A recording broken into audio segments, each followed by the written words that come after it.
Yep. How doing there, folks? Thank you, darling. Yep.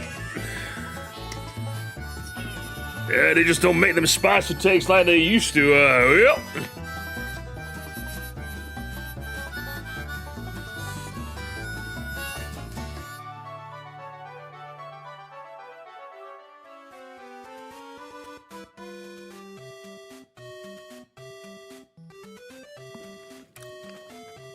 How you doing, gamers? I'm just quickly having my dinner. Don't mind me real quick. 6 baby spicy. We're gonna have some fun. That's all I know, gamers. We're gonna have some fun. Spice is kind of subjective, you know?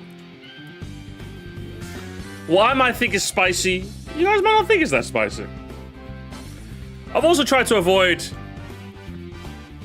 you know, those like, Mario Kart Wii was never good. I'm just like, okay, come on now.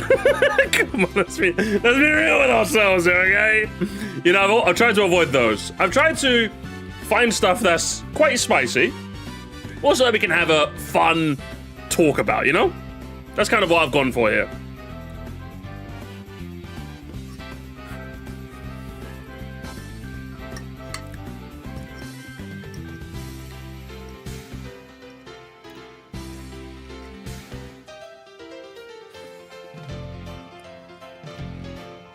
And I'm eating some, Twilight we couldn't be bothered cooking today. So we were passed by Iceland, they had this like, what, like, pasta carbonara? It's for like £1, so we're like, it's probably gonna taste like shit. And you know, it doesn't taste that bad. For a £1 pasta carbonara, it's not actually that bad.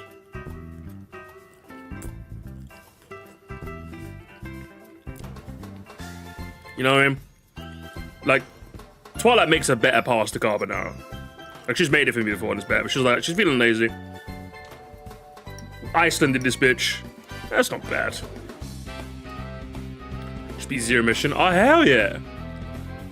How'd you find it?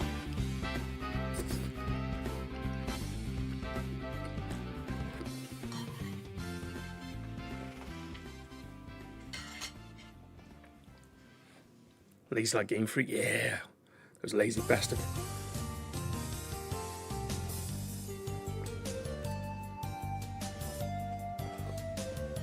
You just got Air Riders yesterday? Oh, hell yeah. We need to play more of that, don't we? I haven't played it since I played it the first time, which is disappointing.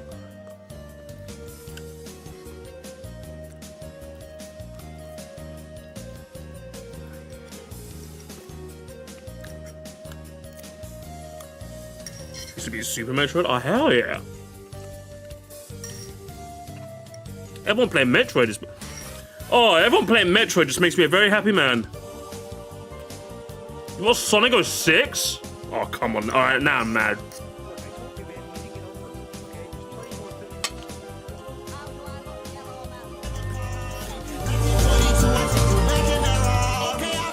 shot at Ultra Gay _ Bacon pulls up with $2. Thank you. Pokemon Stadium Beedrill invited to Christmas. Okay, Pokemon Stadium Beedrill is only invited if we can also invite Pokemon Stadium Japan Nidoqueen. Then it's a party.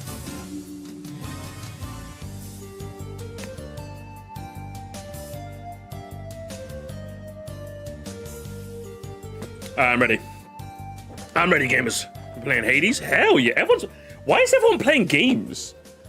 Guys, we were supposed to just discuss games. Why are we playing games? What the hell is happening right now? This is so strange.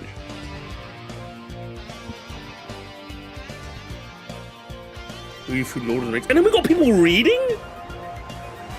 What is happening right now?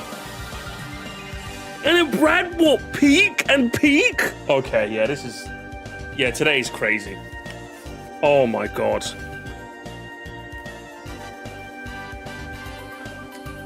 Give me that damn hyperspace tech. I'm trying to get all the legendaries in, I'm missing Galarian. Hey, who's got Galar? I need some help with the fucking hyperspace decks. I've had enough. I had enough. That fucking Pokedex that I hate. Why did they make a Pokedex hard to actually finish? It's supposed to be easy. It's supposed to be very, very, very easy. That's the whole point of this. You're not supposed to make it hard. Because then I have to work for it. I have to actually do things. Whose idea, huh? Honestly, it just doesn't end, does it? It just doesn't end with this fucking community, does it? Doesn't matter what we do, there's always controversy. I just want to finish the Pokedex and then whine about the game. That's all I wanted to do. But then they're like, no, we want you to actually play the video game. Terrible. Terrible. Honestly. I've never been more upset. Anyway, never doing games. It's a pleasure. Been going for Rotom for 5 days. Bruv. I've been trying to go fucking, what's it? Galarian Farfetch'd? I ain't even got it. I ain't even got it, man. It's unbelievable. I'm in tears, man. I'm in absolute tears, lads. I'm telling you. I'm gonna drink some pink lemonade. That'll cheer me up. So, gamers, we've got some hot takes coming in. I had a look at the comment thread, gamers. And I read every single... If you posted your comment... Well, I think I stopped looking at them like 2 hours ago. So if you posted your comment within the last 2 hours, I have read your comment, all right? But there was a lot of them. How many did we get? Now it's up to 512. 512. People are crazy. The craziness is off the charts here. I don't know what to make of it. Well and truly.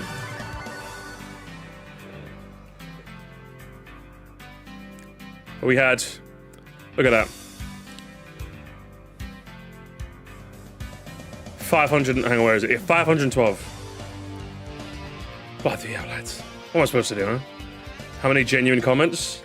You'll see, okay? You'll see. You'll see what we're dealing with, okay? Oh, man. I looked for all of them. I had a lot of homework to do. gamers. A lot of homework. But I read through a lot of them. And I think I narrowed it down to about 30. I think we can have a bit of fun with. Because that's the whole point. The point is, I want some spice. I also want to have a bit of fun. You know? I want to have a bit of fun. If you're late for some reason, if you're late, gamers, and you still haven't left your comment in the thread, I might have a skim later towards the end. We might have a skim, so if you got comments to leave, you might as well leave them now. But yeah, we're gonna have a fun time, okay? We're gonna have a very fun time. 30 interesting ones. I got some fun ones, okay? I got some fun ones. Remember, fun is the fun and spicy. That's the combination I'm going for today. That's what I'm going for. I didn't leave a comment as soon as... Oh, that's good. I mean, I must have seen it then. But yeah, I got a couple of things we could do real quick before we start the show proper. I've got something I need... I think I've got something I want to talk about something, gamers. There's something controversial I want to talk about. I say controversial. But... I posted the clip, gamers. If you guys weren't there last stream, we had a lot of fun last stream.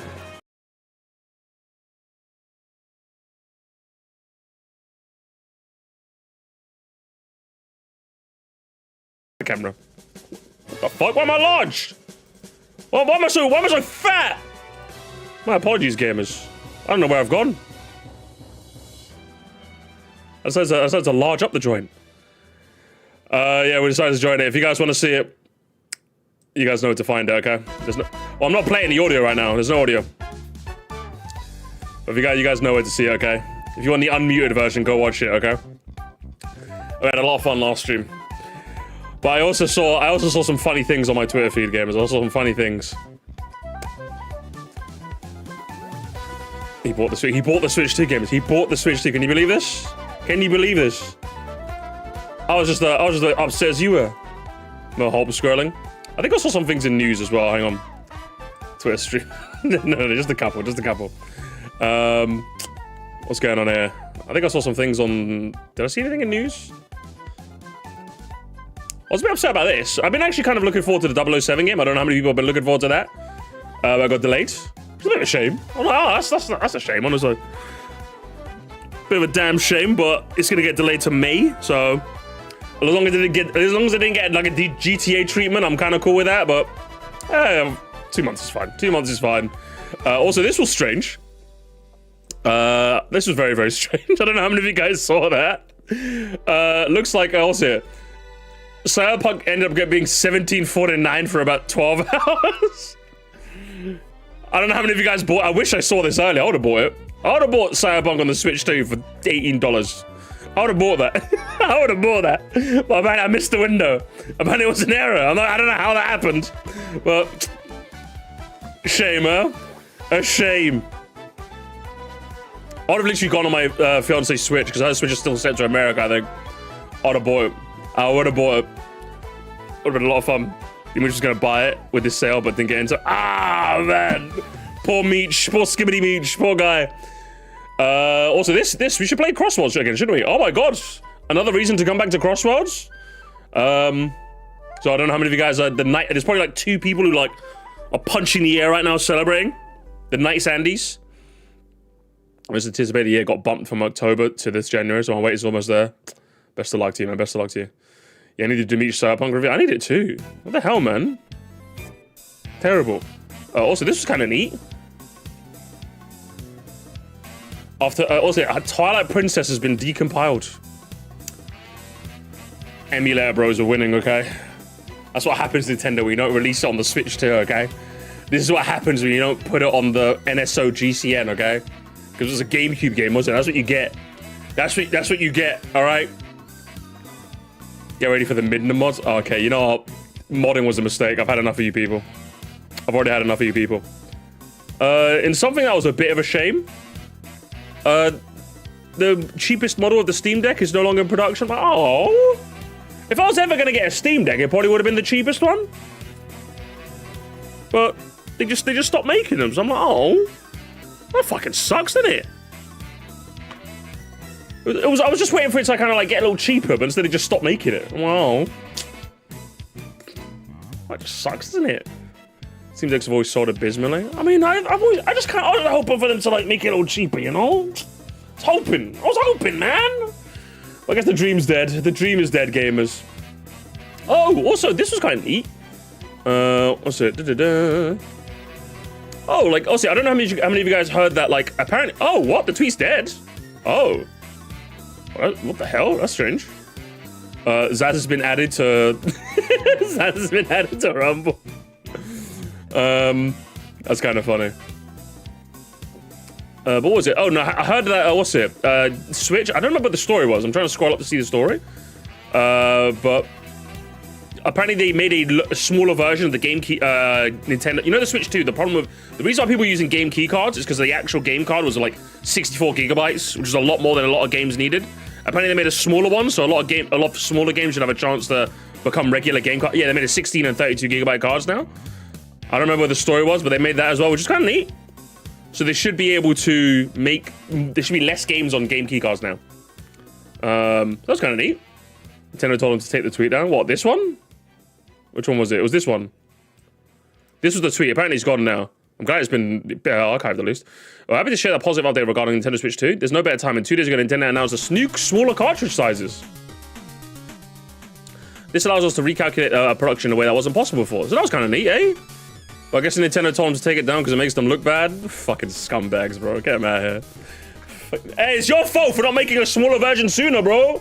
They broke NDA? Okay, they broke NDA. Okay, that sucks then. You know, fair dues. If it's in writing, it's in writing. Also, this is a little concerning. Playing through Prime 4. Oh, I'm glad you've been enjoying it. Yeah, I've been enjoying Prime 4 so far. I need to play more of that. For the last 7 weeks, Naughty Dog's enacted mandatory overtime from staff to finish the internal demo for the next game, Intergalactic. If the game won't be out till 2027, leaving some staff wondering, if they're crunching now, what will the next year be like? Naughty Dog, have you been awfully naughty? That's not very nice. That's not very nice, is it? Crunching their workers so soon. Don't know about that. For the last 7 weeks, Santa Monica Studio behind the last... Let's zoom in a bit more, so I can read. Studios behind the last of us have been pushing staff to work long hours, ready for the upcoming review of the demo by its parent company. According to people familiar with the situation, Starting Lake Type staff was asked to work a minimum of 8 extra hours and logging their overtime on an internal spreadsheet. Said the people who asked not to be identified because they weren't authorized to speak publicly. This overtime period was an attempt to get production back on track after several missed deadlines. I think that frames it a bit differently, doesn't it? Because if they've already missed deadlines, because obviously here's the thing, right? Obviously crunch is bad. Let's make that very clear. But if, like, say for example, if a project has not been hitting deadlines repeatedly, whose fault is it? Is it the production manager's fault? Is it the staff not doing their job properly? Like, whose fault is it? It becomes a bit more like, yeah, was it reasonable deadlines? That's what I'm wondering now. Were the deadlines reasonable, or were the staff just being a bit shit, right? Because obviously, you know, I don't know. It's everyone's fault. I don't know whose fault. It does make it a little less black and white. Because now I'm just thinking, like, who's really at fault here? You know? Was this a fair crunch time the reason The Last of Us 2 getting leaked? Was it? I actually have no idea, to be honest. But I'm obviously more capable of... I would say right now I'm more inclined to side with the employees. But it could go either way, honestly. It could go either way. I'm a bit... Like, that makes it seem a bit less one-sided to me, you know? Kind of as if I was students crunching on a paper. Maybe. Let's keep reading. Employees were instructed not to work more than 60 hours a week. That's not... Staff were also told to return to the office 5 days a week for this period, up from 3 previously, sending employees scrambling to find alternative care arrangements for children and pets. Representative of Sony and Naughty Dog declined to comment. Am I crazy for thinking this isn't, like, terrible? Like, am I crazy, chat? Have the 100-hour work weeks, like, fucking ruined my brain chemistry? Am I crazy? Because I don't get 60's much, okay? 60's definitely more than I would think I'm getting off work. Maybe it's me. Maybe it's me, huh? But, like, if you have you have to go up to office 5 days a week from 3. I'm just like, that doesn't sound terrible. Like, I would put this in the realm of unfortunate, but I'm not, like, getting up out of bed. Although again, maybe my brain is weird because I've worked long hours for years now. It's become corporate. It's not like we're going corporate period. It's less so. If you're having to, if you're telling me, okay, crunch time, it's crunch time. Like, fuck you, crunch time. Like, okay, we're going up from 3 days to 5 days. I'm like, it's a little fucked up. I'm not at the picket fence, you know? I'm not there yet. I'm awake, I'm annoyed, but I'm not like, Sir Shilly, shut up. Stop shilling, we must fight the power. Company's bad. It's pretty screwed up to enact schedule changes out of the blue and leave people scrambling to take care of pets and kids. It's happened to my fast food job and it blows dick. It definitely sucks. That's what I get. It definitely sucks. But maybe the programming has hit my brain. Maybe the programming has hit my brain a bit too hard, chat. Where's my alert? Is my alert machine broke? My alert machine might be broke, gamers. Oh no, it's here. Think about people like me with 12-hour work weeks. Oh, can you believe this, gamers? Someone else has it worse. Therefore, we can't be upset, all right? Sir Crunchy, shut up. Hang on, I'm just fixing something. Something went wrong with my stream stuff. Give me a second, sorry, chat. It seems like a general issue more than a specific one. Yeah, probably. Give me a sec, sorry. Am I problematic media now? I might be problematic media now, chat, unfortunately. You guys have to stop watching. Let's keep reading. Excessive overtime, also called crunch, has been long commonplace in the video game industry thanks to unpredictability of game development. In recent years, the blowback from workers in the media, many companies have tried to mitigate such pressure. That's good. That's good. I mean, I suppose more people talking about this means that the companies will be a bit more cognizant of this sort of thing, so that's kind of a good thing, right? Well, definitely a good thing. Naughty Dog, one of the most respected game makers, thanks to hit franchises like Uncharted Last of Us, earned the reputation over the years of its binge-working culture. In 2021, after facing burnout and some attrition amongst its workers following the release of Last of Us Part 2, Naughty Dog began building a new team of producers charged in part with alleviating the overload on work on upcoming projects. But many of those producers have since left the company, according to people familiar with the situation. Oh boy, that's probably what's happened, right? They probably, yeah, it seems like, they put some people in place to, like, make things easier, then all of those left, so now we're just back to crunch time equals crunch time, right? Some teams at Naughty Dog worked long hours to finish the game's debut trailer, which released last December. But it's the first time in recent years that overtime has been mandated across the bulk of the studio. The game's slated to release mid-2027, according to people familiar with the schedule, leaving some employees wondering if overtime requirements will get worse in later development cycle. Terrible. Insert something here, Steve. Come on, you could be more creative than that. For most staff, the recent period of mandated overtime ended this week as Naughty Dog finalized the demo. Management told employees that the company will return to its standard requirement of 3 days in the office through the end of January. According to people familiar with the communications, the company said it plans to provide more detailed schedule in 2026 after the holiday break. All right, all right. Earlier this year, members of the production team also give customized metal coins that seem to capture, purposely or not, the current state of the studio's workplace attitude. Honestly, this is the bit that kills me. I'm honest. This is the bit that fucking kills me. Yeah, thanks for crunching. Here's a commemorative coin. Yeah, here's a commemorative coin. How about you pay me more, you fucks? That's gonna get me out of bed. That's gonna get me out of bed. Going from 3-day work week to 5, I'm like, listen, deal with it, okay? Deal with it, you fucking losers. This shit will get me out of bed. I'm not kidding. This shit's out of bed. Fuck you. How about you pay me more? Oh, here's a commemorative memorable card. Fuck you. Oh, here's a pizza party, guys. A pizza party. Fuck you. All right, how about that? How about you just give me more money? How about you send me to the Bahamas, bro? Fuck that. That's the shit I hate, man. That's the shit I hate. Unpaid overtime. That's a pat on the back. That's a pat on the back. Yeah, a golden coin. Get out of here, man. One side was the company's paw print logo. The other was a quote from the trailer of the Intergalactic. The suffering of generations must be endured to achieve our divine.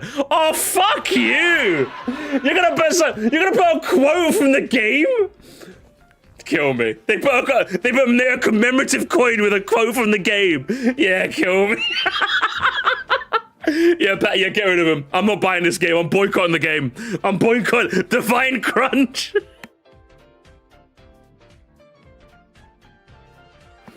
Yeah, get rid of him. They can't be. This is terrible. They can't be this serious. Listen, I'll wait for the 78 on Metacritic. Am I right, Carmen? I'll wait for the how many? What are we thinking? 78 on Metacritic? I think it's 76. It's 76, 75. That's what we're thinking on Metacritic. Fucking get him out of here, man. Again, really shitty for the crunch is always a bad thing. I just want to make that clear. Ideally, the schedules will be a lot more reasonable. And hopefully, the game is worth it. Jesus Christ. If you're gonna crunch your employees, the game better be fucking good. Like, you did all that for what? Terrible. Terrible, terrible, terrible. I can't believe that. That's gore of my comfort studio right there. I thought Naughty Dog were the goats. Way back when I was a kid. They gave up Crash Bandicoot for this, right? Terrible. Terrible, terrible, terrible. So what's this all about then? What are these sales all about, eh? Holiday sales begun at the eShop. There's savings galore on games for the Nintendo Switch. The first wave of discounts ends on December 31st. All right. Let's have a look. Of course we'll have a look. What are we looking like? What are we looking at here? How sanely are these sales getting? Oh, shit. 450? 450 for this? Okay. Minecraft for this? Not bad. Not a bad price. I mean, I kind of missed the 18 bucks, I'm gonna be honest. Skyrim for 22, it's alright. $9.99? Fucking start, get out of here. Crash Insane for 14? It's not terrible, it's not terrible. What's the, what sales do we think? What's got the, can we get the cheapest first? Let's see what big sales, let's see what big sales we got here. I'm looking for games like 15 and under. Give me something like 15 and under. Give me the source. We've got Silk Song for, oh my god, Silk Song. £3 off, can you believe this? Rabbids, more, Jesus Christ. They're just giving Mortal Kombat away. Starting from 0, I'm guessing that's a demo, right? Crazy. We've got Hades for £7. That's not bad, that's not a bad grab. Hades for £7. That's not too bad. Mega Man? For like, I might buy it, gamers. I might buy Mega Man 11. I might buy it for £4. Might have to get that, I'm gonna be honest. Might have to get that. That actually sounds like a fucking deal. What else have we got? Teenage Mutant. I've heard the Teenage Mutant Ninja Turtles game's good. Portal was Portal $3? Did I miss it? Hey, if Portal was $3, everyone in the chat go buy Portal. Go buy Portal. If it already was £3, go buy it. Oh, we're in the Blind Forest? For £3? Wait, why is there an asterisk by it? No issues found. That's good. I might get that. Ori for like £4. Hey, okay. It's not bad. Overcooked, all you can eat. Shit, alright. I'll remember this. Sparks of Hope RN is like $4 apparently. Okay. Yeah, we passed by that, I think. Thank you, the two. I'm already halfway to getting. I'm already 1/3 of the way for getting Rayman Definitive Edition. Good game, gamers. Fantastic video game. If you've got someone you can do local co-op with, it's even better. It's even better, gamers. It's even better. I'm telling you, this is like fucking brilliant. All right, this is brilliant. We got hey, Fast Fusion. Matthew, the game Matthew keeps talking up for less than a tenner. I might get that. I might get that. Honestly, sounds good. What have we got? Moonlight, Saints Row, the big purple package. Fucking hell. I think that's what, Saints Row 3 and 4? I heard those games were good. Alan Woke. Alan Woke's okay. Limbo for about £1? Okay. Okay. Moonlight. Is Moonlight any good? Hey, there's some decent games here. Was it Resi Evil for 8? Tunic. I've heard Tunic's good. Oh, is this seat taken? I think I played the demo on Steam. I think I was going to buy it on Steam, but I think it's actually cheaper here. Let me have a look at the Steam one. I think I had it wishlisted on Steam. It's a roguelike and shopkeeper game. You said the magic R word, brother. That's all you need to tell me. Celeste as well. Come on, guys. Celeste for $5. £4.50. Yeah, is this seat taken? It's fun. I played the demo. It was really good. So hang on. Is this... Where is it? Is this seats? How much is on Steam? What was it again? $7.19? Oh, it's about the same price. So what, $7.19? $7.19? Oh, they got parity with Steam. That's not bad then. At least Nintendo actually knows what a fucking sale is. Jesus Christ. Look at this. They managed to match the Steam price, huh? What else have we got? Oh, Ori and the Will of Wisps. I think Twilight gave me that as a Christmas present. I still haven't played it. It's in my drawer somewhere. I need to play that. Plants for Air. It's the AI game. It's the AI game. What the hell? What the hell? Where's Resi 4? Was Resi 4 here? Ooh, Resi 4? Does it run well on the Switch? Let's see if it runs well on the Switch. Lego The Incredible. Oh, Phoenix, right, huh? They got it on Steam already, so I won't be buying it again. The OG Final Fantasy. I think I've always wanted to try the OG. For $5? Maybe? Who knows? Maybe? Inside is a great game, by the way. Go buy Inside. Inside is like fucking sick, bro. It's fucking good. Oh my god, guys. Are we hopping on Musume? Gamers. Are we hopping on Musume? Come on. Come on, gamers. We have to. We have to, gamers. We have to. Come on. It's the party game. We have to hop on the party game. We have to hop on the party game, guys. Come on. We're playing this next year, okay? Party Dad. It's a party game as well. You guys are like, oh, Musty, you need to... Musty, Jamboree January, Musty. You need to do Jamboree... You forgot last January. Musty, Jamboree January. How about Musume January, huh? Come on. You guys are such Nintendo chuds, honestly. You guys were... You know what? Nintendo was right. You guys are Nintendo chuds, man. Unreal. I can't deal with you people. Horse Girl January. Exactly. Do you know what? We're hopping on Among Us. That's what we're doing for January. It's going to be Among Us January. We're hopping on, okay? I've had enough of you people. Every stream, we're gonna dedicate one non-Nintendo game every Monday. We're gonna play. It's non-Nintendo Mondays. That's what we're gonna do, okay? Among Us. Who's hopping on Among Us? Mega Man. Hey, Mega Man Legacy. Hey, okay. Mega Man. Come on, gamers. Hop on Mega Man. Hop on Mega Man. Hey, who's hopping on Monopoly? Who's hopping on Monopoly out here? Shit. Okay. Undertale. £7. Anything else that interests me? I've heard this one's kind of interesting. Is Resi 6 any good? Call of Warfare, FPS modern shooter. What is this, bro? What is this? This shit don't look real. This shit looks like AI, bro. What is this? Who made this? Call of War. Nice to know they still have a Call of Duty at home.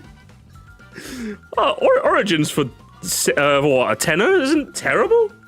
That's Black Ops 7. I remember Thanks so much, Megan. Tomorrow, are you trying the Big Cerebi crossword? Well, I have no idea what that is. Look at me in the Discord. I'll take a look. Guys. Guys, come on. Chat. If you know Bull, you will buy BioShock, okay? If you know Bull, alright? If you know Bull, come on. Come on, please. Help me out, brother. Help me out, guys. Help me out. That Hot Wheels game in the previous page is great. What Hot Wheels game in the previous page? Hot Wheels Unleashed 2 Turbocharged. Who's hopping on Hot Wheels Unleashed 2 Turbocharged? We're gonna do Kart Racing Saturdays, gamers. That's what we're gonna do. Kart Racing Saturdays, gamers. That's what we're gonna do. And we're hopping on this, okay? First Kart Racing Saturday is gonna be Garfield Kart 2. Next is gonna be Hot Wheels Unleashed 2. Then it's gonna be Fast Fusion. That's what we're doing, gamers. That's what we're doing. And then after that, Crash Nitro Kart Remastered Chungus, or whatever it's called. No, we're playing more, okay? Nice meme. What's this? The Annual Ceremony Mega Crossword? For various levels of difficult. Okay, I might give that a try. That sounds neat. Might do that on Palkia. Arkham Knight I've heard is good. What else have we got? Oh, next page. I think I saw these. F1 Manager. There's a couple of decent games on sale, I'm not gonna lie. Fucking hell. I saw it, Ball XP on sale, you'll like it, it's a roguelike. He just said the R word. Guys, you gotta stop saying the R word on my chat. I'm gonna start buying games. The XA.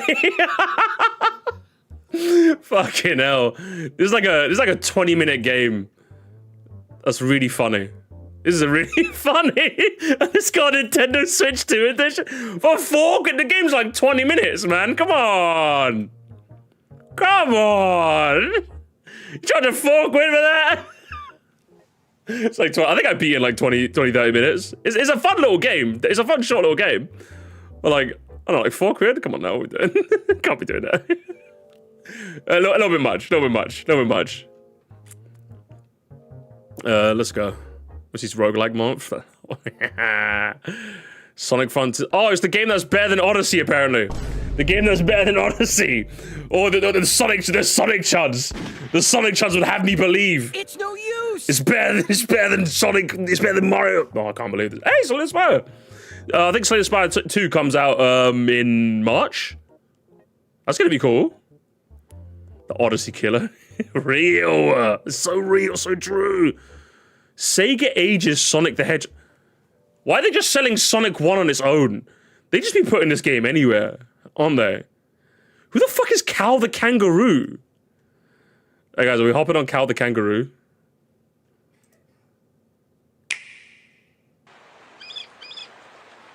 Don't stop the beat, I can't stop. Okay, you're gonna get me copyright struck, bro. What the fuck? Everybody, move your feet and feel united. Whoa! Look, I told you, man, you need to get over her, okay? There's plenty more fish in the sea. How do I look? Come on now. Let's hop on, gamers. This looks sick.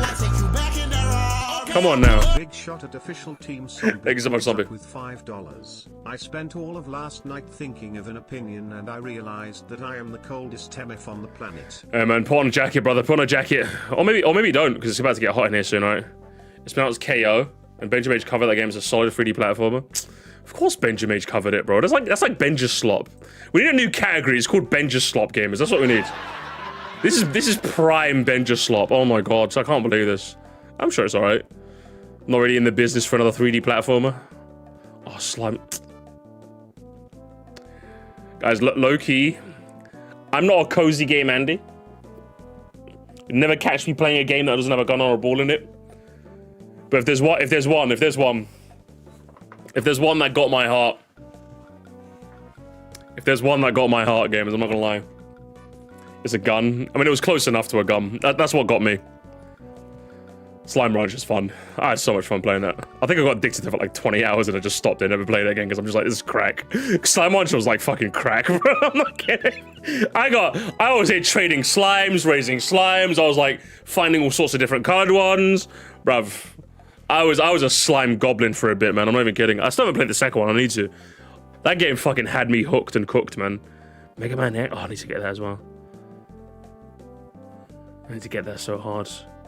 Arkham Asylum as well. And there's some decent. I think. Oh, yes, yes. Oh my, gamers.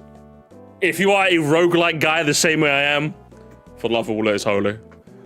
If you're a roguelike guy, you have to. This is Musty Slop. That's prime Musty Slop right there, gamers. Come on. I use the OST in my background all the time. Okay.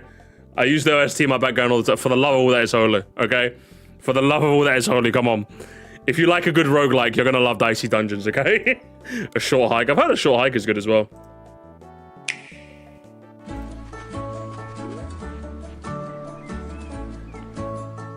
A game by Adam Robinson Yu. Shit. Alright, Mr. Fancy. And he's got the mic. They got Mike?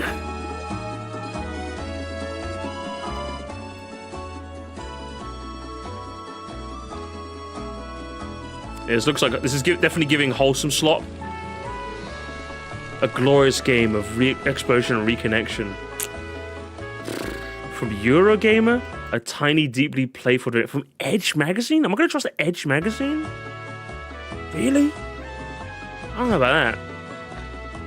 They should have put Mr. Mime Stamp's quote on there. That's what I should have done. I'm a terrible liar. I'm a mess. So am I, man. So am I. I can relate. I can relate so hard to that. I said Mark. No, I said Mike. My friend Mike. One more page. Oh, we were here. We were here. Games were fun. It's a co-op one. That was fun.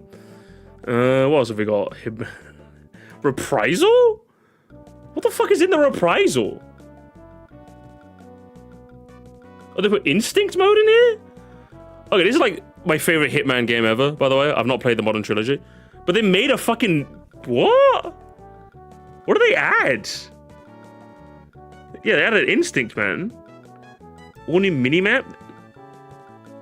So I'm guessing they kind of like streamlined it?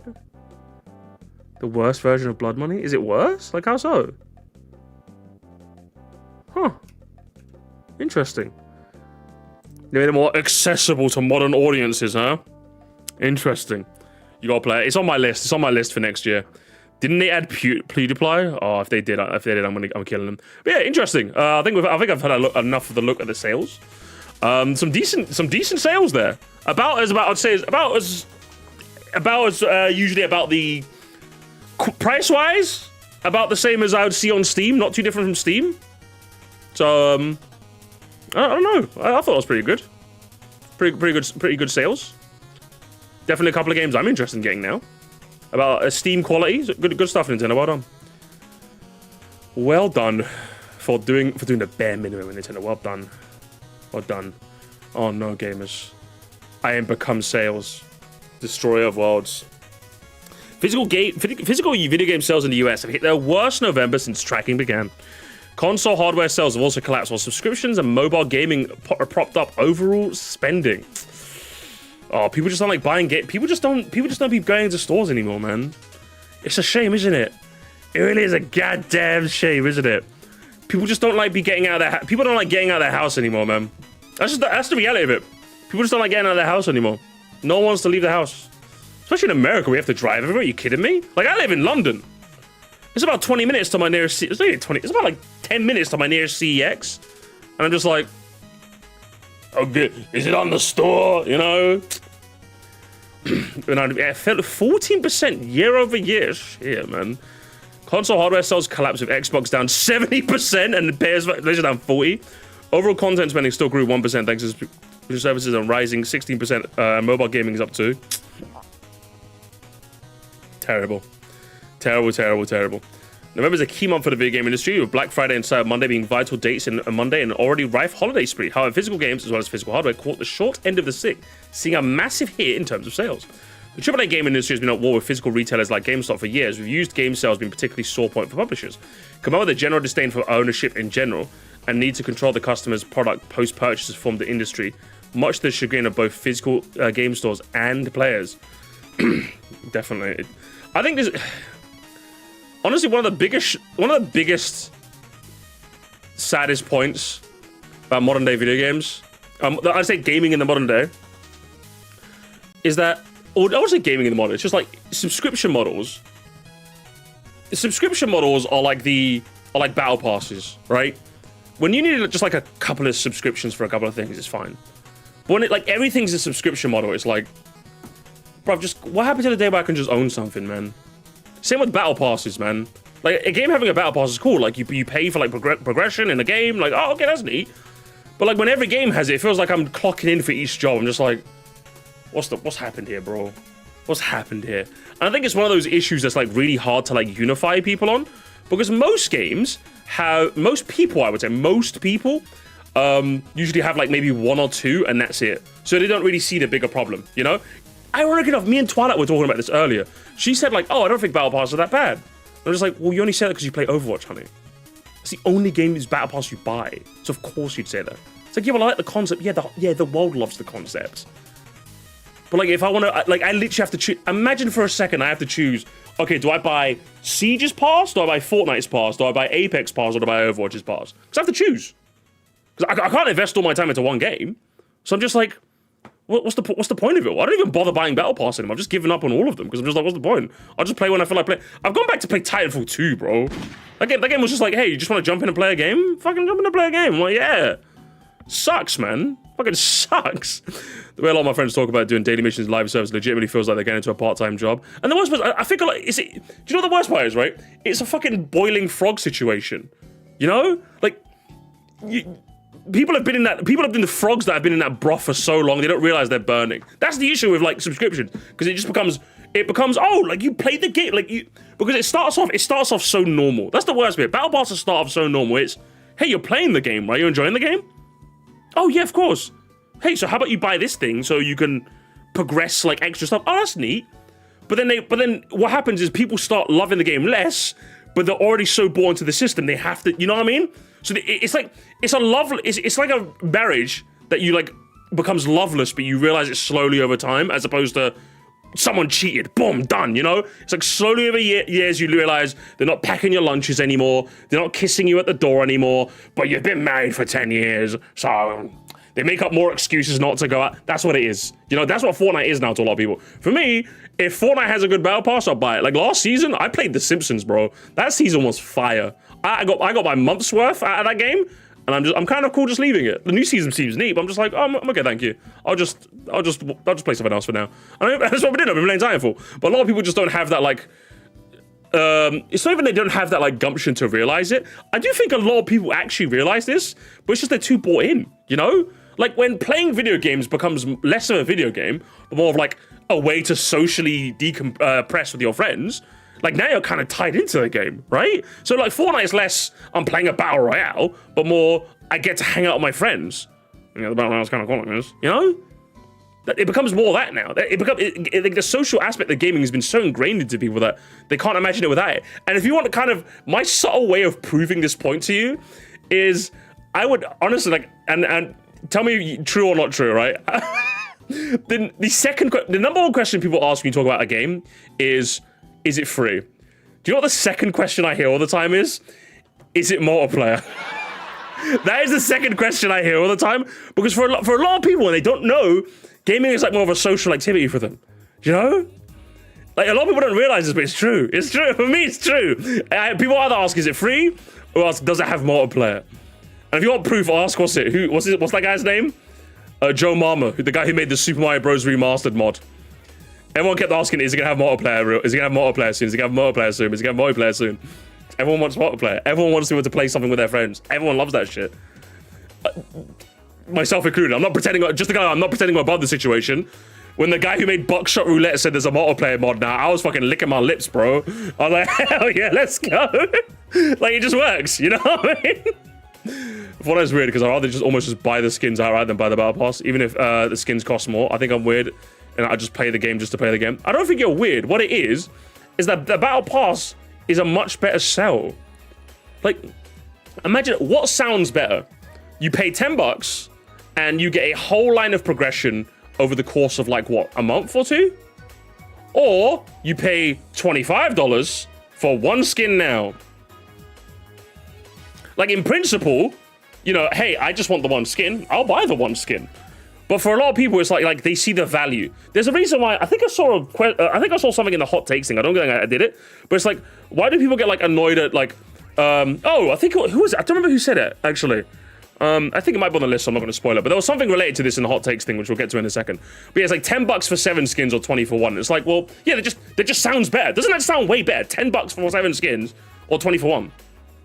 To a lot of people, that's a no-brainer. They don't look inside and see, okay, like, I'm probably only going to use, like, I don't really like any of these. I'd rather just the one I like. And then when they realize the one they like, that one's 20. This double the price, bro. What the fuck? Yeah, that's what it is. And I think that sort of short-term thinking is the reason the video game industry, in terms of subscription-based stuff, is the way it is. Because people would rather pay $10 for 7 skins that they may or may not like than 20 for one that they know they'll like 100%. You know? That's what it is. It's a shame. It really is a shame, but a lot of people just prefer it that way.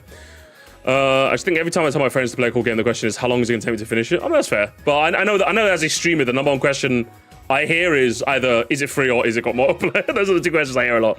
I prefer does it have multiplayer than is it free? Because for me, a lot of the times, a game being free tells me it has irritating microtransactions. I mean, that's just true. Scully, that's just true, but we're both old, okay? We're both living in a fantasy land where you actually got to buy something and own it, okay? We don't live in that land anymore, okay? We don't live in that land anymore.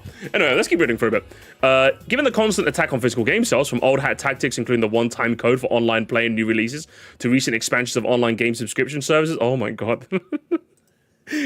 Oh my god. Do you guys remember this? Oh my god, do you guys remember this shit? Bro, this shit was evil, man. This shit was evil, but you guys don't remember this. You guys don't remember this. Hang on. You guys don't remember this shit. Hang on. Let me see if I can look up.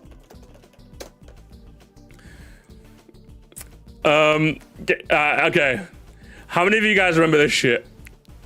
This will be the generational divide in my chat. Hang on. How many of you guys remember this shit? How many of you guys remember this shit?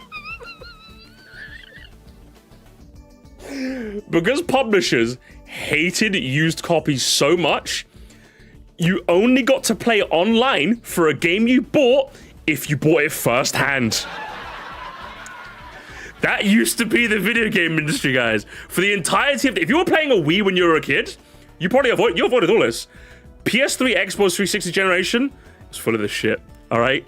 If you bought a game secondhand, you basically were not allowed to play online because you had to have this code, and you could purchase it separately online. That's what you had to do. This shit was terrible. So it was. You do not know this, bruv.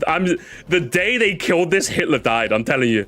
The day they killed this, Hitler finally died, man. He was still alive. He was still alive, and he was the CEO of EA.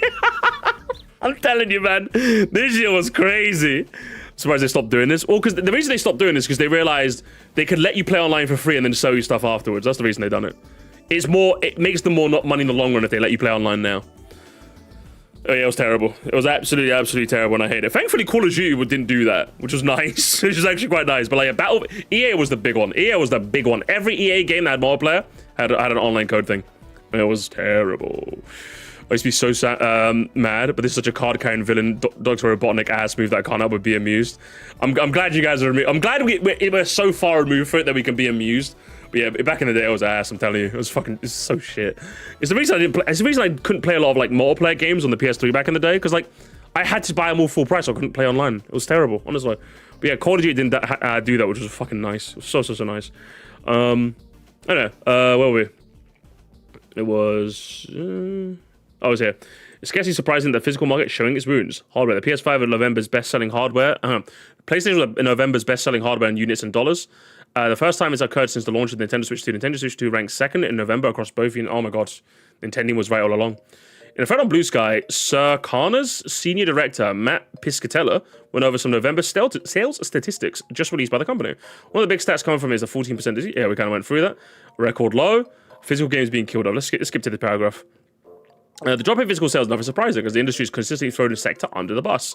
A general fall in sales can be pinned down on pricing, especially with the new push for $80 games right after 70 being implemented. And that fall is most being felt across physical games due to the diminished value of physical copies. Not only are digital downloads more convenient, accessible straight from the digital library and purchasable from home, but many physical copies now require a download of their own. In addition, physical copies now regularly come with codes instead of material inserts, which is even extended to top shelf collector sets. Add that with how console variants have no disk drive at all now, and it's clear to see why. Yeah, it's just the industry's been working hard. I mean, I said this when the PS5 came out. The PS6 is not going to have a disc slot. That was my prediction when the PS5 came out, because the fact they released a digital-only version and a disc-only version. That was their way of testing the waters to see how much physical gaming has really fallen off. And I think evidently it's kind of working, isn't it? So the PlayStation 6 is not going to have a disc slot. That's my prediction. Or it's going to have a disc version, but it's going to be like £100 more. I think the disc version of the PS5 was £50 more. I think it's going to be £100 more. The next PS6 is going to have like, it's either going to be like 500, 600, or it's just not going to have one at all. That was my prediction. I think it seems to be the case, right? Moreover, many physical game stores on their last legs. In the UK, games used to dominate the high street, but since and it's been hugely reduced in presence, with the entirety being bought out by Sports Direct. Seeing many outlets stuck inside larger Sports Direct shops. Yeah, I'm telling you, man, they need to just get rid of game. I'm sorry. Just for context, for any of the non-UK bros, our only physical game shop is inside a sporting clothes and footwear shop. It's the only place. The only dedicated game shop is now a shop within a shop. It's barely ever manned. They've only got a couple of games out on display. It's mostly just Funkos. Just get rid of it, bro. Let CEX just take the gambit, okay? Start killing games. At least we got Argos, man. Argos and Smiths are low-key carrying the physical UK gaming industry. I love it, man. The day Argos stops doing physical games, I will fucking cry. All right, I'll cry up a storm. On the other hand, Survival at GameStop is now pinned to the Pokemon TCG. Oh my god. With the recent upswing in card sales granting the chain a second wind. However, this does mean the physical game and console sales have slipped into the background. Something that's also happened in stores like Game, which are now much more focused on merch. Fuck it hell, bro. I've not been able to buy Pokemon cards for months now, chat. It's terrible. It's absolutely terrible. I'm crying here. But yeah, big shame. Predictable as all hell, but honestly, a massive shame. Where'd my Discord go? Discord must have closed down on its own. You heard about Kabutops King? What, the guy that's buying every single Kabuto? I think it's Kabuto, is it? Or was it Kabutops? I think it was Kabuto, isn't it?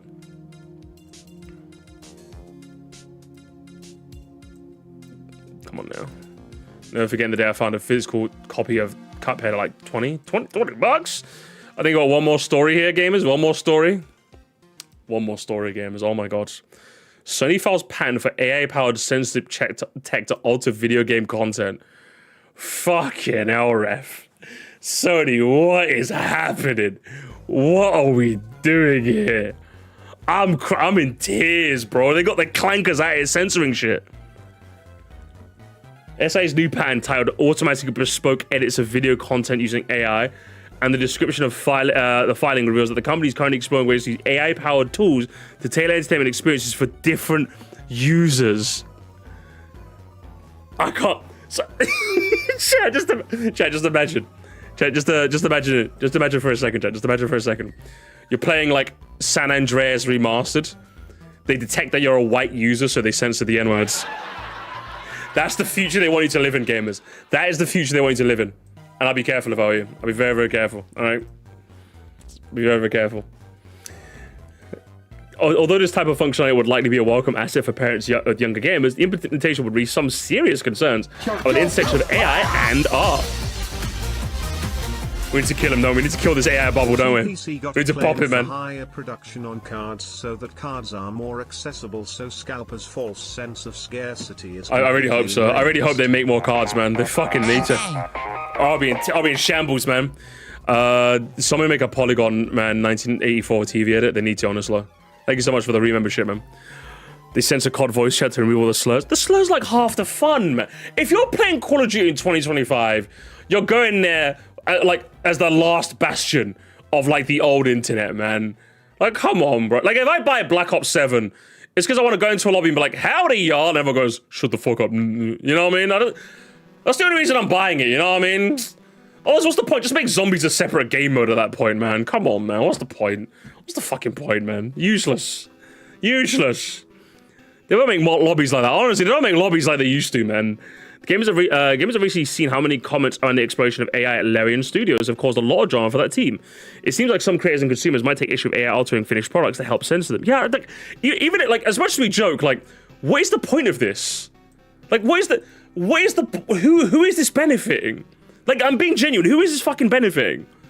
What are you trying? What is so unreal that you have to censor it that isn't already in the game? Do you know what I mean? Who is this for? This is for no one. This is literally just like you trying to, like, you're desperately trying to make AI work, so you're trying to just put it in anything. That's what this seems like to me. The shareholders? Fuck the shareholders, man. They're greedy. And their greed is palpable, man. if the tool is merely provides a warning or roadblocks when certain parameters are triggered, that would most likely cause much less concern. That said, if the tool can make bespoke edits to videos and audio contents, change or remove certain content, that might be a different story. The pattern suggests the AI tool would act in real time, meaning you can mute the game to silence swear words or blur out nudity or gruesome scenes. Or how about you have a toggle in the options where I can choose? Yeah, kill him. Kill the clankers. Yeah, kill the clankers, bro. Get rid of them all. Can I buy? Can we just like? We need to start, gamers. We need to start. Do you know what we need to do? We need to start walking up to data centers, knocking on the door, and going, "Hey, can you shut this place down, please? Please, guys, I need more RAM. Guys, please, I need more. Please, sir, can I get some RAM? Please. You guys need to knock on the door of your local data center and go, please, sir, can I get some RAM? That's what you need to do. We need to Oliver Twist them so hard that they end up stopping. That's what we need to do. The parents can just read them. Parents can't do anything. Come on now. Parents can't do anything. They're useless. How is this Sony tool different from other safety settings? Yeah, because that's what I'm asking. I'm glad that article's asking that question, because that's what I'm thinking. The biggest difference between what the patent proposes and what most currently safety settings and parental controls do is that the tool would add an additional safety layer between what the developers baked into the game. The tool suggested the ability to react to what's happening on screen and change things on the fly could drastically change the way parents think about age restrictions and what games their kids are allowed to play. Okay, but like, I'm sorry, is the Peggy rating not enough for you people? Like, what? Like, what's wrong with you people, man? Like, I swear to God, parents love to pretend like they got the hardest job on the world, bro. I went to Manchester to see my fucking nephews, man. I could look after. Okay, obviously I was joking. I told that to my sister, and she was like, yeah, shut the fuck up, okay? But I'm just like, I think if there's one aspect of parenting that from the outside looking in looks relatively easy, it's the products that you buy for your children. Does that make sense? That's what makes it. I think the biggest, if I was to maybe like gun to my head, if I had to think of an instance where maybe this would be useful, it's for things that claim to be kid services that aren't. So maybe I could see this sort of thing maybe being useful in Roblox, where, for example, Roblox is such a big game, so many things are being uploaded. If something manages to pass their like basic checks, then an AI can catch it. Does that make sense? Maybe as a platform where they already have checks, but like they, you know, obviously like there's only so many humans that can look around for like a big thing. Maybe like YouTube maybe could use something like that, where people are trying to get around like the YouTube Kids stuff and put some like gory shit in YouTube Kids stuff. There could be like some extra AI moderation to like check it and censor in real time, and then a real person come and take it down. But like I feel like you picking up a disc and going, okay, this is T, so this means if my kid is 6, they probably shouldn't play that.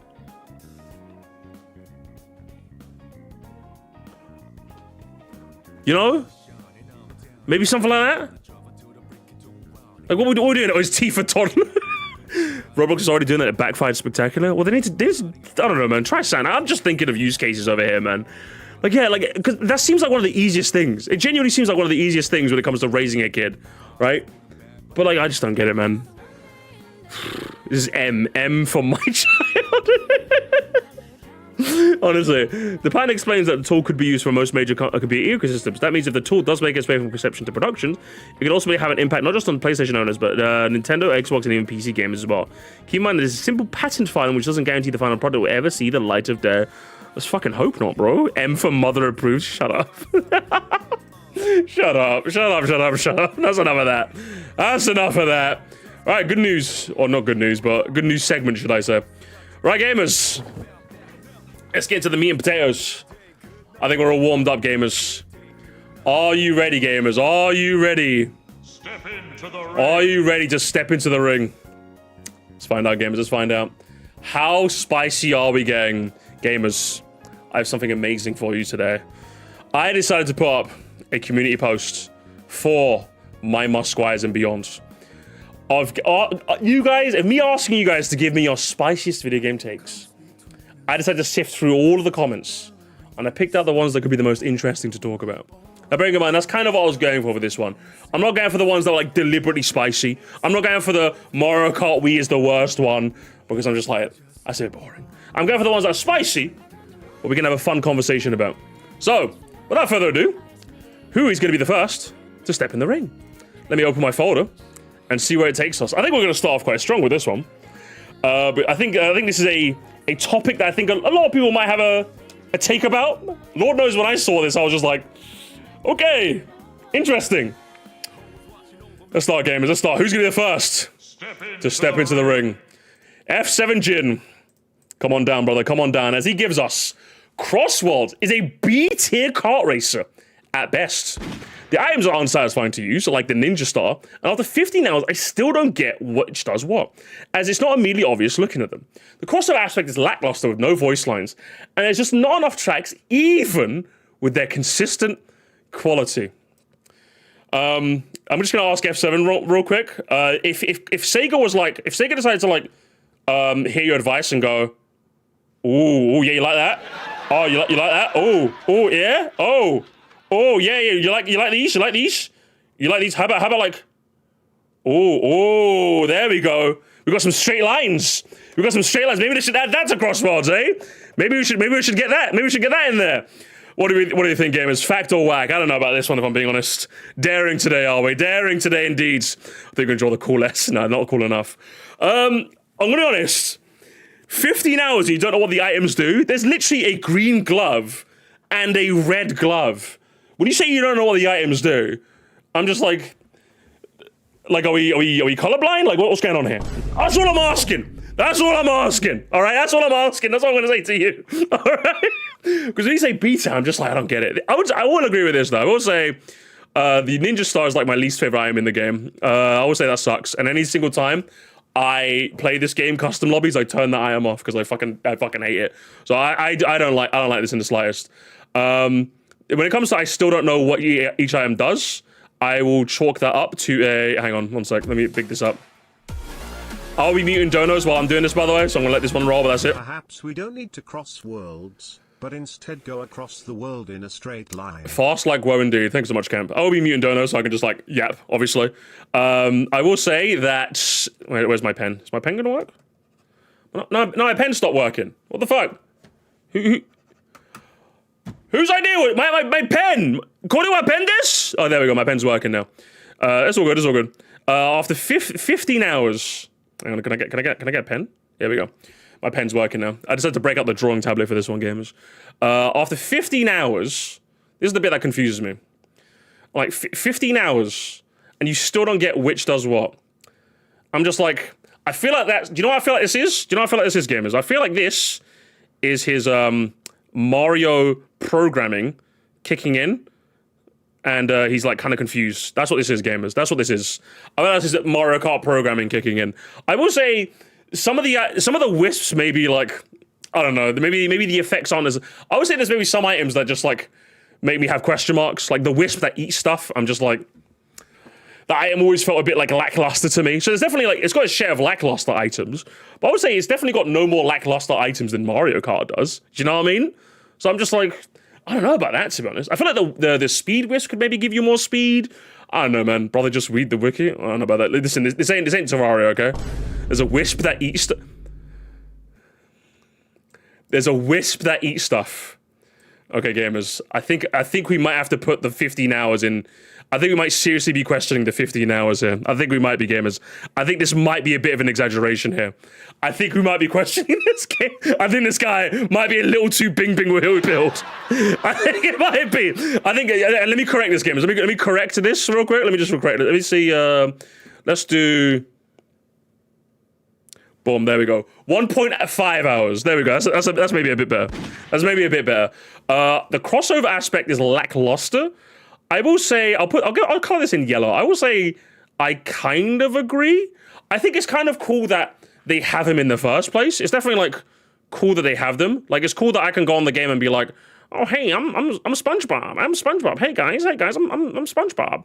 But yeah, it's kind of annoying that the coolest part easily of Sonic Racing Crossworlds, which is the interactions, they don't have them. It also especially sucks that SpongeBob's in Fortnite now too, and he talks in Fortnite, so it's like, okay, it just makes it even worse. You know what I mean? So when you say the crossover aspect, with voice lines, I kind of get it. I kind of get it. But then when you say there's not enough tracks, even with the consistent quality, I might have to give that like a. I'll give that a hard X. I'm gonna be honest with you. I'm gonna be so for real with you. I think there's enough tracks in that game, and I think the consistent quality of those tracks are good enough. I'm gonna be honest. I hard disagree with this. I could not disagree anymore. There's maybe like, what's it? When we did our crossover ranking, I think there was only 3 tracks that I was just like, no. And the rest of them, I'm just like, no, I love them. I love these so much. So I have to give this one a hard X. I definitely have to give this a hard X. What do you think, chat? Is he basic generic wines that can look? Yeah, honestly, I think so too.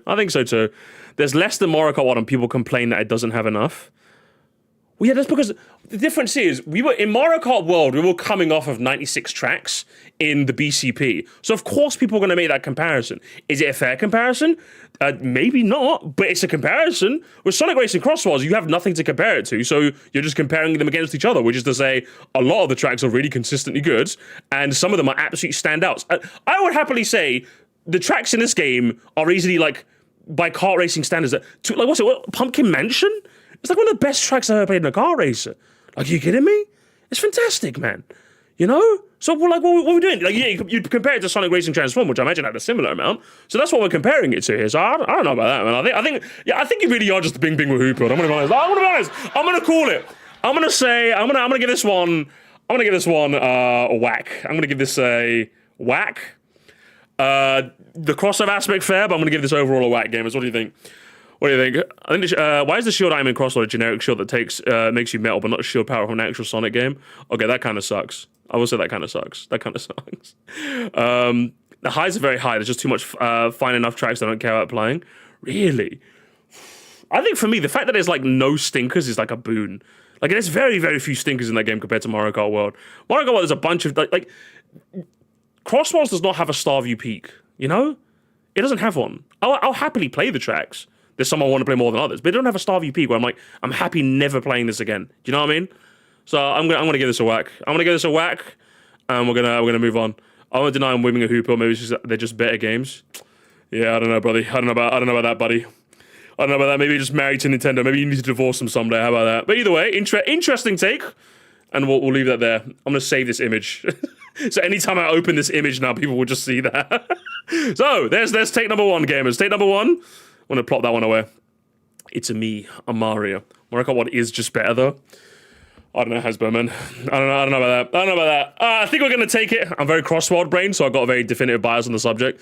Oh, I do go about that lack of voice lines thing. I get why that didn't happen, but it's nonetheless disappointing. Yeah, definitely.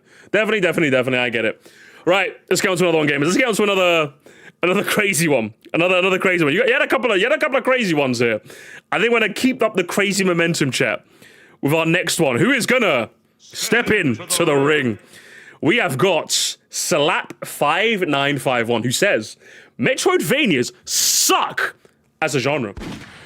The backtracking is boring, the maps are rarely well put together, I hate having access restricted before I get a specific item when I want to explore my own pace, instead of being railroaded. If I want to backtrack in life, I would leave my cars and keys at home. So you know what, firstly, I think we have to give him props. Right? We have to give him massive... This line, I'm not gonna lie, this line is kind of fire. I'll be honest, this line is kind of fire. I'll be honest, this is just like fire and flames, okay? This is just like, this is heat, broski. This is heat, alright? If you're gonna slander a whole genre, at least bring the heat. Do you know what I'm saying? This guy is comically wrong. But that line, I'd hang it in the Louvre. All day, every day. What do we think? Nah, they're baying tonight in comedy. Metroidvanias are sick. At least he's funny and wrong. Literally the best genre ever. My goat. They're kind of cooking. I kind of get it. There's some people that are agreeing with him here. But what I have to say is, I think this is a case of firstly, Metroidvania suck as a genre. This is crazy. This is crazy. This is just like insane. I think we need to put you in the madhouse. Okay, we need to put you in the madhouse, brother. You need to. Here's the door. Here's the nice security guard at the front. I think you need to check into the madhouse, brother. I think you need to check into the madhouse 100%. When you say backtracking is boring, I think this is another insane statement as well. But I think for an entirely different reason. Can I undo that? I can undo that. I think this is an equally as insane statement, but for an entirely different reason. I think this is a case of, and I'm gonna say it, gamers. I'm actually gonna say it. I'm gonna pull the allegations out quite early. I'm gonna call it a no joy. You know the rest, gamers. If you heard the rest, you can say the rest yourself. I will say for me, the fun is getting a new power up, going backwards and seeing, okay, what new roads now are available to me. So when you say backtracking is boring, is it because they don't have Subway Surfers on the side? I'm serious. No, I'm serious. That's the only way you can say, can it be ass? Sure. I'm not going to ever defend the backtrack to get the space jump boots in Metroid Prime. Never defending that whatsoever. But there is something quite cool about seeing an area and going, okay, I can't get that yet. And then you get the power up and then it clicks in your brain and you're like, flashback, I can go there. And I can do the thing. So are there games that do it poorly? Yeah, sure. I don't doubt it for a second. But when you say this, I'm just like, I can't help but think you want Subway Surfers. That's what I'm thinking. It's because I don't want the feeling of missing something because I didn't explore one minor area. It's the Deltarune fallacy. Well, I mean, if you didn't explore enough, that's kind of your own fault. With Deltarune, the game is so deliberately obtuse where if you wanted to figure out the genocide route or like the Snowgrave route, you have to look it up. If a Metroidvania is designed well and you're curious enough, you are going to find the extra bits of content if you have the right stuff. So I would say I kind of see what you're thinking. I think the Deltarune fallacy is not the right one for this one. That's all I'm saying. I think you just need to explore more. If you've ever walked into an area and felt like you've missed stuff, you just need to explore more. That's what you got to do. That's all you got to do. The maps are rarely put together. I would say I have not played enough Metroid. In all fairness, I've just played Metroid. I don't really play a lot of Metroidvanias. I've not played enough to refute this accurately. So instead, I will slanderously refer back to No Joy, No Whimsy, and I will call it a day. I have not played enough. I've literally just played Metroid. I say I like Metroidvanias, but the only one I've played is Metroid. I'll be real with you. So I can't refute that. I'm just gonna slander you and call it a day. When it comes to this, I hate having areas restricted before I get a specific item, and I want to explore at my own pace instead of being railroaded. I think this is the case. I'm going to say it again. This is a member as well, Chad. Just remember, this is a member, okay? So I appreciate you, Celeb. You know I mean this in all but good fun. When I say this, I'm once again going to refer you to the No Joy No Whimsy allegations. Because as far as I'm concerned, when people say gamers are whiny entitled babies, it's statements like this that make it clear to me. So a game dares, the game makes the calamitous error of taking control away from you for a second by the nature of the genre. Where are you? Why can't I get it now? I want it now. That's how you sound. Genuinely in my head, that's how you sound. Instead of seeing a cool area and going, all right, let's see what that's got to be later. Let's see if I can remember what we got for me. No. And then if you're telling me, again, one of the coolest things, the yellow paint, one of the coolest things is that flashback moment where you saw a bit you couldn't access, you get the power up and you're like, flashback. Now, bearing in mind, my short-term memory is shit. If what you're saying is that you feel like you can't find, you don't like being, you want to explore at your own pace, how about you take notes? That's what I used to do when I was a kid, by the way. When I used to play Metroid Prime, I used to literally make a note of the place where a power-up was in case I forgot about it. And then when I got the power-up, I'm like, yes, I can go back there now. So there's ways to circumvent this if your memory is kind of bad. It's a pen and paper issue, not a skill issue. That's what back in my day. How are you possibly getting rolled in a genre that makes it exploring different paths? Listen, I'll leave that to you, okay? I'll leave that to you. And if I wanted to backtrack, I'll leave the slander's great. The slander's great, but overall, I think I'm going to give this it's another whack. I'm going to give this another whack, okay? I've got, not only have I got one gentleman outside the man house, I have got two. A second gentleman is outside the madhouse. That's what it is, gamers. That's what it is. The slander was amazing. Generational slander, and I'll give you massive points for that. But honestly, not only is the genre not for you, but again, there are two gentlemen making their way to your location right now. And one of them, I'm going to be honest, one of them, this guy here, do you know him? Forgot his Weetabix in the morning. So he's going to be extra rough with you, okay? What do you guys think? What do you guys think of the take? Let's get some takes from the chat. It's just a hot take that you could take out a lava bucket and it'd still be a hot take. Lava, am I right? Fucking hell, ref. Crazy stuff. Bad take. Two whackers in a row? I can't believe this. I wonder which games they played, though, because this really is a case-by-case basis. Yeah, I'm curious, too. Again, the only one I played is Metroid, so I can't really ascertain to the nature of Metroidvanias. I don't doubt for a second that there's Metroidvanias that did it poorly, but, like, that's crazy, man. I'm going to be honest, that's a crazy take. I think you just hate Metroidvania. Funny slander, bad take. 6 out of 10 has some good points, but objectively wrong. Find his site. Oh, thank you so much for joining in. I don't really disagree, but I get where he comes from. Slander's generational. The slander's generational. The comment was great. I'll leave you there. I'll leave you there, Salap, okay? Good comment. Good comment. You should play something like an RPG. You should play something like Pokemon. That's what you should do. All right, gamers. Who is gonna be the next to step into the Coliseum, the Sir Mercy Coliseum, okay? Let's see who it is. We've got gaming prices increasing is like the last thing on the list of stuff that affected by inflation I care about. I'm too busy worrying about, okay, who let Mildred in my fucking comments? What's happening here? Who let Mildred in here? What? Okay, little miss fucking taxes and white breads, all right? Go. This is a hot takes room. Wrong stream, goddamn. I said hot takes, not cold ones. Fucking Mildred in my lobby. Get him out of here. Sorry, guys, I misclicked. And then that's the next one. Who's gonna step into the ring? We have got Edo Vro, who gives us a crazy take, gamers. Who gives us the N64 is the best controller ever made. Now you're probably thinking, Musty, why are you not showing this on the screen? I'm not making it. Gamers, am I making this up? I need you to tell me. Do you think I'm making this up right now? Do you think I'm making this up? Am I making this up or is this real? I need you to take a guess, chat. Am I making this up or is this real? That's crazy. Me when you think I'm lying? You think I'm lying? You think they're trolling? You think I'm lying? It's real? It's Bandy's alt account, gamers. It's Bandy's alt account. Can you believe this shit? It's Bandy's alt.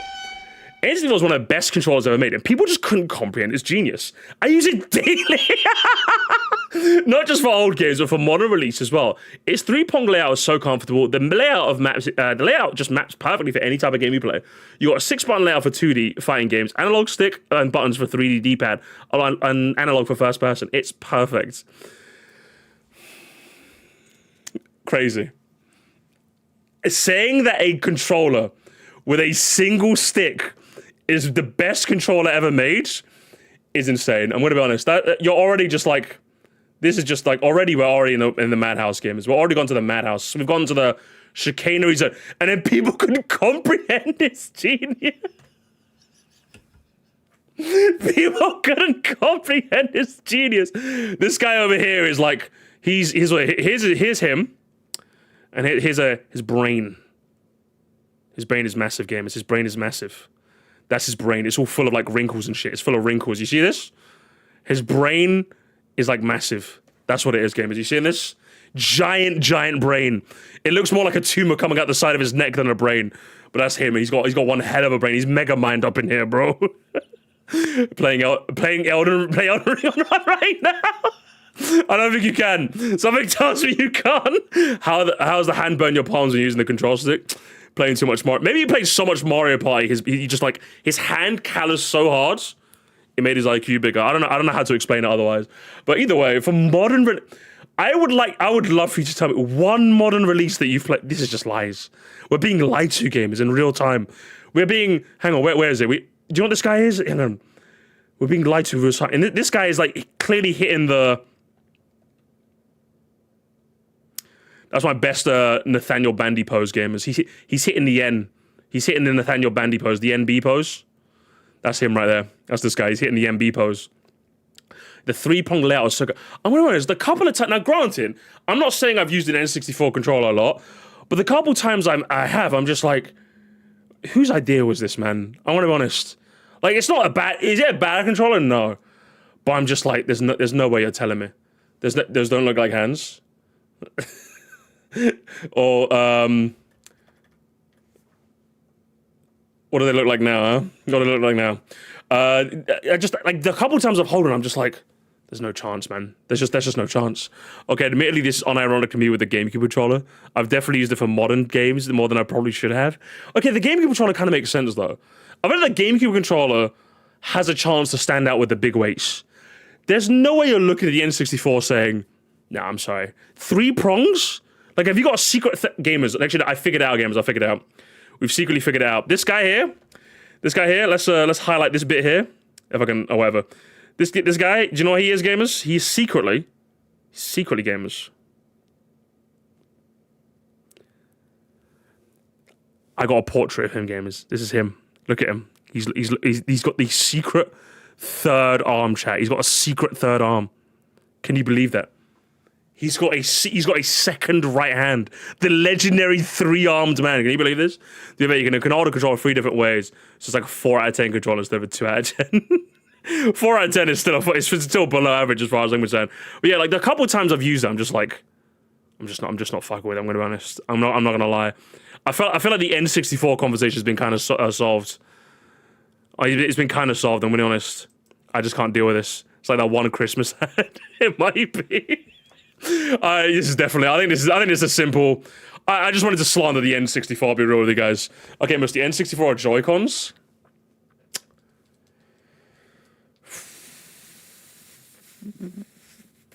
I think we're moving on to the next one, gamers. I think we're moving on to the next one. Let's see what we can come up with next. Let's see who's going to step in the ring next. Let's have a look and see who's next. Which one should I get? Let's get something a little. Let's do something a little interesting. I think this one's bound to get some people's knickers in a twist. This one's a bit interesting. I think this one's one that I'm gonna hope leads to an interesting conversation. Step into the ring.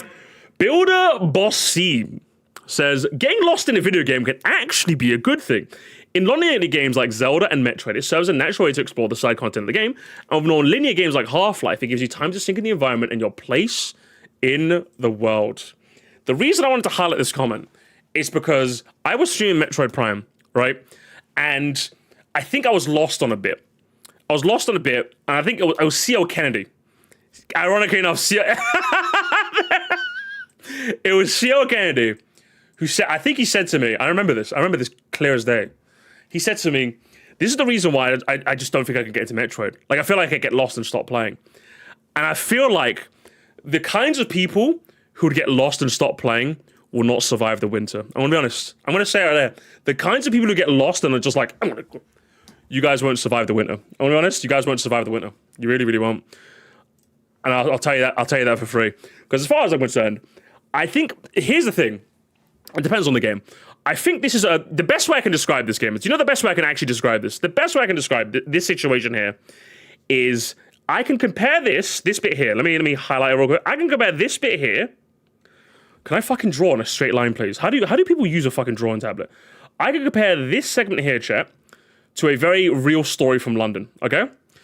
Here's the problem. Now, the London buses have a very strange phenomenon, chat. So I'm gonna draw a bus here. I'm gonna draw a bus. The wheels on the bus go round and round. Here's the driver. Here's the wheel, all right? Now, the driver is a very strange man. The driver's a very strange man. He's looking very sus. You see that? The driver's looking very suspicious, all right? The London buses have a very strange phenomenon, champ. A very, very strange phenomenon indeed. Right, let's say this is the exit, right? So this is the entrance, this is the exit, right? The London buses have a very strange phenomena where a whole bunch of people will constantly crowd around here, right? Will crowd around the exit. A whole bunch of people will always crowd around the exit. The seats could be relatively empty, but people will just crowd around the exit. They'll crowd around the exit all the time. You're probably thinking, and then Twilight asked me, like, I'm used to this. I'm in London. I didn't pay attention to this. So then when me and Twilight took a sit down here, I'll draw us in blue. So when we took a sit down here, she was like, Musty, why are there a bunch of people crowding on the door? I'm like, oh, they probably got to get off in 1 or 2 stops. We, 2 or 3 stops go by, still a bunch of people crowding in front of the door. So then she asked me again, Musty, what the fuck? What the fuck's happening here? You got to explain this shit, bro. You got to explain this shit, bro. And it's because every single person who's been on a London bus has been in a situation where their bus, they press the bell, which you'd think would be the universal indication of, okay, I'm going to press the bell, the driver's going to stop, he's going to give me enough time to go off, and I'm going to get off the bus. But every single Londoner, when they've been in the city long enough, has been in a situation where they press the bell, and the driver just doesn't open the door for some reason. He forgets to, so the system in which you're supposed to rely on the nature of the system working failed you. And because of that one failure, it leads to an instance where, do you know what? I'm kind of busy today. I don't fancy, accidentally missing my bus stop. So I'm just going to stand in front of the door. And if the driver doesn't open the door, I can be, yo, driver! And then he has to open the door. Or if he doesn't open the door, I can press the emergency escape at the top, right?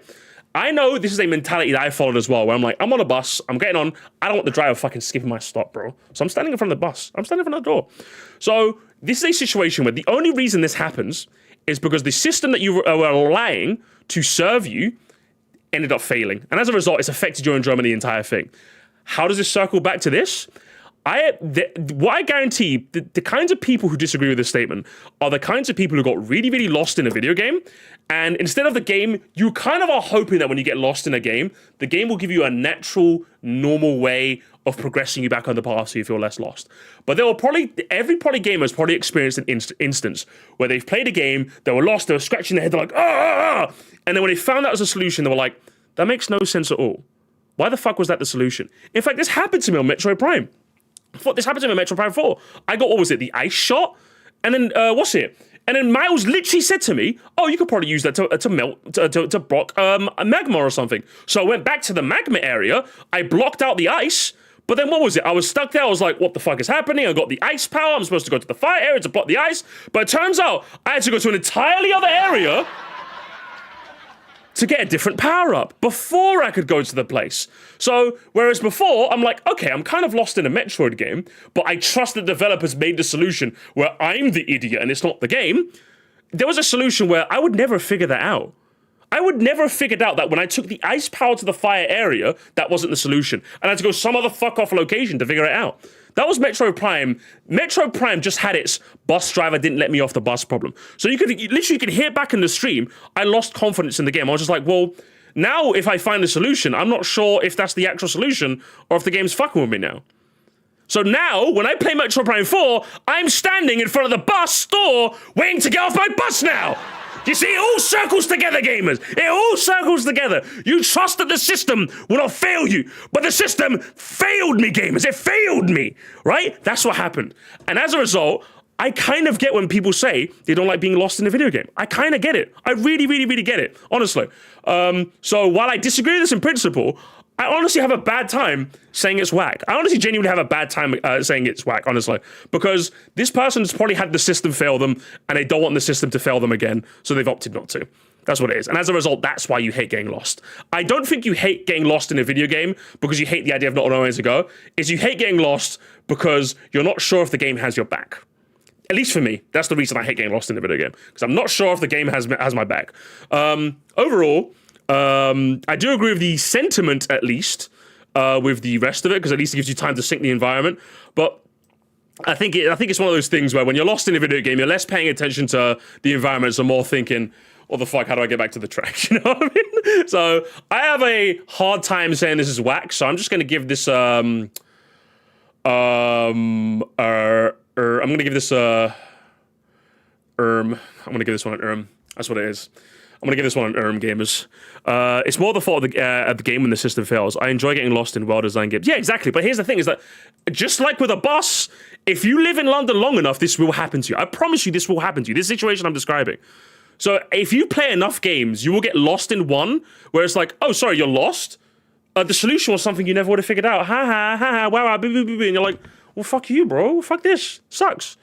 It fucking sucks, you know? So, you know, I'm fair giving this guy an you know? I'm not going to give him a whack. If I maybe would have given him a whack before I used the London bus. But you know what I mean? I'm comfortable not giving him a whack. An inevitable disappointment out of 10. Yeah, I don't want to feel like I'm playing Wiki Sim. Yeah, it's more of a feeling, you know what I mean? It's definitely a case-by-case basis, but it's definitely more of a feeling. I personally don't agree with myself. Who in the world gets lost and is thinking about anything except what the fuck do I do now? Fair dues, cast from, alright? You're just built different, huh? Aren't you just built different? Aren't you just built different, guys? You're just different. You're just a different guy. Do you know what I mean? You're just a different guy. Oh, man. Okay, now we get into something more crazy, gamers. Prosecutor Warrior has decided to step into the ring, gamers, and he's giving me probably the wackest take of all time. He's giving me the wackest take of all time, gamers. I'm actually in shambles right now. Mario Bros. Special is better than Lost Levels. I don't believe you. I don't believe you. I just don't believe you. I'm sorry. I don't believe you in the slightest. There is no way, for context, right? Now, obviously, you guys know about Mario Bros. Lost Levels, okay? I don't need to talk about Mario Bros. The Lost Levels. It's a game that kind of tickles itself pink off of getting off on the idea of making you not know where you're going, invisible blocks, reverse warp zones. But Super Mario Bros. Special, I'm gonna play the card games. I'm gonna play graphics, therefore. Because there's no way you're looking at me in the eye and telling me the game that looks like this and sounds like this and it's screen-based?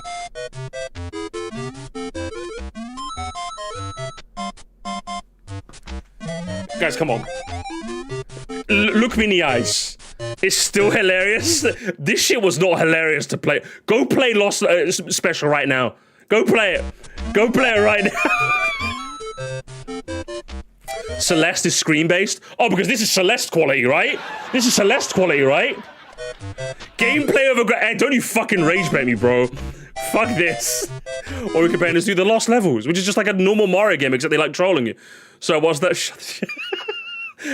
So this is an easy whack. Whack. Hang on, where's my pen?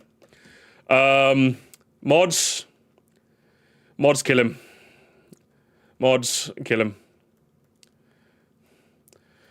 Kill him, mods. Get him, mods. Send him home. Sure, truly one of the worst takes to ever grace my server. Or disgrace my server. Send him home. I kind of agree. You guys are lying.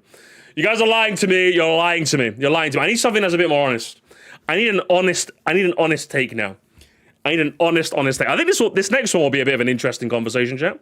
So how about we step someone into the ring? Step into the ring.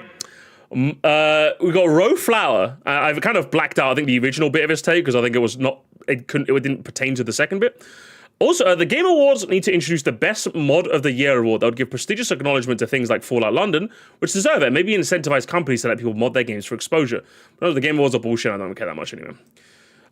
Interesting. What would you guys think? I thought this was quite fascinating because I'm just like, Mod of the Year?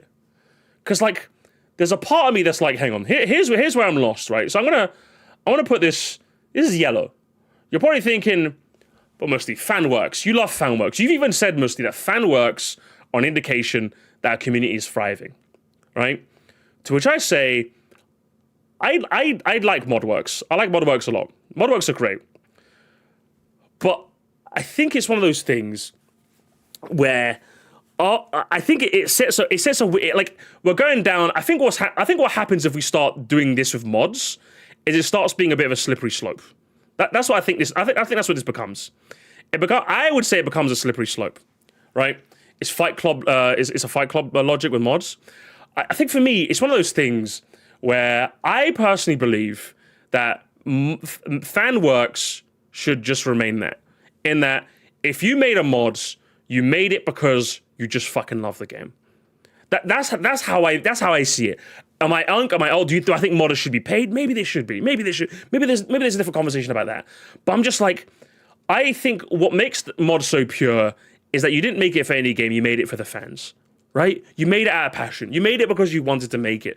I think we get into like, there's so many weird conversations that come out if we modded because it sounds very simple, right? Oh, the fans made a mod, therefore. But it's like, okay, then what? Like, what's the company gonna think about this? Like, is the company gonna sanction this? Are they gonna take you down? It's a great area. And then what happens when it comes to like the monetization? Like, what happens when it comes to like monetization? Do you know what I mean? Like, what happens when it comes to that sort of thing? All right, what happened? And then I think the other bit is I think the unfortunate bit is. And then what happens with like the community, for example? There's so many conversations that happen where, because then now you're getting people, are you making mods because you want to like actually make something? Or are you making them because you just want to like get awards and like accolades and stuff? The only reason I say this, like, mostly, like, what do you mean? I think one of the worst things, if you want an example of like how this can go wrong, Shay, if you want an ultimate example of how this can go wrong, I can prove this argument to you in 2 seconds. The way I can prove this is I'm not signed in. The way I can prove this is Roblox, right? Roblox has some fantastic games on there. I'll be real with you. Roblox has some really, really good games on there. One of the worst things about Roblox is they'll just yank assets from video games, slap dog shit monetization on it, and then sell it for money. Do you know what I mean? And I'm just like, why have more companies not just shut down Roblox already? Do you know what I mean? With the blatant amount of asset theft and nonsense that goes on this, I'm just like, how is this thing still a thing? Does that make sense? I don't want any mod scene becoming this, essentially. You guys have seen it. If you guys have played Roblox, you know exactly what I'm talking about. So when you say acknowledging mods and stuff, I don't want to pave the way for the legitimacy of those kinds of fucking losers, right? Call me old. Call me old. Call me old Musty. Call me old if you want. All right. As if, obviously, Roblox is old can of worms, but you know what I mean. We're not going to get into Roblox has its own unique problems, but you know what I mean. Okay, you know what I mean. You know what I mean. You know what I mean. But so I'm just like, when it comes to this sort of thing, there's just so many. There's so many other. It's such a. Do you know what it is? It's such a grey area. We can just cover this all in grey. It's such a grey area where I'm like, do we even want to do this? That's what I would say to you. But Benjamin will say they actually did have a category years back, but they stopped after Nintendo had 2 of their nominees, AM2 and Pokemon Uranium, disqualified. See, that's what I mean. That's what I think. When you're making here's the thing. Here's the thing, right? Here's the thing that makes me say no. Here's the thing that makes me say no to this. It's a simple word called case law, right? A lot of the law, now I'm not a lawyer, just clarify, but from my knowledge, a lot of the law works on case law. If something's been already enshrined in law, then when you get sued, you can harken back to that. For example, when it comes to fair use on YouTube, right? Fair use on YouTube, we have instances where people have tried to sue someone for like reacting to a video. So we already have case law on what is generally accepted in the eyes of the US legal system and what isn't.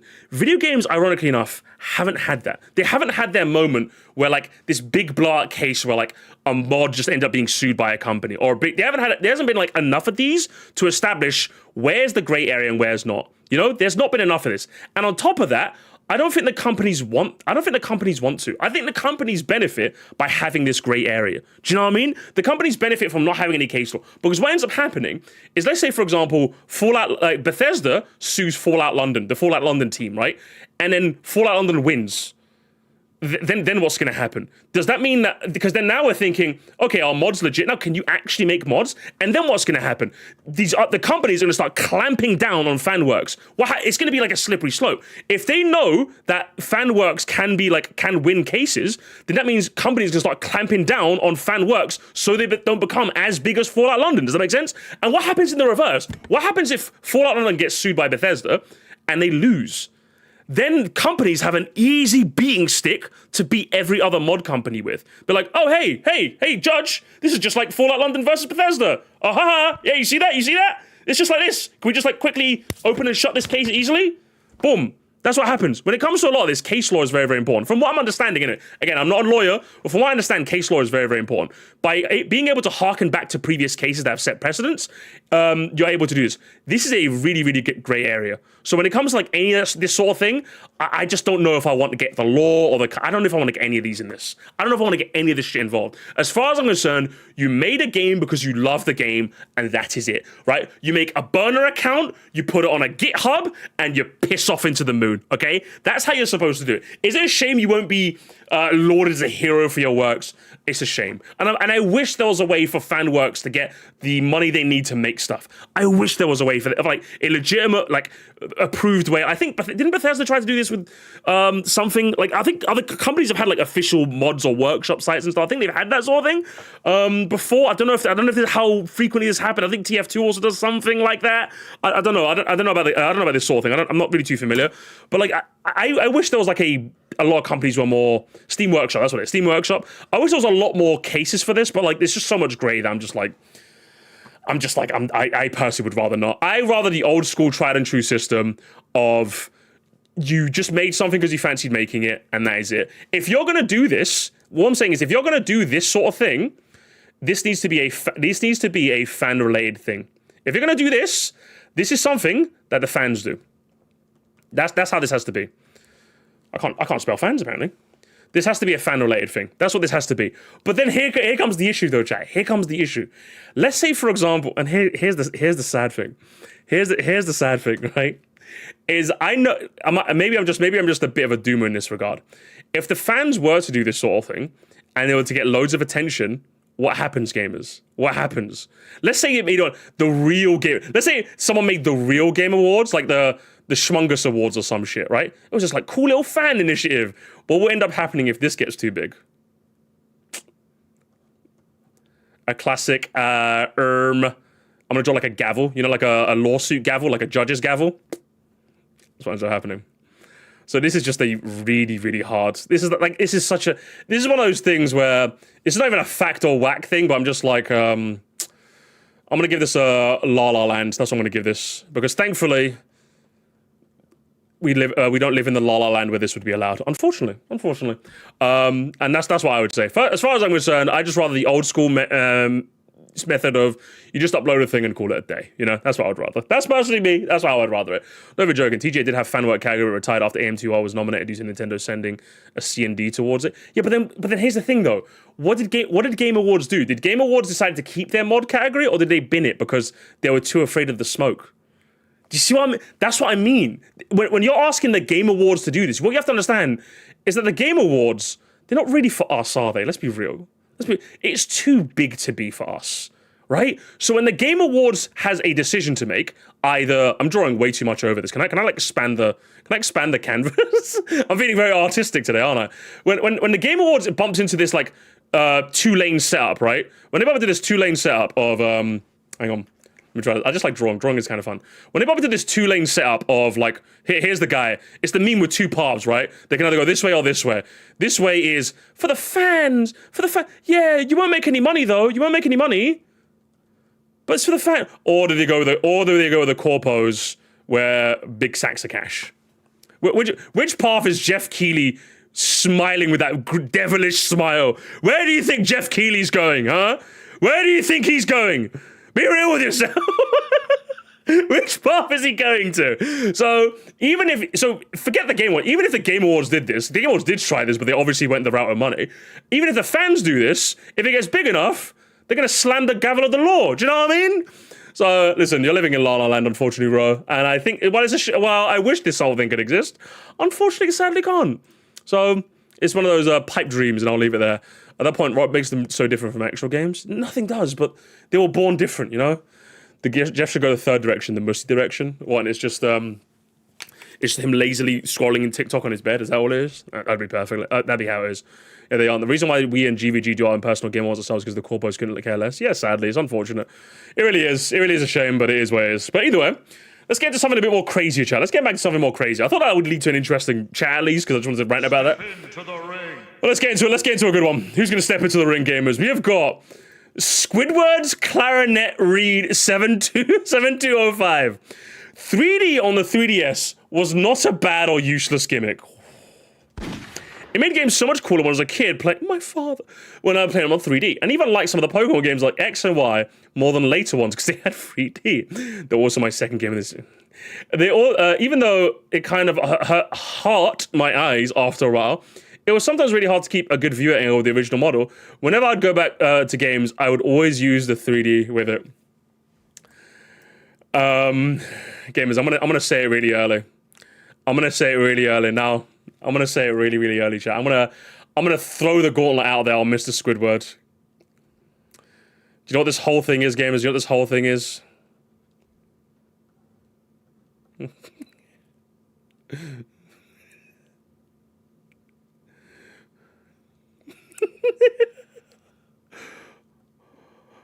Oh. Listen, son, I bought you a 3DS for your birthday.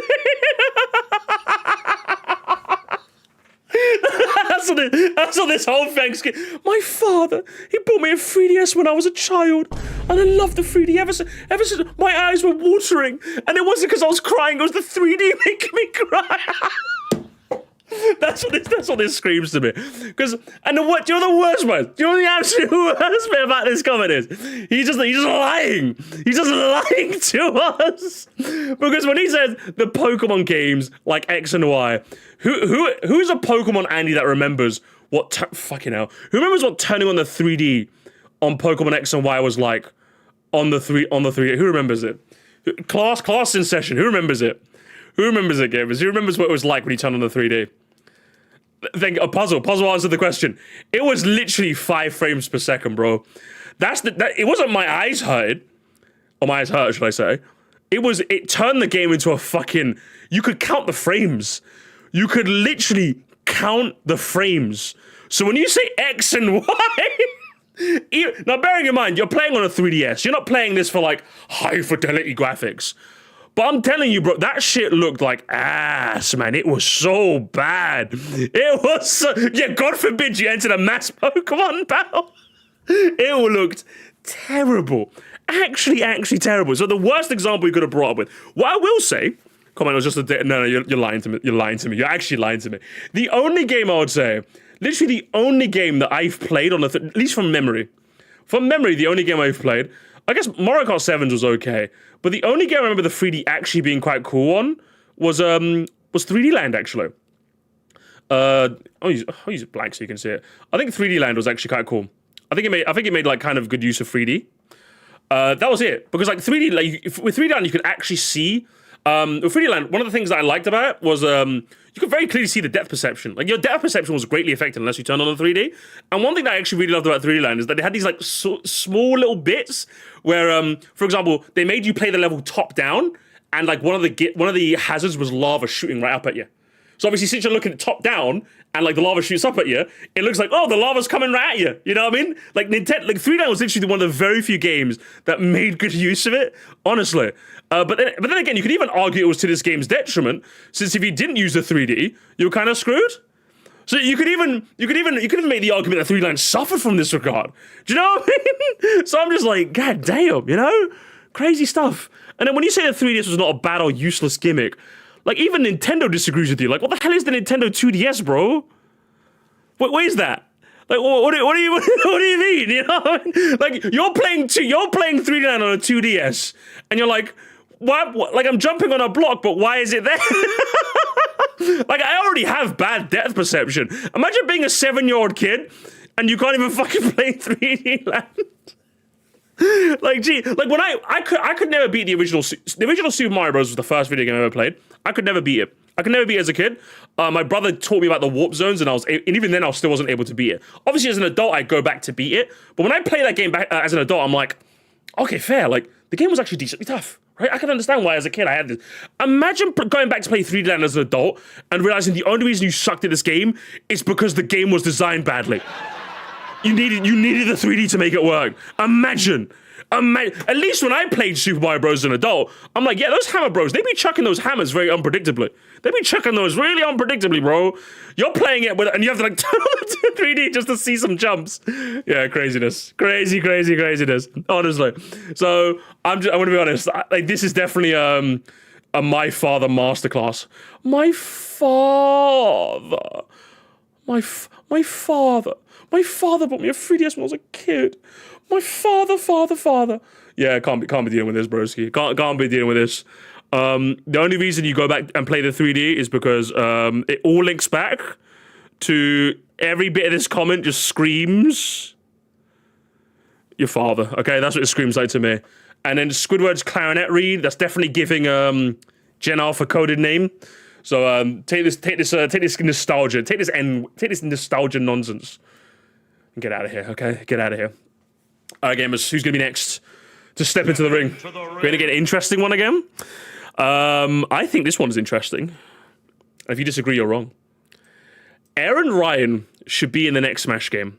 His fighting style is a perfect contrast to Matt's fast-hitting, clean boxing style. Honest, I never considered Aaron Ryan for a second, but I'm gonna be honest. I'm immediately sold. The moment I saw this comment, I'm like, yeah, put him in the game. Put him in the game instantly. Who? Do I need to educate you guys? You guys are hitting with the who as if you like. You guys are saying who as if this is some stranger. Like, you guys don't know about Aaron Ryan?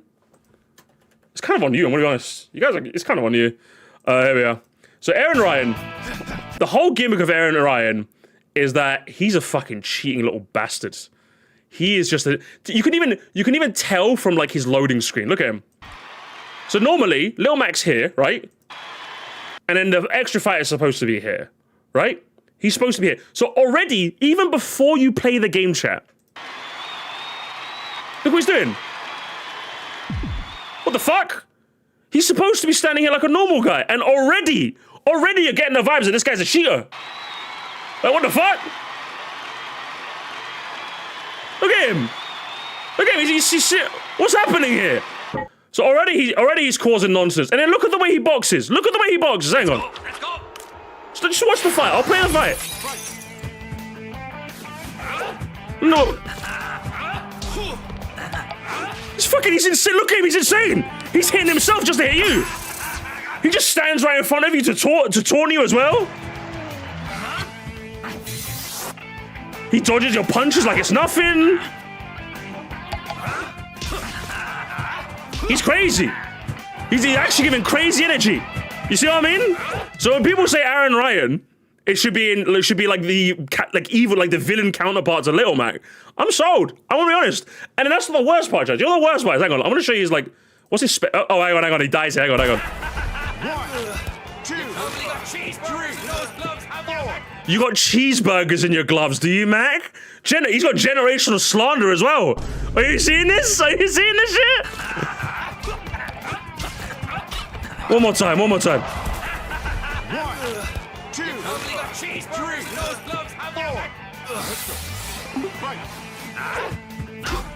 And then that's not even the best part, Chaz. That's not even the best part. So when you beat the game, you can do something called a title defense, right? Where Lil Mac fights everyone again in a round 2, okay? So everyone has a new gimmick, right? Everyone has a new gimmick. Everyone does something different. What does Aaron Ryan do? You're probably wondering. How does he do this? Have a look at this. He's like, what should I do? What should I do?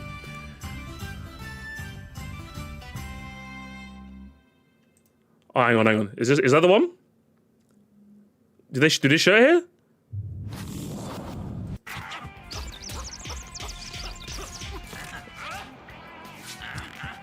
So now, gamers, watch this. Now watch this. Watch what he does. Watch what he does here. Watch. Here's one of my favorites, man. All I'm saying is, I don't think that's a legit boxing move. Do you guys think this is a legit boxing move? Do you guys think this is a legit boxing move? I don't know, gamers. You just like him because he's from the UK. I'm gonna ban you because it's actually racist. He's not from the UK. He's Irish. 2 totally different places, actually. Racism. I don't tolerate racism in my live chat. Secondly, can you believe this, gamers? Can you believe this shit?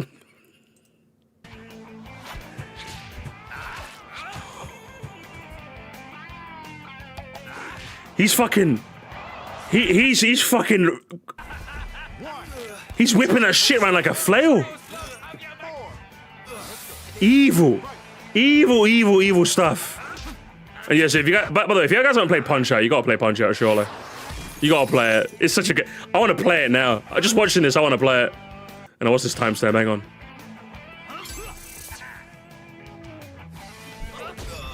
Oh, he's dead. Oh no. Is he getting up? Is he getting up? Come on, you get up. Oh, get up, Mac. He's dead. He's dead, gamers. He's dead.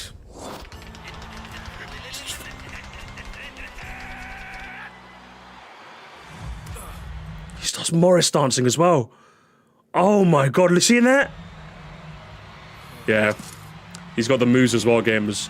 So he's got slander, he's got range, and he's got moves, gamers. So when I say put him in a smash today, I'm sure you guys understand. Okay, I'm sure you guys understand. This is the most correct opinion we've had today. And I hope I've convinced you guys that Aaron Ryan should be in smash.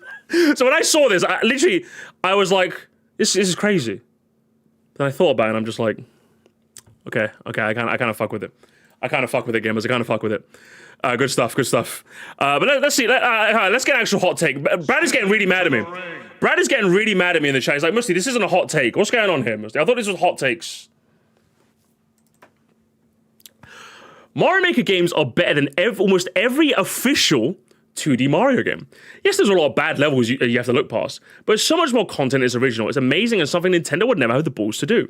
It's worth the price more than any other Mario game on the Switch other than Odyssey. Yeah, is that hard enough for you? Is that hard enough for you? I saw this and I audibly oohed. I audibly went, oh. I Gary Neville'd when I saw this. Fucking unbelievable. Because do you know what makes this crazy? Do you know what makes this crazy, right? This whole comment falls for the classic meme when it comes to video games, right? That's what this falls for. What Willow Pixie is telling you, gamers, is that apropos of nothing, if I gave you, let's say gamers, apropos of nothing, gamers, what Willow Pixie's saying is this present is bigger than the others, therefore it has to be better. That's what you're telling me. That's literally you're looking me in the eye and telling me. Instead of maybe giving them a shake, okay, like what's going on? Smaller one could be like a big good phone. You're like, oh, this present is bigger therefore it's the bigger present. It's the better present. Bigger no, you're literally thinking like an absolute capitalist, isn't it? You literally it's like, oh, the line's going up. Therefore the company must be doing amazing, isn't it? For like an absolute capitalist. The absolute the brainworms in you is unbelievable, isn't it? It's literally a quality versus quantity situation, isn't it? I bet you play Roblox as well on the side. Because when you're telling, and I think this, do you know what this person is also, right? Do you know what I also love? Do you know what I also love to ask Willow Pixie as well? Do you know what I also love to ask Willow Pixie? If I would love to see their like common history. I would love to be a fly on the wall gamers as they turn on their TV. Because I guarantee, do you know what this person's done before? Do you know what I guarantee this person's done before, gamers? This person has sat on the sofa, remote in hand, right? They've turned on Netflix, right? They've seen all these shows. And they're like, wow, there's like nothing on. There's like nothing on. I got Netflix, for $10 a month, I'm seeing all these shows, but there's nothing on. Now all you have to do is replace the N with an M. And you've got the same thing. You've got the same problem. So yeah, when you say Mario Maker has like, oh my god, oodles and oodles and oodles of content, it's like, yeah. Yeah, it does. Do I want to play any of them? Netflix? That's what this is. That's literally what you're telling me. And then also, it doesn't even. Firstly, I love how you use the exception of Odyssey. Hey, I wonder, gamers, I wonder why they'd use Odyssey as the exception. Is it because Odyssey has a lot of moons, therefore it's the bigger present? That's why they like Odyssey over Galaxy, because there's like 100 moons, 1 million moons in there, huh? Galaxy only has 120, right? Are you seeing a pattern here, gamers? Interesting. This person is quantity over quality incarnate. We were just talking about this earlier, weren't we? This is the kind of person, gamers, who will buy 7 skins they don't like. We talked about this earlier. It comes back, gamers. 7 skins that are like okay for like $10. Instead of one skin they like for like 20, you know? That's what this person is right here. It all comes back full circle, gamers. It all comes back full circle. Unreal stuff. Just give me more. They're gluttonous, absolutely greedy in their behavior. So when I say, and then also, I love the official in quotes, by the way. What does this bit even mean? Guys, you know what they mean when they say official? What do they mean when they say this? Well, yeah, like, I think when you say this, I think you very much deny the quality in just a very consistent experience from start to finish. There's a reason why a lot of people, I would say 8 Deluxe has more tracks than all, therefore it's better, fucking real. There's a reason why there's a good chunk of people, myself to a small degree, are like, I really don't like this like open world kind of vibe Nintendo of going for a lot of their main franchise like Mario and Zelda. I want something a bit more linear, a bit more focused. Because people like when they can play a game, it's got a handcrafted experience from start to finish and they can enjoy it. The potential of having 1 million billion great levels is fantastic, but when you feel like you have nowhere to start from or nowhere to go, it feels like what's the point? You know, it feels like what's the point? And on top of that, you're making the grave assumption, you're making the unreal assumption of assuming that the fans are better than Nintendo. You're doing the other fans. You're pitting the fans against Nintendo, which is like a bit weird as well.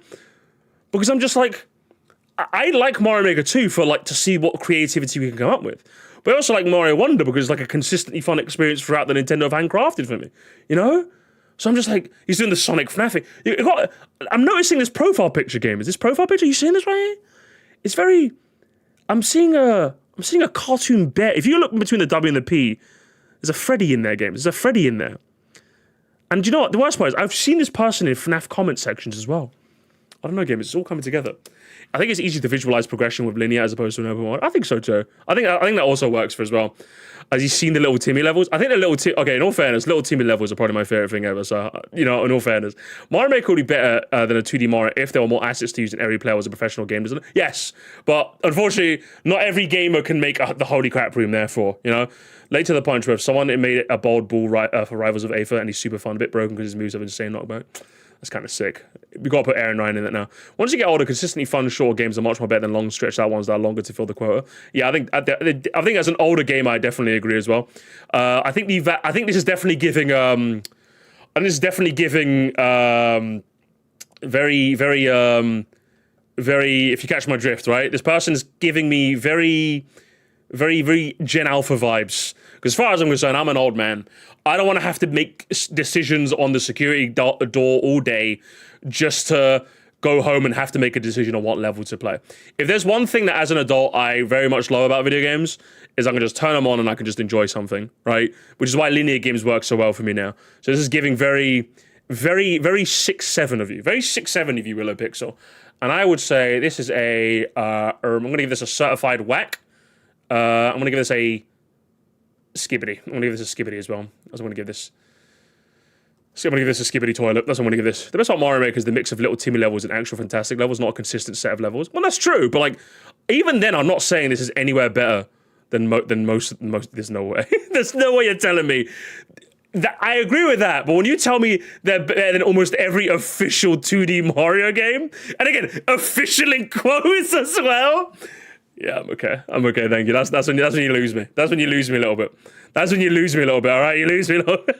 Kind of Dubai chocolate, kind of proper in Egypt. You know what I'm saying? Kind of proper in Egypt. All right, gamers, I got a bit of a fun one next. I got a bit of a fun one, gamers. I got a bit of a fun one. I need you to hear me out on this. Chat, okay? Mario Maker levels don't fulfill me the same way regular. Yeah, basically. I need you to hear me out on this one, okay? Here we go. We've got Omnikin who says, gambling is valid in video games and every game should have a gambling feature. Listen, guys. Here's the thing, gamers. Here's the thing. All right.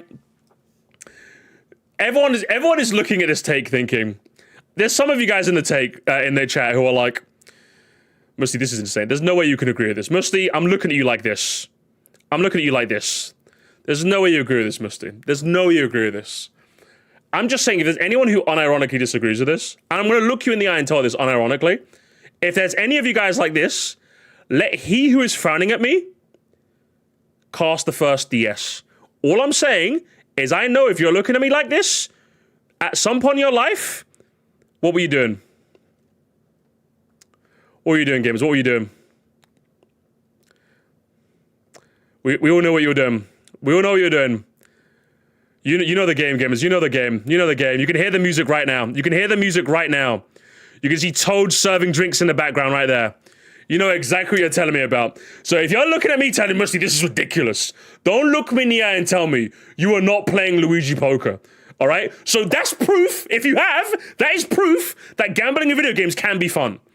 It's just how it's done, the efficacy of how it's done is very, very different. Does that make sense? Because you're not looking me in the eye and telling me that Luigi Poker was not heat. You're not looking me in the eye and telling me that, because that's fake. That's fake. Are you telling? That's fake news, bro. I used to play this shit. I used to play, like, mini games link up with my friends after school, bro. We used to play this shit all the time. This shit can be fun. Voltor Flip on the Hard Gold Soul server, that shit was gas, bro. That shit was fun. Rock, paper, scissors on Metopia? Bruv, you guys have not lived until you played rock, paper, scissors on Metopia. Do you know what I mean? You guys have not lived. I'm telling you. You guys need to hop. If you guys have never hopped on that shit, I don't know what you're talking about. Gosh. You guys have never lived, okay? You guys have never lived, okay? I streamed this entire game from start. I think it's the longest game I've streamed to this day. I think it was 25 parts. I gotta upload it all to the vault someday. This guy took my life with me. This guy had my life in the palm of his hands. You get a ticket, gamers. You get a ticket. Sometimes you get a ticket when you play Metopia. And you get to play rock, paper, scissors, alright? Look at this shit. Look at this guy. Look at this guy. Look me in the eye. Look at him. He's like, come on then. And you're like, and he hits you with the Sonic, and just like, fuck you. Fuck you, bro. Fuck this guy, bro. So you're like, rock, paper, and then you pick one. Boom. It's a tie. One more time. Go for it. Go again. A tie again. Go again. You got this. Scissors. Go scissors. Killed him, gamers. Killed him. And that's not where it ends, gamers. That's not where it ends. You're probably thinking that's where it ends. If that's where it ends, I wouldn't care. he tells you the most evil thing on planet Earth, gamers. Look at this. Looks like you got me. Here's your 500G as promised. What do you say? Feel like a lucky streak coming on? No pressure, but if you could use those winnings, you could have another try. There's 1,000G if you're in it, if you win it, feeling lucky. And that's when he gives you the double or nothing. And every single time this guy gave me a double or nothing, I'm telling you, man, the devil on the angel on my shoulder, he left. He was like, nah, I'm out. I'm not dealing with this again. I'm not dealing with this. The devil on my shoulder was whispering. He was whispering in my ear track. Come on, go, listen. Do the double or nothing. Do the double. You know you want it, mister. You know you want it. You always take the double. You always take the double, okay? So again, I understand that, like, gambling in video games is like a lot less of a fun topic because of the rampant monetization systems with like loot boxes and even the FOMO stuff of like shops and battle passes being terrible in general. Like, I think battle passes have kind of overstayed their welcome a bit. But when you're telling me like every game should just have like, if you're telling me every game can have like a picture poker or like a rock paper scissors type thing, you know what I mean? Like a rock paper scissors. That's my rendition of. If you're telling me every game can have like one of these, or you're telling me you can do like a little harmless little game of blackjack, yes, I'm gonna be honest. This is yes, absolutely yes. So I get it. I really do get the whole idea of like we shouldn't encourage this, but like, come on, man, this is just facts. Okay, this is just facts. This is just facts. I saw this take and I'm just like, nah, you're kind of ridiculous. But when I thought about it, I'm just like, this is too funny. This is too good. This is too good. Moral implications be damned. This is just heat, okay? This take is heat, okay? This take is just fire. If it's monetization with real money, it would never a thing. Gambling games wouldn't be a problem in the first, but yeah, definitely. I think gambling is genuinely one of like probably like ironic enough, it's probably like one of the worst addictions to have because at least with like alcohol, you can feasibly see how alcohol affects someone, right? With gambling, since talking about finances is such a taboo, like, gambling is probably the hardest one to, like, admit that you have. Like, what do you mean you have an addiction to losing money? Do you know what I mean? It must be genuinely such a horrible addiction to have. So, in, like, the actual sense where you're losing real money, I think it's horrible, absolutely. But, like, in video games, that shit's fun, okay? That shit is a fun little side. It's a fun little side thing, okay? And I would say the more things that have it, the better it is. The more things that have it, the better. All right, gamers, let's get into another. I think some of you guys are going to hate this one. Step into the ring. Some of you guys are going to absolutely hate this one. This one's a bit more niche. This one's a bit more niche heat. So we're getting into niche heat with this one, chat. I want to make it clear right now. But I think this one's interesting. From Zozim. Actually. Our very own Zozim. System-wide achievements kind of suck low-key. So when they say system-wide achievements, they mean trophies, achievements, Xbox or Sony. I think in-game achievements work well because you're doing it for the sake of the game themselves, and they'll put there because they actually want to be. With system achievements, though, it feels like there's some element that where you're doing them just to make the broader number higher. Plus, they kind of necessitate that devs add them if they don't want to.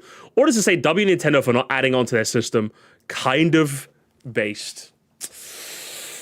See, again, there's some people in the chat. You see that? Some people are like, what? Oh, hell no. 100% disagree. See, I knew there was going to be a contingent of people that are like, yeah, this shit kind of ass. You know? Here's the thing, though. I think this is actually quite an interesting conversation. Because when you say in-game achievements, the thing I don't like, the thing that makes system-wide achievement... Okay, firstly, I used to be a guy who used to collect trophies, right? So when you say system-wide achievements, I used to be a bit of a trophy guy. I used to love collecting those trophies. If you ask me, what made trophy collecting so fun? It was just like, it felt like a marker of your mastery of a video game. Do you know what I mean? It felt like a nice little like, yeah, I'm the best. Yeah, I'm Sigma. That's what it felt like.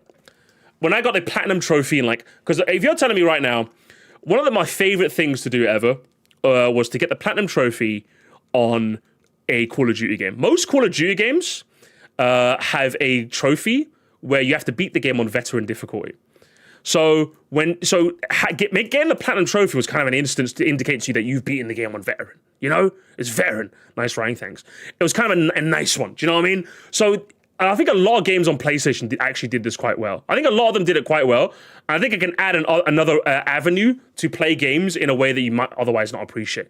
You know what I mean? And then when you see, oh, only 0.05 actually ended up doing this, it's just kind of neat. Do you know what I mean? It's a really nice way to mark your progress or mastery of a game in a way that's like a bit more like understood, you know? Because like when you go on someone's profile, if I also go on someone's profile and see, oh, they got the platinum trophy in BioShock, I'm like, okay. All right, okay, I see. Because I think it also, there was the amount of people I struck interesting conversations with because I just had a look at their achievements list and I saw that they had like platinums on trophies. I'm like, oh shit, okay, that's kind of neat, you know? So I think the system kind of works in that sense. It just feels good. It just feels really, really good. As somebody who used to collect them, they just feel really, really good to get. They really, really do. And I think what makes in-game achievements would be better, I would say. They would work better. But here's the thing, though, is that how many games actually use them, though? That's the thing. That's the thing that fucks with me. Shovel Knight had a good achievement system. That was really fucking cool, honestly. I really like them. But like a lot of games don't use them. They're just kind of like...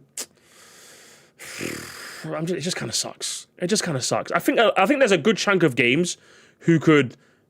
I feel like they could make interesting ways to like play the game if they wanted to, but they don't really. I feel like a lot of games don't really utilize their own achievement system as well as they could. That's the issue. Shovel Knight does, but Shovel Knight's the only game I can think of off the top of my head that has an achievement system that I really, really like. You know, isn't it easier for the devs to allow system achievements rather than making their own in game? Maybe it makes it easier too. That could be another argument as well. It's just easier for game devs to use a system. Okay, fair dude. So that probably adds to it. As well. And then. What's it? And then I think the other one is with system achievements, I feel like there's an element where you're just doing it to make the broader number higher. I won't pretend. I'm not going to pretend there isn't an element of this. I'm not going to pretend. Listen, you've got me, Zozum, and listen, I'm going to be honest. My hands are up. Okay, I'm not going to do it. When I was a cracked out trophy collector, I was definitely obsessed with seeing my PlayStation level go up. I'm not going to pretend. I was kind of cracked. Bro. I'm not gonna lie. I was definitely sniffing that PlayStation code, like that platinum trophy crack. I'm telling you that now. I was cracked out.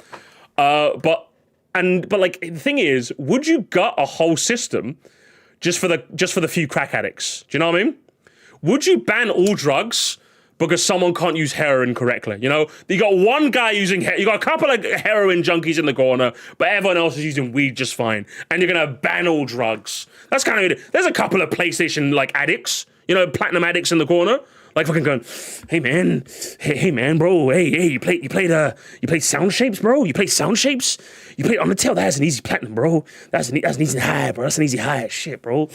You played, hey man, you got Sound Shapes? You got Sound Shapes, bro? I'm like, I don't care about Sound Shapes, bro. You go in the corner. I played Black Ops 3 on realistic difficulty, and I got the trophy for that, bro. You guys want to know what realistic difficulty is? You get shot once you die. In a first-person shooter where you can't see where the bullets are coming from. And I did that, okay? And I had the system-wide achievement to prove that I did that, okay? I fucking did that shit, all right? Yeah, it was fucking torture. But I fucking did that shit, okay? I did that shit, all right? Achievements are fine. Just having them be in-game rather than system-wide, so that only for the games where you actually want to add them for.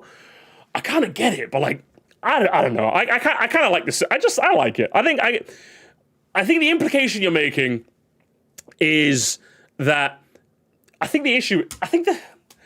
is the part where I say to you, Zozum, right? When I stopped becoming a bit of a trophy addict, do you know what I started doing? I turned off the notification that pops up when you get a trophy. And guess what? I've not thought about trophies since. So what I say to you is, you could just like turn it off and pretend it doesn't exist. Like, do you know what I mean? Like firstly, I feel like the system has enough merits where I'm like, I kind of fuck with it. And even as someone who, maybe I'm a bit biased because I was a bit addicted to them at some point, right? But I feel like there's enough merits with the system where I just wouldn't gut it because you simply can't just like turn it off. Do you know what I mean? You just can't. All you have to do is just turn off the notification system, it's fine. Will there be some games that do it poorly? Sure, but then it's Undertale that makes an absolute joke of it, and it's kind of funny, you know what I mean? So I'm just like, I feel like the system has more benefits. And you know what? I think the ultimate question it comes down to is, should Nintendo have one? I think that's the question I wanted to pose from this chat. Should Nintendo have one? I'm gonna be honest. I think it'd be kind of fun if they did. You could give away like platinum points for like getting lots of achievements. Especially with like Nintendo, a company that could probably make some really interesting achievements to get. You know what I mean? And again, you could just turn them off if you don't really want to interact with them. So do you know what? I'm not gonna lie. It really just screams to me that it just seems like it seems to me like your discourse pilled Zozum, in that you don't want to have to deal with the type of gamer that's a fucking crack addict, and because of that, you're gutting the whole system. Do you know what I mean? That's what it seems like to me. Do you know? That's what it seems like to me. You know what I mean? I don't know, man. I don't know, man. That's what it seems like to me, Zozum. You're getting whacked out now. You're getting whacked out. I don't trust Nintendo not to monetize it. You don't trust Nintendo to what? Monetize achievements? Bros, look me in the eye and tell me Nintendo would monetize achievements. Bro, come on, be real with me. Be so real with me. Come on, man. You're lying to me. You're lying to me in 4K, broski. You know what I mean? Don't you hate 100% Andes? Well, yeah, I slandered them because it's funny, not because I actually hate them. You know what I mean? Like, I'll make fun of you for whenever there's a couple of people. I'm not gonna lie. Oh, here's one right here. He donated $2 to me. There's a couple of weirdos on my Discord that are like, "Oh, guys, a new game came out with retro achievements. Oh boy, games. It's Achievement Monday, which means new achievements are coming out." And every time I see that, I'm just like, hey, do you know what? Do your thing, okay? Do your thing, okay? I'm just making fun of you, okay? But thank you for the You gave me 2 just to get slandered. Thanks for the 2, brother. Thanks for the 2. Don't get me wrong. Yeah, I see a couple of people in the Discord who are addicted to retro achievements, and I'm just like, whatever, man. Whatever. Do your thing, man. Do your thing. But I like making fun. That's all it is. They would make it part of their online service, but it wouldn't cost anything extra. That's probably what they would do, honestly. Mister, you can't not be hyped to master Galaxy or something. You're just a hey man, hey, have you got the achievement in Galaxy? Jump on Luigi's head 6 times. Hey yo, bro. Hey yo, have you got the achievement? That's how you sound. You you're on that blue sky retro achievement fucking meth, bro. Calm down. Alright, gamers, we've got another one. Let's step in the ring. Let's step into the ring, gamers. I think this is a bit more of a Pokemon-ly inclined one. I think this will be interesting to talk about. A part of me is okay how Game Freak won't add voice acting, I dropped my pen, to modern Pokemon games. Interesting. There are a handful of cutscenes in SV and ZA where I could have used them, but judging how people react to Pauline in DK Bonanza, voice-acted cutscenes in Breath of the Wild and voices in Metro Prime, some people put a gasket over voices regardless. I personally would like them, but they aren't a make or break for me. I'm not gonna lie, guys. This second bit was the bit that convinced me, because I was always in the camp of just add voice acting. What the fuck are you talking about? But like, I'm not gonna lie, man. They might be truing a little. Are they truing a little? So it's about fan reception. It's less about fan reception. Here's what it comes down to. Firstly, I liked Pauline's voice. I like the voice in Metroid, and I like the voice in Breath of the Wild. Just to clarify, I like it. Discourse peeled so hard. Give me a chance. Give me a chance a little bit. Hang on, real quick. Other retro achievements because I wanted the reason to replay my favorite games from the DSO. And listen, fair dues. I just like slandering you. Okay, thank you for the 5 there. I like slandering you. Here's where it is. The blown gasketers are not worth consideration. Let me cook, gamers. Let me cook. Here's where the only reason I'm even talking about this, because I knew a lot of you guys would get fucking insane over this, okay? And I was in that same camp. I was absolutely discourse poisoned.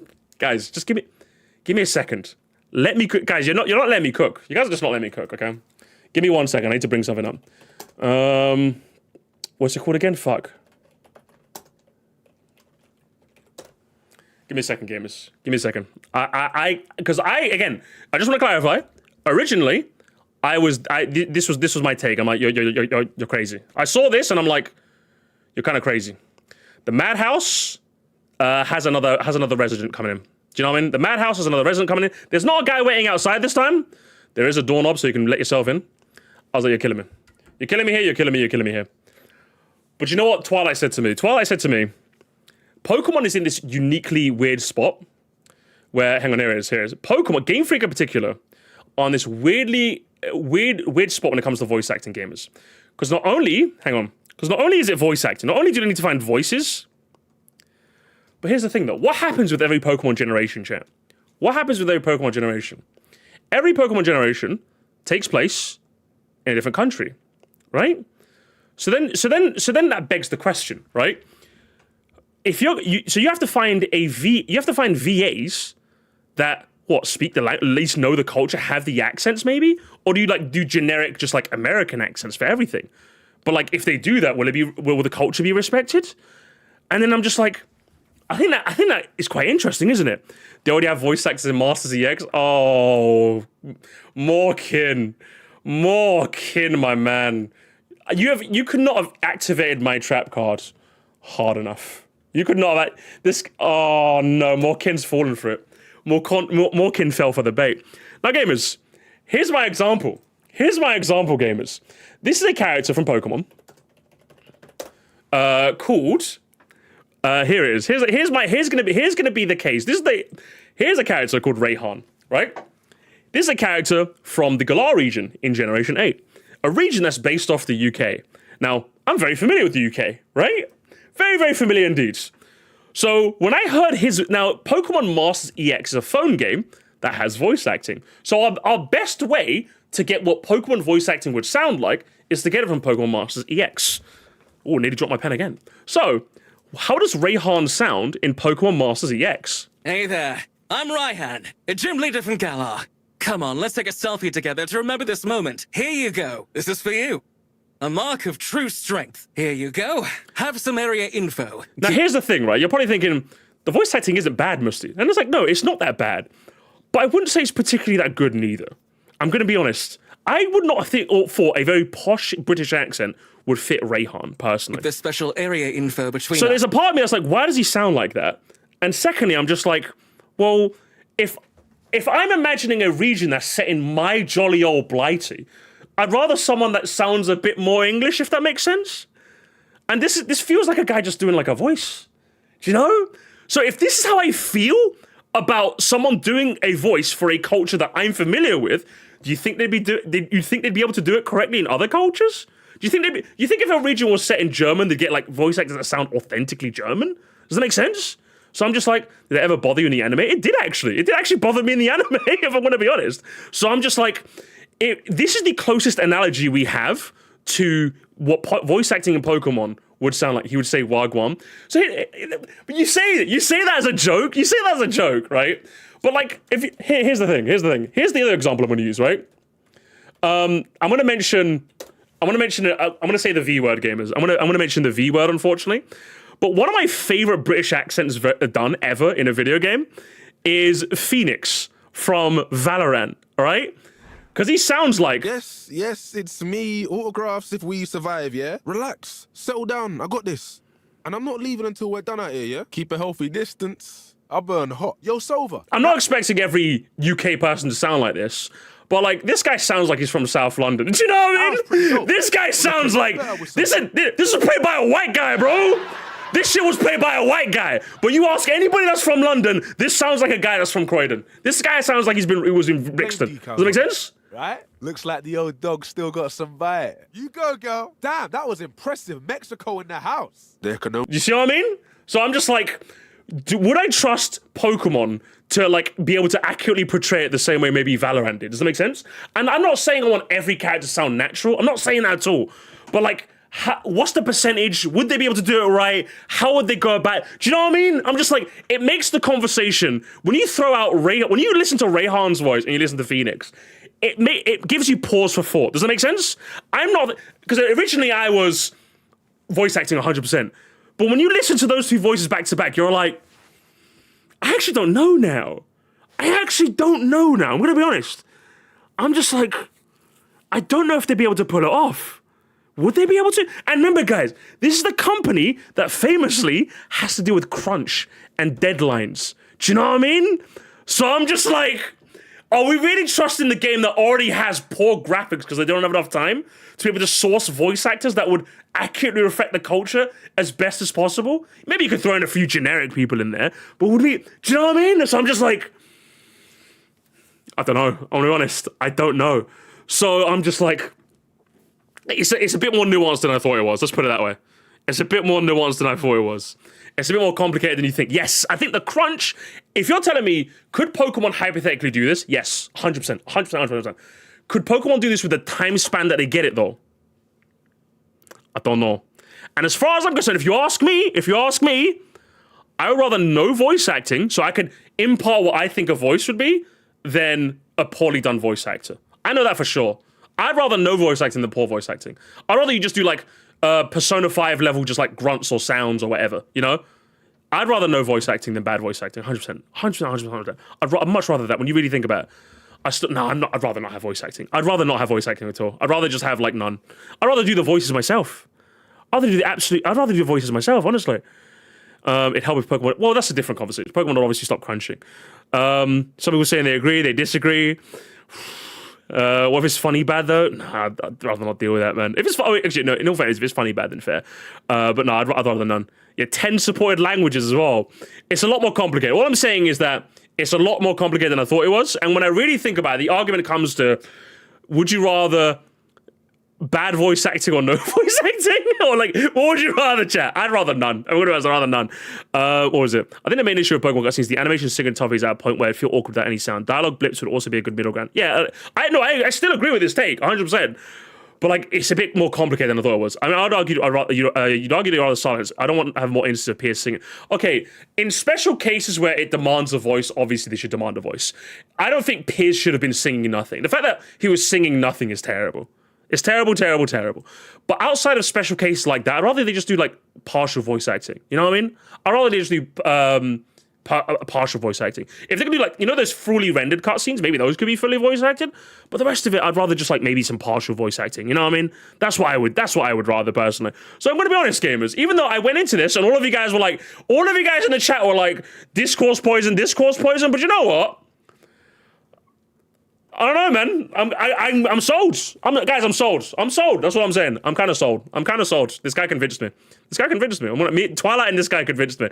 Anyway, let's read some notes. They aren't wrong. People get mad for no reason, but it's 100% apples and oranges. The big difference between voice acting and Bing Bing Boo platform a goddamn JRPG. hang on. I'm so glad you reminded Slurpee. It's been a while since I've seen you, brother. I hope you're doing well.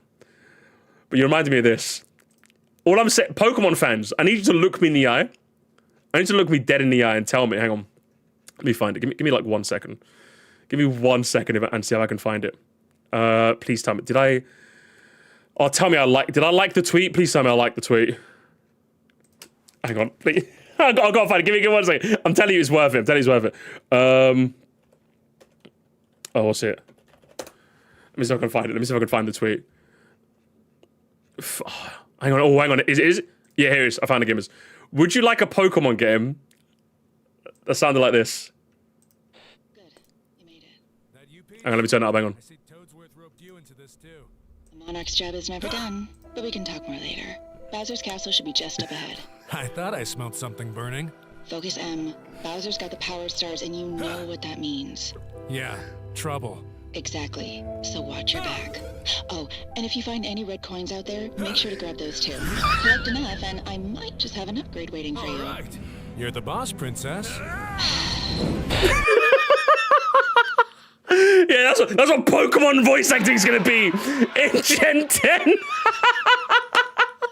I gotta like it so I can find it again later. But that was fun. That was too funny. You'll take it, yeah? You'll take this, yeah? I don't know, man. I don't know. I'd rather I just dub the lines myself. You know, I'd rather just dub the lines myself. Oh man, Nintendo hire this. Don't hire him, okay? Fire him today, okay? What's the Pokemon? Hang on, let's see this. Pokemon. What, bro? What's the dub? The dubbing question. Hello. Can I?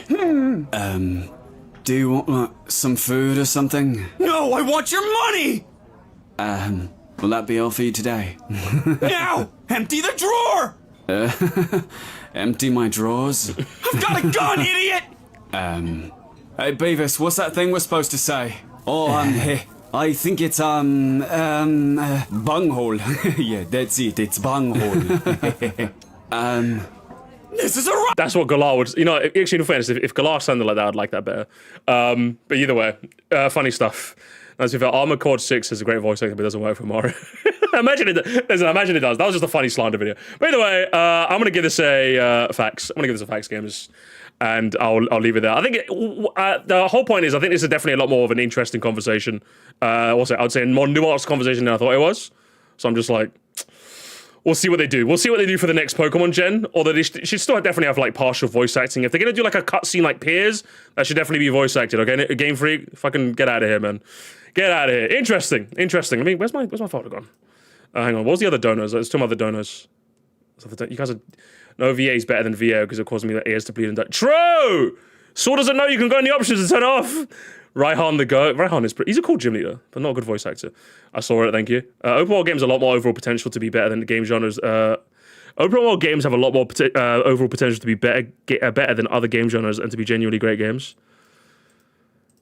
I mean, you didn't have to donate 5. You could have just left a comment on the post. But I would say... Fact with a question mark? I don't know. Let's get to the next one, though. Let's get to the next one. Thank you for the 5. Let's get to the next one, gamers. Let's do... Who's going to be next? Who is going to be next? Oh, I think... should we do... Let's do something... Is there something that's, like, really, really hot? I've got something... Oh, what's something that's really hot? Step into the ring. Step into the ring. I'm getting really fatigued with how hard Nintendo's been pushing Mario in recent years. Evil Nintendo Land. Evil Nintendo Land be like...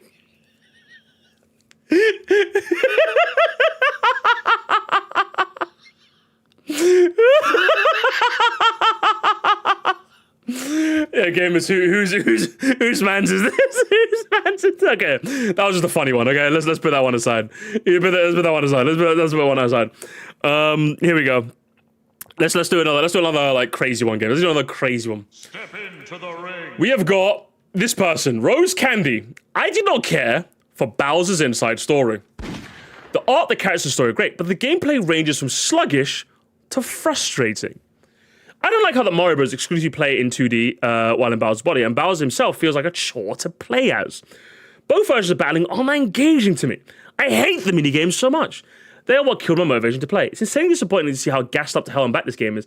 At least TTYD earned that reputation. Reese's alt account, potentially? Reese's alt account? All I'll say, the only part of this comment I agree with is the minigames. While I wouldn't say I hated them, easily the low light of the game. I'd say the minigames are kind of like... They're kind of ass, I'm gonna be honest. They range from okay to kind of ass. The rest of this, though... all I'm saying is...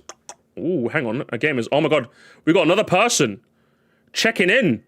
So the madhouse has gone really... Like, they're running out of rooms, gamers. They're running out of rooms. They're running out of room.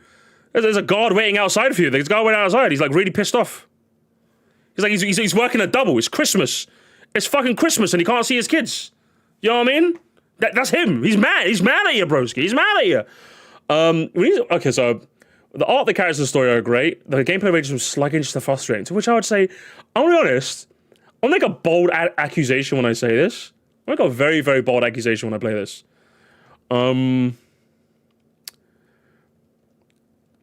Did you play this on an emulator by any chance? That's the only reason I can think of. Because like the only reason I can think of is like maybe Bowser's touchscreen controls like got a bit touchscreen bros attacks, or his like Bowser attacks got a bit much. But like that only sucks if you play on an emulator. So I'm gonna be honest. The only reason you say the gameplay is sluggish is that like were you playing on a fucking emulator? Because when you said the gameplay's frustrating, I'm just like, it's the classic Mario and Luigi gameplay that we've kind of come to know and love, right? No, he's right though. Yeah, John, you're kind of cooked, bro. You're kind of cooked, I'm gonna be honest. I don't know what you mean by sluggish and frustrating. It's got the classic Mario and Luigi gameplay that you always wanted, but that's kind of it. So I'm like, when you say the gameplay is sluggish to frustrating, I'm just like, what are we talking about here? You get to play as Bowser. So guys, your argument invalid because you get to play as Big Dragon Bowser. He's all like, yeah, he's got like fangs and shit. He's all like breathing fire, you know what I mean? How's that not cool? You know? How's that going? All right, my argument is just Bowser therefore. Because you get to play the classic Mario and Luigi gameplay, and you get to play Bowser. Bowser's a lot more limited in battle. Only one character makes them a lot more slower paced. Yeah, but you got like you got two other ways to dodge. In fact, you got two? That's why they made two other ways to dodge. You can like dodge by ducking or dodge by punching. They made it more engaging by making two methods to dodge as Bowser. I think it works. I think it works quite well that way. So I have no idea what you're talking about. I think Matt John's just trying to be different. Bowser's spectacles wore off by the end of the game to me. He really doesn't evolve in the Battle of the World. Really? I don't know, man. Bowser's combat is just really, really fun to me. And then there's that one attack. I'm sorry. There's that one attack with Bowser where he's all like, I'm going to draw Bowser very poorly, by the way. I can't draw anyone. But Bowser's all like, he's all like, yeah. And then like the Magic Koopas all like, yeah. They're like raising their wands up. And then you have to like draw an attack and it's like, ooh. And then like, draw another attack, it's like, ooh. And then you draw another one and like, boom. And then there's that other attack where you like, you wash a dog. You got like a fucking angry ass dog and then you wash the dog. And then you got that one. And then you got the fucking, and then you got the Goomba one where like Goombas are running and you're like, bruv, the touchscreen controls of Bowser are so fun. I'm sorry, they just, his bros attack are more fun than the Mario Brothers ones, I'm telling you. His ones were so much fun. His ones were so much fun. I loved every single, the bros attacks were enough for Bowser to keep me engaged in the whole game. The fucking Shy Guy one, where like, they all put, you have to like fucking pull back on, you're like, yeah, you're pulling back constantly. That shit was gas. I would say, when you say Bowser's combat is boring, not only do you have like twice the metrics to like dodge, you gotta choose, do you duck or do you like punch? You got, his bros attacks are easily better than the Mario Brothers ones as far as I'm concerned, right? And then, so I'm just like, what are we talking? I'm genuinely confused as to what you're talking about. It's very, very fun. And then, I will say though, that maybe the only part I get you on, maybe the only bit, is I will say, the fight with like, that's not right. I would say the fight with like Chungus Bowser, not my favorite final fight. I will say that. I will say that. I will say the final fight with this, that is the only part where I would say it's kind of overrated. The music's great, but like this fight is kind of like, I don't know, it's good, but it's not that good, you know. So the Chungus Bowser fight, isn't it? You know, but other than that's the only, other than the mini games and maybe the final boss fight being a bit like not as good as the rest, I can't think of any other part of the game that's kind of the final boss is generally the worst effect. He has 3 attacks and does them all back to back every single time. Yeah, I'm not gonna the final boss is a bit like, it's a bit. I would say the final bit where you get to punch him a bunch is kind of got. The final boss definitely needed like an extra attack or two, 100%. But are you telling me? But this is too much. You're not looking, John. You're not looking. You know what? Better yet. You know what? Fuck John. You know what? I've had enough of John. I've had enough of John. I don't know about this fucking John guy. John, get in the fucking Discord, bro. I don't know. This guy's just yelling at me. In my own fucking live. I've had enough of you, bro. Where are you? Where the fuck are you? Get in the Discord. I need to yell at you. I need to fucking yell at you. I'm gonna break him like a bendy straw, bro. Get over here. You're getting snapped up like a twig, bro. You're getting folded like an omelet, bro. Where the fuck are you? Join the Discord. I've had enough of this fucking guy just yelling at me. The Bowser fight is bad. Yeah, that's how you sound. That's literally how you sound, broski. Oh, where is he? There he is. Alright, John, what the fuck's happening? What's going on, huh? Is he there? Hang on. My Discord's broke. My Discord machine. No, Discord machine's fine. Fuck. I gotta fix my Discord settings. Give me a second. We got a gamer alert, gamers. We got a gamer alert. What the fuck? Can we get? Why am I? And of course, John hacks my stuff as well, so it doesn't work. That's the issue. I'm back in a second, but I can't hear you. No, I can hear you. Hey, what's up? Okay. Okay. So, what's going? Firstly, John, who put a bee in your underpants this morning, bro? Who put a bee in your underpants? No. Go on. No, okay. I stand. Bowser Inside Story is great, but really, Bowser is the main issue. Backpedaling, huh? Amazing. I'm standing on this. Oh, what are you standing on? You're standing on shaky ground, brother. Go on, what's up?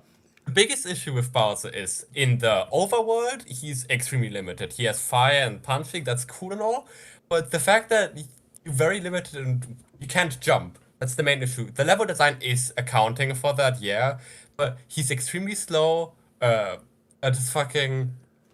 What's it? The main thing. What do you mean? He's the king of the Koopas. What do you mean? Go on. Keep going. Go on. Okay. But like, even when you go with Mario and Luigi in the overworld, it's just a lot more engaging. You can go in all these different places. You have more platforming to do, actually. The platforming is, what's never the craziest part about Mario and Luigi games. It's definitely a very strong thing that makes the overworld design more standing out. So Bowser just walking around and punching is just very one tone to me.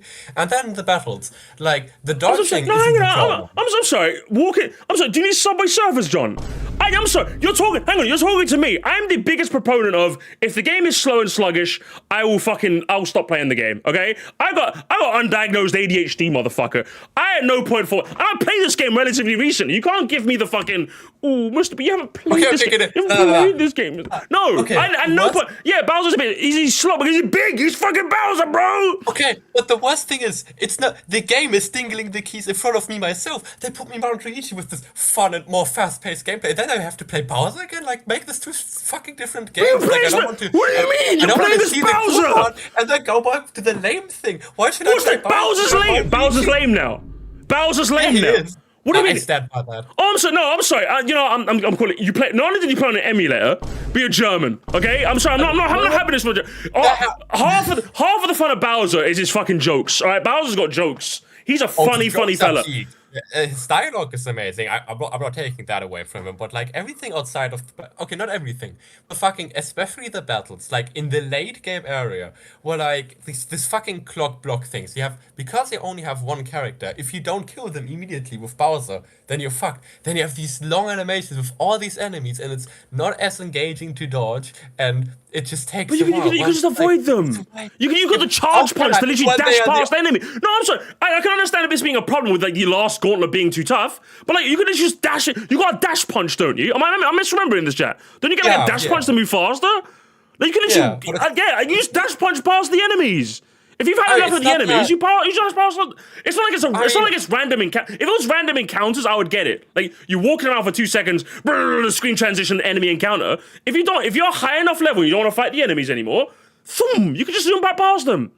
It's not that. It's mostly that either they're right in my way and I can't dodge them. Oh, I'm sorry. Wow, you have the one personalized cartridge where every enemy just happened to be in your way, huh? No. But there are definitely cases where you can't really dodge them. And if you would dodge every single one, then you fucking Blizzard Midbus gonna fucking whoop your ass because it's one of the hardest bosses in the game. So you fight a couple of them to get the XP up, and when you think you've got enough XP, you fucking. I at no point. It doesn't make the fights that you have really fucking dog shit.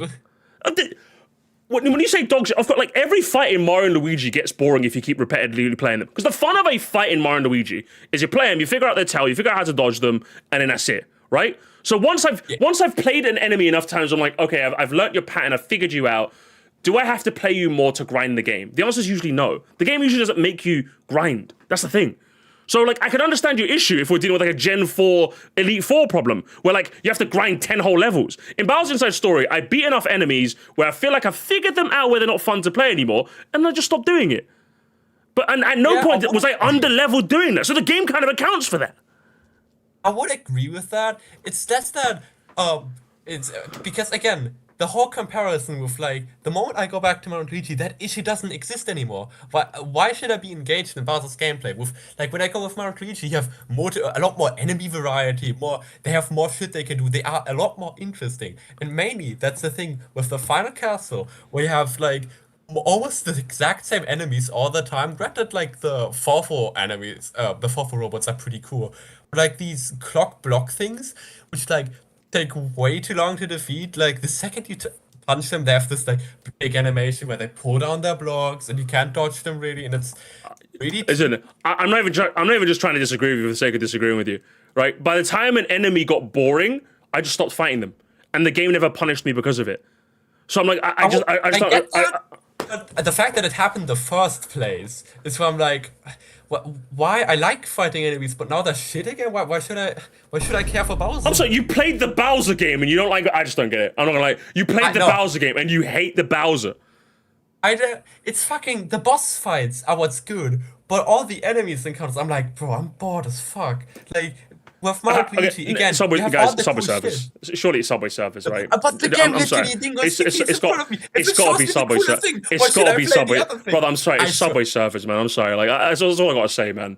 That's all I gotta say. So Bowser's bros attacks are some of the coolest. And by the time, even if I was to get to, and again, you got alternate movement options later in the game, so you can dodge the enemies. And by the time I'm bored with an enemy, I can just move on. If it was paced poorly, believe me, I'd be. Hey, like Majon, remember you're talking to me, okay? You're talking to me. I love being that guy that's on the opposite of a good take, right? I fucking love it when someone new in my chat comes along and says, "Musty, it's my first stream of yours," and I hit another, "Oh yeah, Galaxy 1 or Galaxy 2," and everyone in the chat goes, "Musty, it's Galaxy," and I'm like, ha, it's Galaxy, ha. I love that shit. So if I thought Bowser's Inside Story was mid, I'd agree with you. I'd agree with you every day of the week, bro. But the only thing I would say I agree on is some of the mini games are kind of shit, and I did not like them at all. Other than that, I ain't giving you nothing, bro. I ain't giving you nothing, John. You're just weird. You're just weird. You're weird and Bavarian, bro. You're weird and Bavarian. That's all I gotta say. You're weird and Bavarian. That's it. It's all about this. It's every time about the German. No, but say, I don't even think the game is mid, because I think the game is like in my top 3. I think the Bowser parts, especially, specifically in the end game, where normally I think the game is paced fine, especially with the Mario and Luigi part, it's paced well. But the ending, like the whole the whole castle from 4-4 is just very long paced. And like, mind you, I've played the game like 3 times, both original and remake multiple. So I can stand on this very strong. The castle takes way too long. What do you like? What do you think of Dream Team, by the way? It's my favorite. The tutorials suck ass though.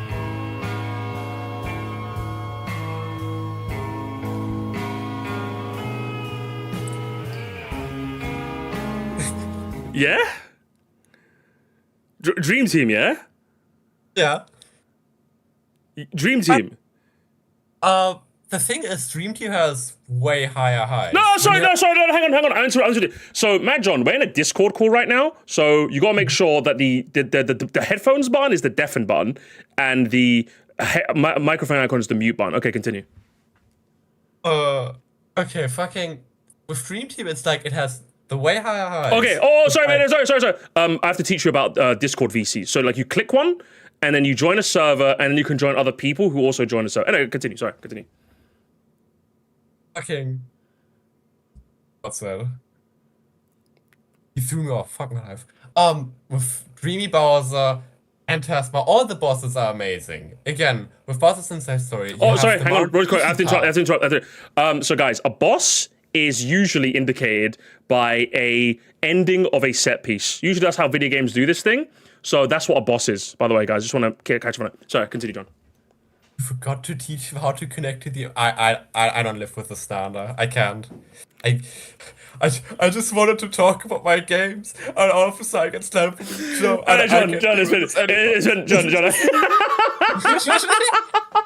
It's been fun talking with you, John. All I'm saying, listen. Yeah, don't worry. Dream Team could never. Just to clarify, I love Dream Team. I want to make it clear, I love Dream Team. These tutorials are too much. I'm sorry. This is way too much. Way too much. I'm genuinely. I would go as far as to say it would be better than BIS if it didn't have all the tutorials. I'm not joking when I say that.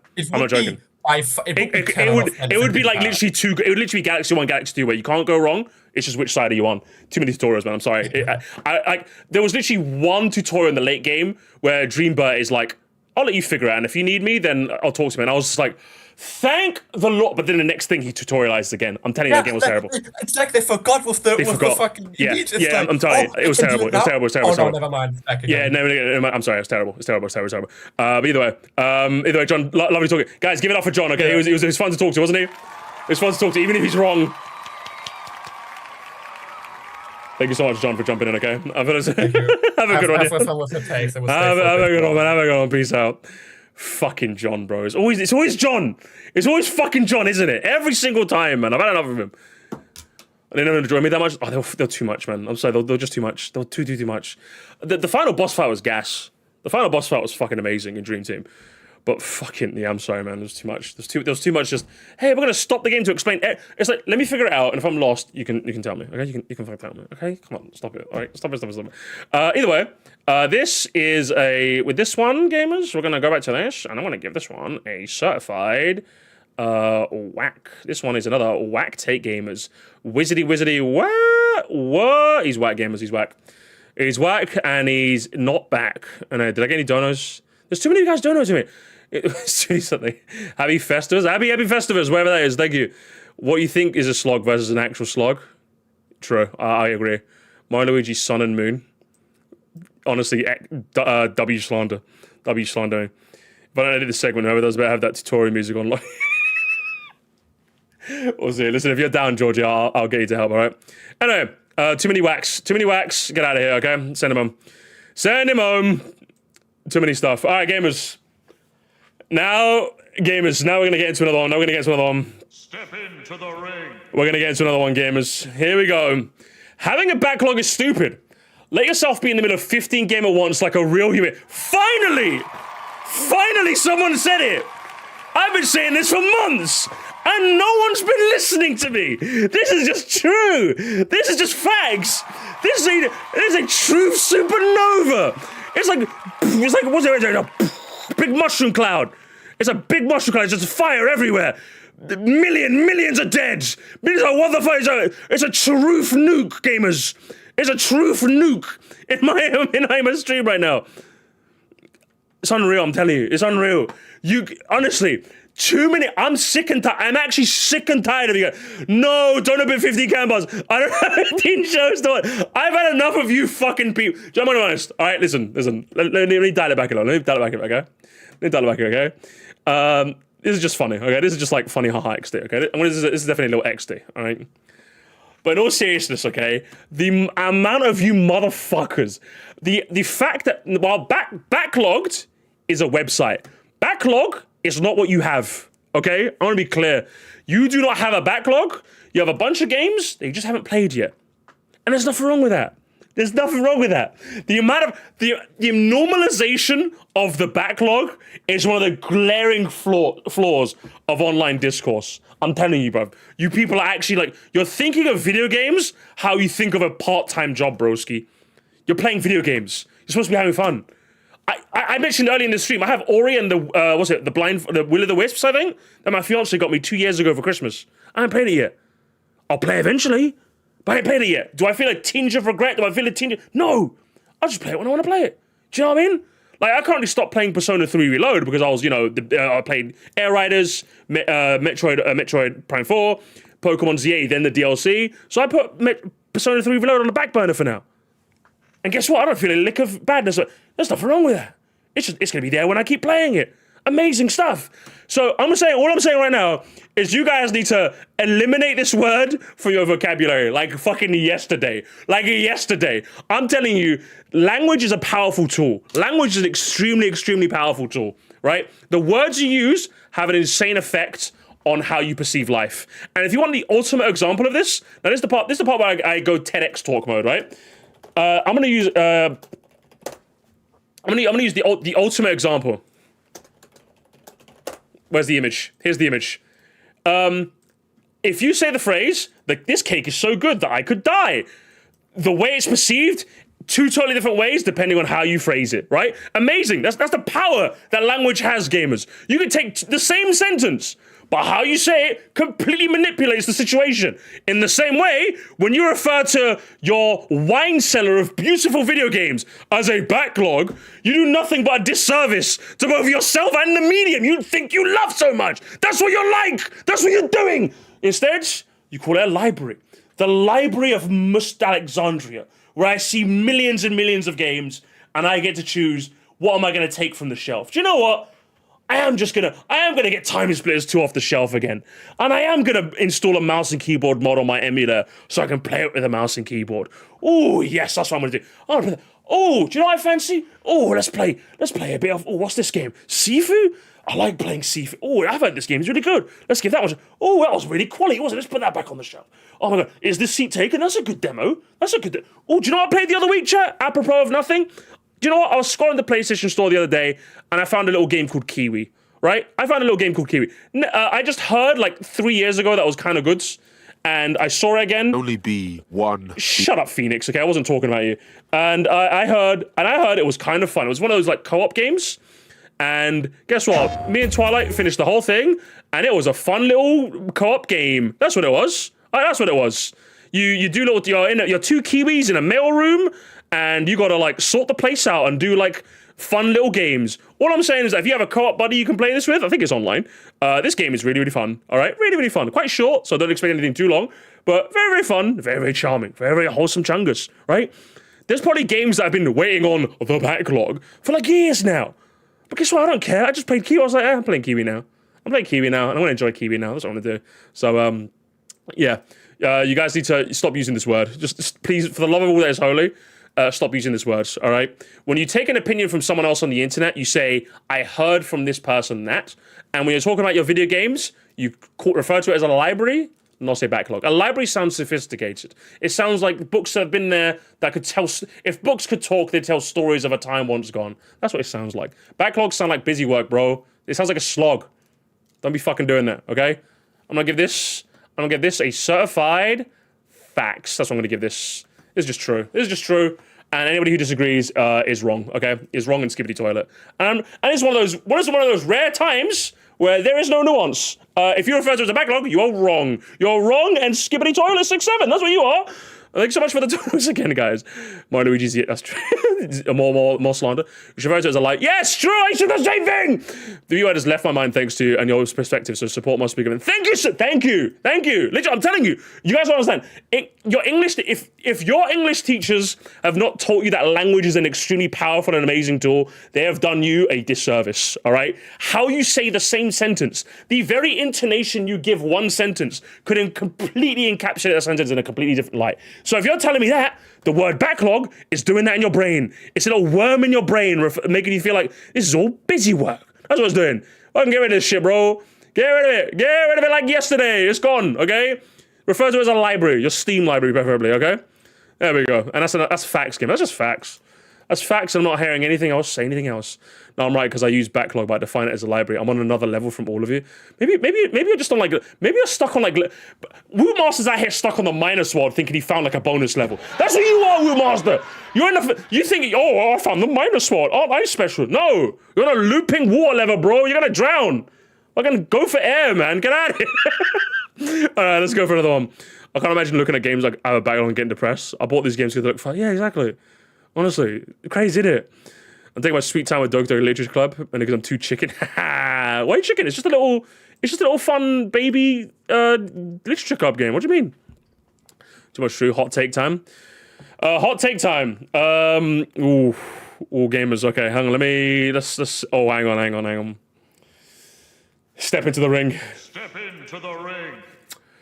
I think the constant debates over price really only matter for major buy everything consumers like me.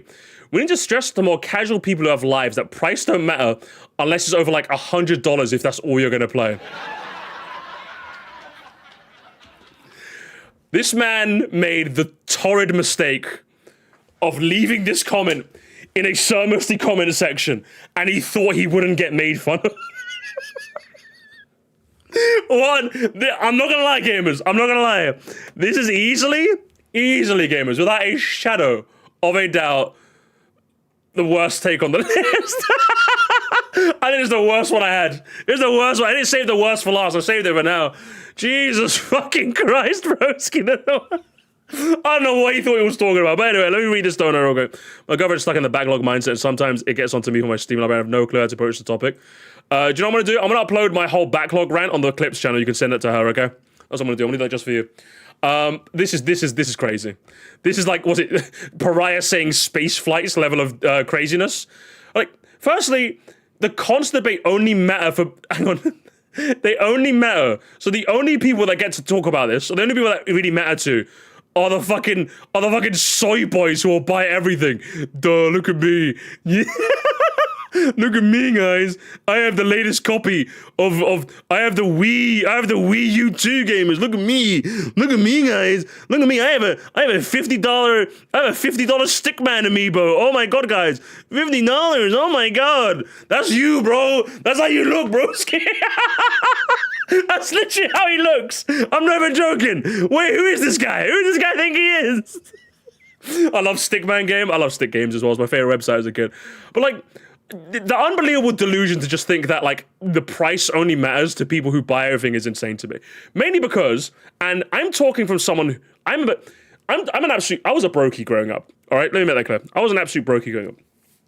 One of my favorite feelings ever. So when he says this, right, I just think you're insane. Not only are you insane, the man house has banned you, but what you do when you do this is you do a disservice to every gamer ever.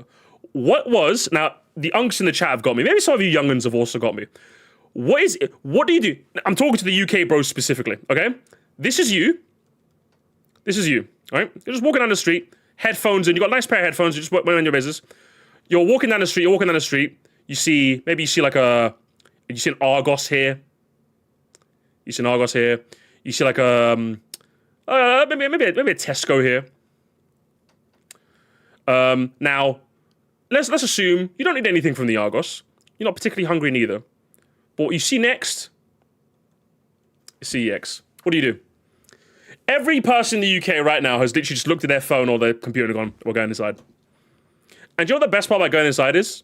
Do you know the best part about going inside the CEX is you get to look at a bunch of games, and not only is it the best part, not only do you just browse and see the litany of the collection you've got there, but you know what's also the best part about there is that you'll pick up a copy of like a Mario Kart DS, a MKDS or some shit, and it's like 10 quid, and you're just like, God is good, man.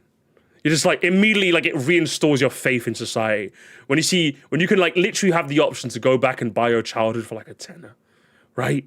So when you say price doesn't matter, I'm just like, what you're effectively doing is you're denying any sort of regular person to have that feeling of being able to walk into a shop and just buy a game, you know? Because for me, I don't know, I'm kind of crazy, gamers. I'm kind of crazy. I think that video games, I don't know, gamers, I'm kind of crazy in that I think that everyone should be able to buy video games. Wow. Everyone on planet Earth should be able to walk into a shop and buy a video game. Oh my God. Wow, isn't that crazy? Isn't that insane? Isn't that insane stuff? And this is the part where you might have to tell me, but the prices, they have to make their money back, right? The fact that in the US, they went from $70 to $80 in such an unbelievably short span of time indicates to me it's not a money issue. For a second, that singular price jump in the quick span of time it did proved to me personally that the big developers or the big publishers are not hiring for money. They are not hiring for money in the slightest. If they were, why did we go from 70 to 80 so damn quickly? Why? That's what I'll tell you. If production costs have really gone this crazy, whoa. Why did we jump up so quickly? Why are we still paying for online services when how much do those servers cost? They've never told us how much those servers cost. If the server costs for online gaming were so high, don't you think they would have already told us by now? Yeah, it's a little crazy that we don't know how much this costs, right? It's almost like it's not that expensive to run a couple of online servers, at least for a big company. So they just charge us online for anyway because Xbox set the precedent, right? So when you say, and then also the other part of your argument is over $100. Wait, so $100 becomes this fucking this cutoff point. So when games are $80, no, we can't talk about them yet, chat. We can't talk about them yet. When they're 100, then we can talk about them. Now, obviously, I'm kind of strawmanning this guy's argument a little bit. What he's saying is that the casual people who love this price doesn't matter until they get over $100 if that's all you're going to play. The assumption you're making is that people should only spend $80 on a game that they know they're going to play for 100 hours. What happened to just being able to buy a new game that came out and just enjoying it? I think, and considering how wages have not kept up with inflation, that's becoming even harder to do now. Forget about when $90, like $100, like, oh, now you can play when it's $90. At $80, it's becoming very, very hard for the average person to just buy a game. Do you know what I mean? I'm not gonna lie, guys. One of the absolute coolest bits about being a kid growing up was that games in the UK were full price for like £30 when I was growing up, right? Now, don't get me wrong, I was broke growing up, but £30 I feel like was enough money where like, okay, you can afford, like £30, you could probably afford £30 for a game, right? You could like walk into a game shop, see the new price for £30 and be like, even though we're talking like 2000s money, even by 2000s money standards, £30 is that's all right? You lose that ability to just go into a shop and just buy a game whenever you want to. What happens if like a game just came out? So you're essentially saying that any person who sees a video game has to wait for it to get cheaper. If they're not going to spend, if they know they're not going to spend 100 hours on it, they have to wait for it to get cheaper. But what's happened, especially if you're on Nintendo, how long are you waiting for games to become cheap now? You're waiting like 7 million years for games to become cheap now. Do you know what I mean? How long are you waiting, chat? Do you know what I mean? You wait like if you're telling me that if a game's too expensive now, wait till it goes on sale. What sale, bro? Do you know what I mean? Like Nintendo's not even doing that anymore, man. You have to wait like 7 more billion years. So I think this argument just like falls like so flat on its face because it's like you can only buy the major. But I don't want just the major major consumers to be able to buy everything. I want most people to be able to buy everything. Do you know what I mean? At least the video games they enjoy. I hate the idea that somebody could be like marginally interested in Metroid Prime, but because games are now $70, you can't just throw away $70. Do you know what I mean? You can't do that. That's too much money. That's a shame, isn't it? What shame is that? How sad is that, man? Do you know what I mean? Like people are playing less video games because they're being priced out. And Nintendo doesn't know what a sale is. So this just, not only is this just like not a good metric where you can only spending $80 on a game is fine if you know you're going to spend like 100 hours on it, but like it denies people the ability to like open up their video. What's the one thing I talk about a lot, gamers? What's the one thing I talk about a lot? One thing I talk about is expanding your gaming palette and playing more video games. But by advocating for this metric, like you don't really complain if it's, you deny the ability for people to just be able to buy various things. You know what I mean? Expand your catalog. I think that's one of those beautiful things about video games. Do you know what I mean?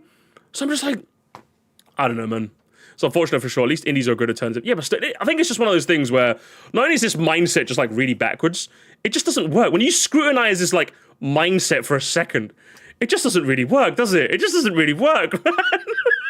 I'm just like, what are we doing here, man? You're basically telling us all to get our money up, and I'm just like what kind of mindset is this?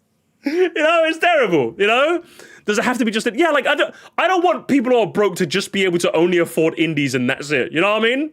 The fact that video games are now like a lot more of a luxury item, it's so sad, guys. My mum was on income support, bro. My mum was on basically the UK equivalent of welfare, and I was still able to afford games decently. Maybe not like AAA games when they first came out, but I was still relatively able to afford games. Someone in that same situation now probably isn't able to buy games.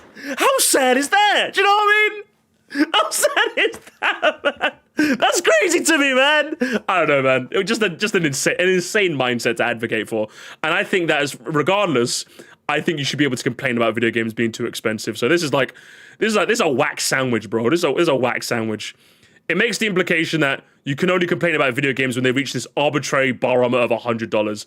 When I grew up at a time where my broke ass mum was able to buy me video games. Do you know what I mean? The fact that that's hardly possible in the modern day speaks volumes. And it's just very sad.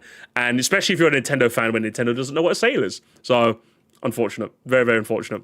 And I think it advocates for an industry where people are much less likely to expand their palette, which is the number one thing that I advocate for. So just all around an insane take, bro. It's an absolutely insane take that can only be spoken by someone who has never had to work a hard day's work in their life, all right? Because you're talking to me. Now, games are like, what, £60 in the UK? That's expensive. But like, I'm thankfully in part of my life, thanks partly to you guys and to the job I work, where a game being full price, I can still somewhat afford it. I've not forgot where I came from. Do you know what I mean?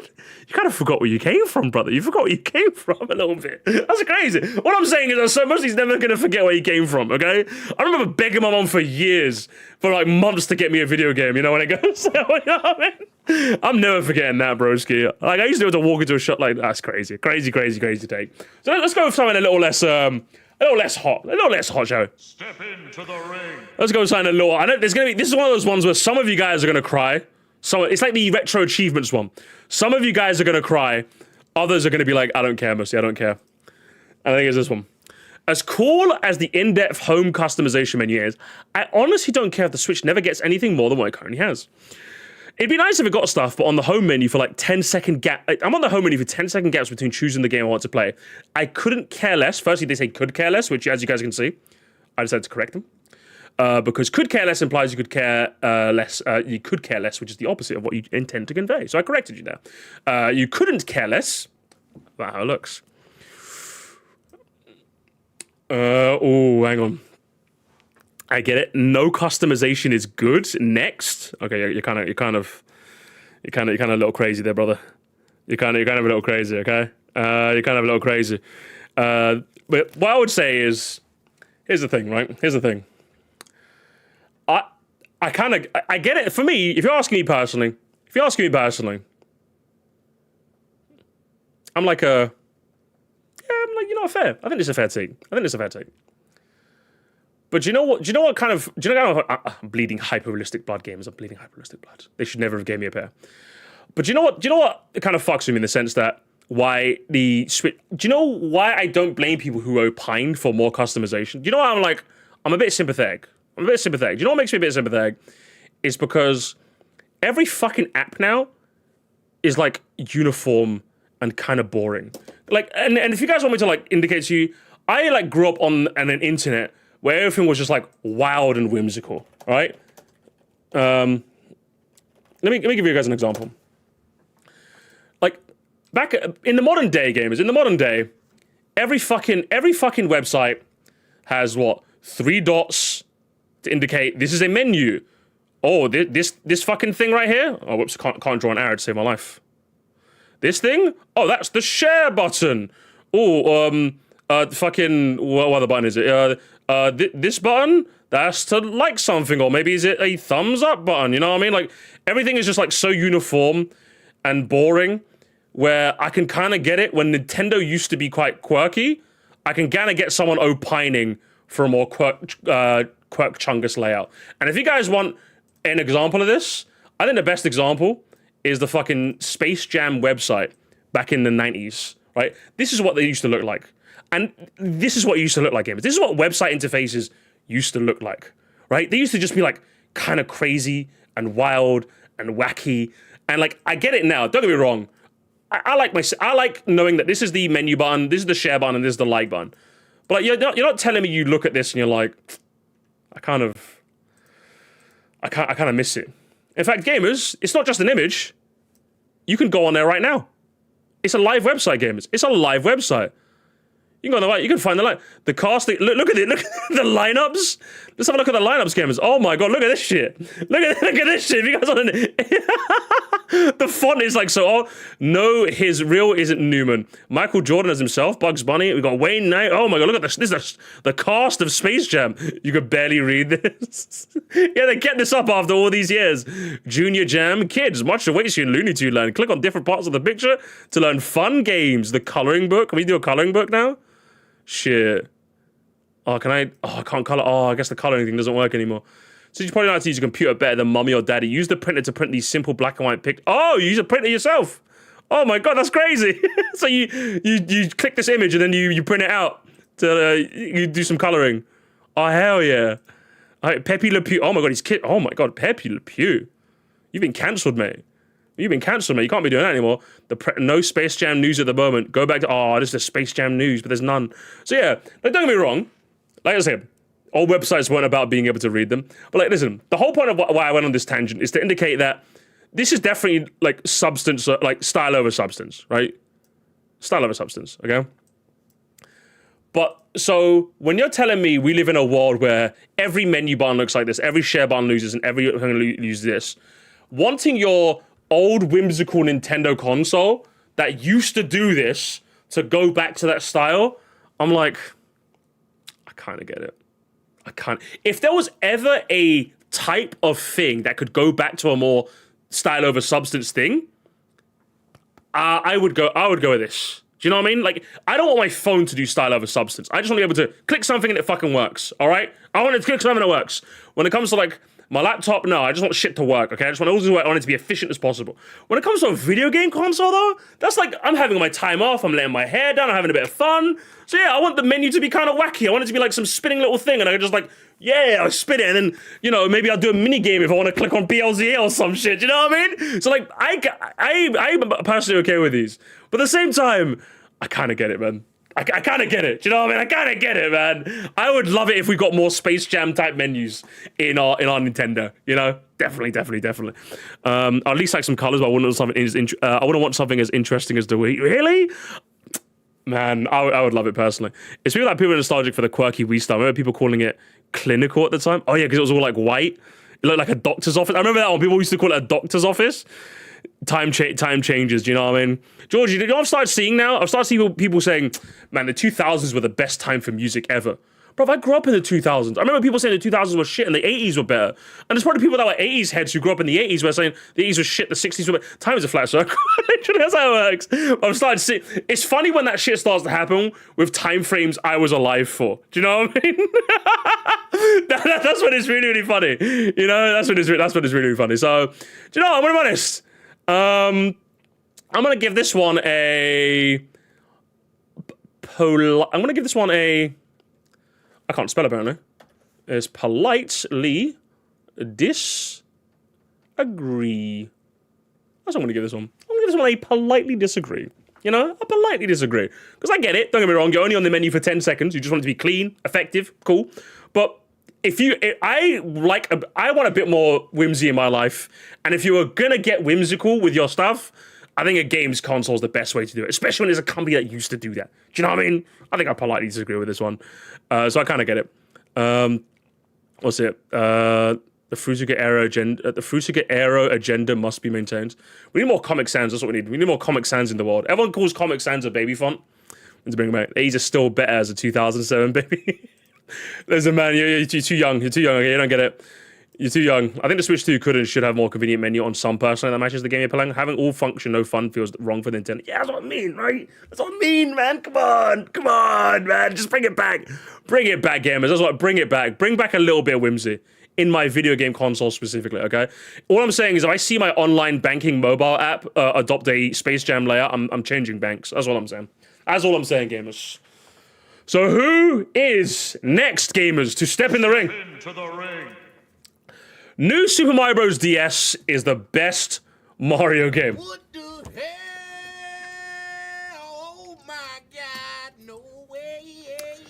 Yeah, spoken like a true Zoomer.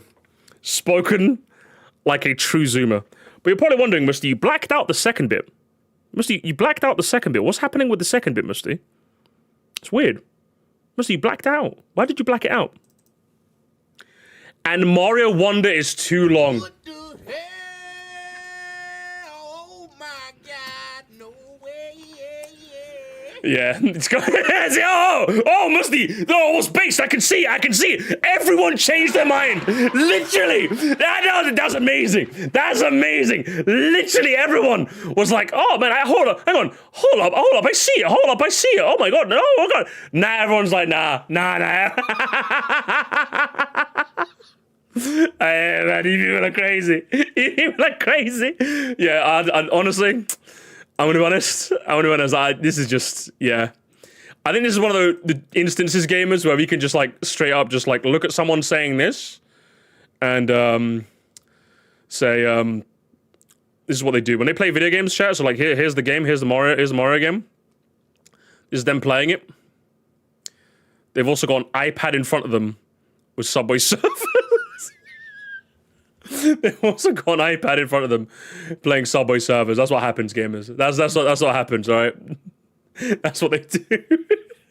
Because that's the only that's the only way you can explain this. I'm sorry, Mario Wonder. If anything, I thought Mario Wonder was maybe a bit too short. Honest.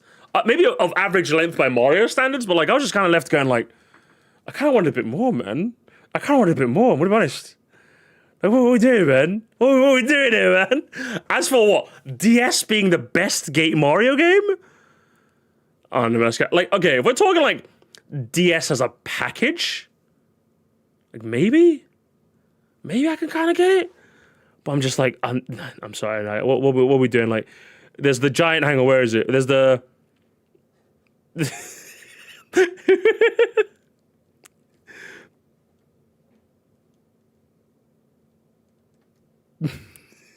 And then here's a Luma, a 6-pronged Luma.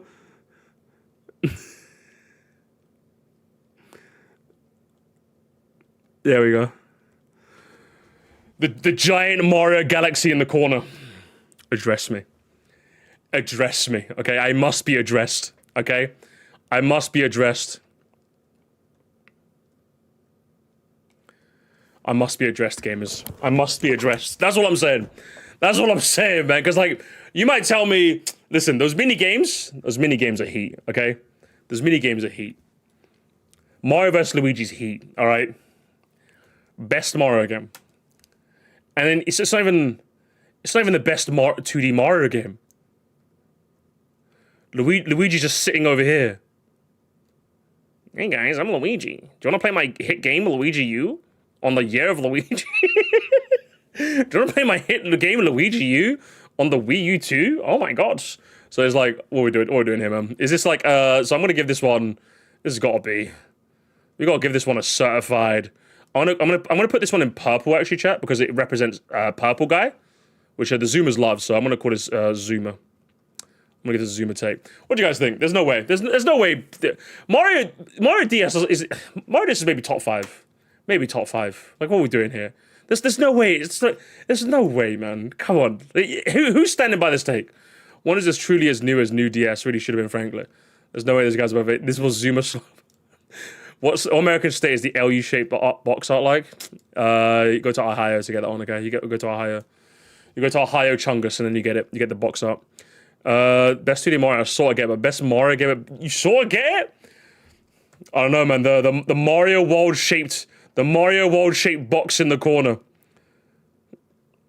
And I can't draw a Yoshi, so I'm not gonna. World. There we go. That's the box art for World. That's the musty box art. Even World, just like, I'm sorry, man. World is right there. World might be. World just wins. I'm sorry. It's better than Mario 3. Okay, I'll give you this. Like, Mario 3 is just like, he's just dead. Mario 3 is like just dead in Detroit. He's dead, bro. He's just dead. He's just dead in the corner. But yeah, definitely not. There's no way. There's just no way this is happening, man. There's no way. Mario 3, at least he beat Mario 3. We'll give it that much. World ain't that better. Spoken like a true Zoomer, brother. Spoken like a true Zoomer. Right, gamers, step in the ring. Step into the ring. Daisy Circus into. Oh, what the fuck is he doing here? Get out of here. Get out of here. How did he sneak in, huh? How did he sneak in? Get him out of here. Unreal. All right, let's try a real one. Let's try a fucking real one. Oh my god. Here we go. Let's do an actual one. Step into the ring. Rico, Lee. Mario Odyssey Breath of the Wild tears. Also, Rico, you have like 10 comments, Rico. Rico was desperately fishing for a comment, and they got one. Okay, they got one. Mario Odyssey Breath of the Wild tears Mario World's free roam is about the journey being the greatest strength of their games. And anyone who thinks they fail should be and it should be about the destination completely missed the point, as it's setting themselves up for being disappointed, expecting that from the get-go. Plus, none of them go out their way or force you to get the collectibles either, so anyone who's saying otherwise or does it anyway, even if they don't enjoy it, is forcing them to be wrong. Obviously, this is just true. This is just when people say too many moons, and I'm just like, you kind of. This is just true. I think what makes a more interesting conversation is this top bit here. I think this one can lead to an interesting bit here. Because, like, I think I'm confused. I think this bit is like kind of like, so okay. It's very, very clear that games like Mario Odyssey, Breath of the Wild, they're not made to be like these. You go for a star, you get a star. Do you know what I mean? Like in Mario Galaxy, you go for a star. There's obstacles to get to the star, and you get the star.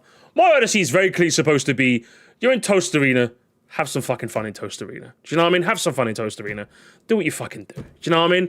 Breath of the Wild was supposed to be, hey, just stop Ganon, bro. Just stop Ganon, run around, find some shrines, find some bosses.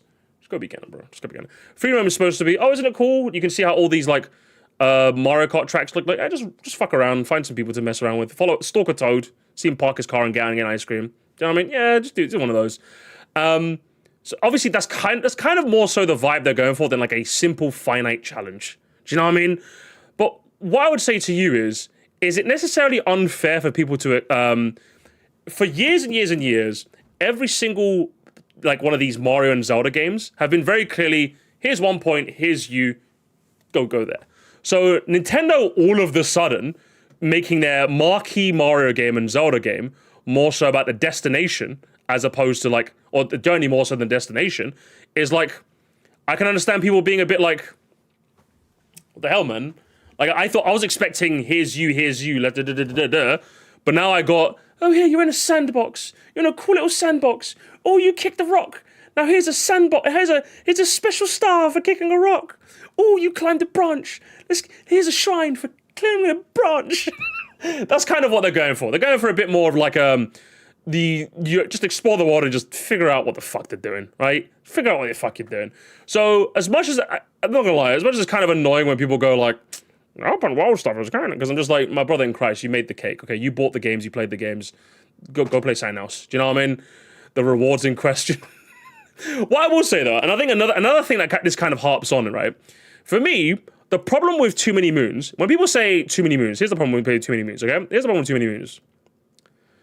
Now, too many moons, right? When people say this, frankly, if you're asking me, I think that's the wrong criticism. For me, the problem isn't too many moons, is that the moons are hang on, let me spell this. The moons are all the same in a way. For me, what would have made Mario Odyssey better for me is, I kick a rock and I get a moon, but like I do this complicated platform challenge and I get 5 moons. That would have made it okay. So there's like simple moons if I just want to like get some stuff. But like the fact that me doing this like kind of cool, like tricky, like Jaxy fucking turning and crazy, drive, I get 1 star, I get 1 moon for that. But then I also like, and then I get like another moon for it. I'm just like, it kind of inadvertent, even though I love the fact that, this moon's everywhere. It feels like they were just somewhere like, did that really need a moon? You could have made me like get some coins for that. Do you know what I mean? That is the issue. That's the issue. It's the fact that it's the same reward for like different behaviors. Do you know what I mean? Like the sub areas I think have more moons. I don't think it's like just one. I think you get like multiple moons for a sub area. The sub areas are fine in that regard. I don't mind the sub areas. But again, the fact that like there's that's why people give it the filler moon allegations. Because when I'm like doing this complex platforming challenges and I get a moon, and I kick a rock and I get a moon, don't get me wrong, one was more fun to do than the other, but like the fact that the game considers them both equal of value is a bit that makes me like, it made me scratch my head a little. And I think that's the main reason why I prefer Galaxy over Odyssey. I like Odyssey, just to clarify. I think it was very, very fun. I think once it took me a little while to get into the zone of, okay, I'm in a sandbox. I'm not trying to do this like complex platforming challenge. I'm in a sandbox. So I need to treat this more like I'm in a sandbox. Once I shifted my thinking, I had a lot more fun with Odyssey. Once I'm just like, I'm just in New Donk City. I'm just going to run around in New Donk City and have a bit of fun with it, you know? Once I shifted my mindset, I had a lot of fun with it. But I could 100% understand people seeing this and going, yeah, like it's just kind of, I don't think kicking a rock and having a siesta with a toaster reading should be worth the same thing. I just don't think so, you know? So the reward doesn't match the actions, basically. That's kind of how I feel anyway. Which is a bit of a shame. And also, the other thing I can understand, when people say, but also the other thing, I don't think I've seen many people say this, but the other problem with this sort of like design philosophy, this whole bit here, I'm just gonna draw an arrow from here, is I think it, again, I think the whiplash, it's not, I think it's just the whiplash that fucks with a lot of people. I think letting multi-moons appear out of story modes would have helped a lot. Yeah, I think so. I think that definitely would have helped.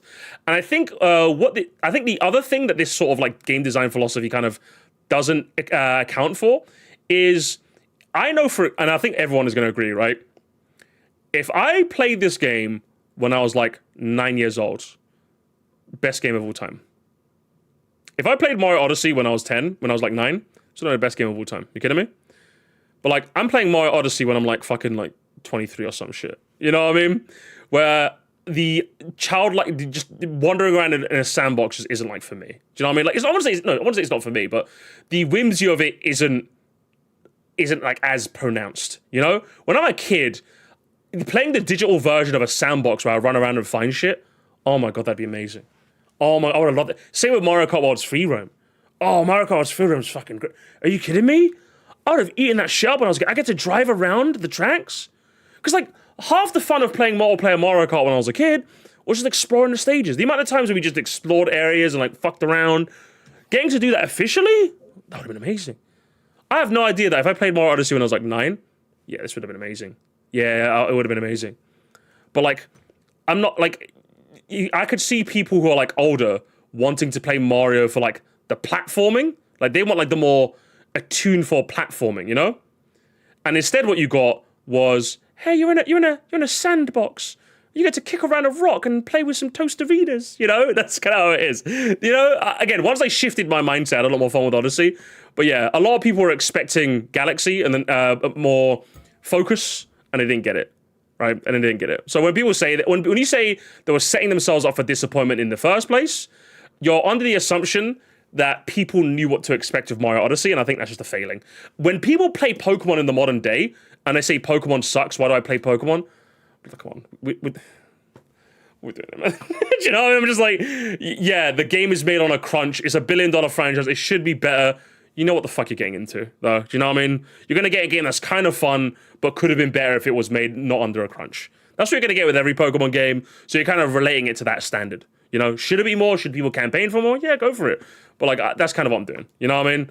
When it comes to Odyssey just came out of nowhere and was like, oh, you're in a sandbox now. We're in a sandbox now. You're in a sandbox. Sorry, I wanted more linear platforming. No, we're in a sandbox now. We're playing sandbox. We're playing Sand Fairy and Sandust. I think the only game with this like mindset that won me over was like, I think the big one that won me over was obviously Breath of the Wild. I think Breath of the Wild's world just managed to enrapture me. So even though I've seen a lot of people critiquing it, saying the shrines are kind of boring, the world is kind of empty, I think just having that open plane to go on was just so much fun that like I was in it and ended up being very, very immersed. Whereas I wouldn't describe Mario Odyssey as very immersive, if that makes sense. So it didn't really have the immersion to win me over. Breath of the Wild won me over with the immersion. I just felt like I was in this world. I felt like Link literally just wakes up and he's like, what the fuck? What the fuck happened? That's kind of how I felt playing it as well. I was like, what the? I'm just here. What do I do? What the hell do I do? Do I use my bow and arrow to hit the thing with the giant glowing eye? Oh shit, maybe I should, you know?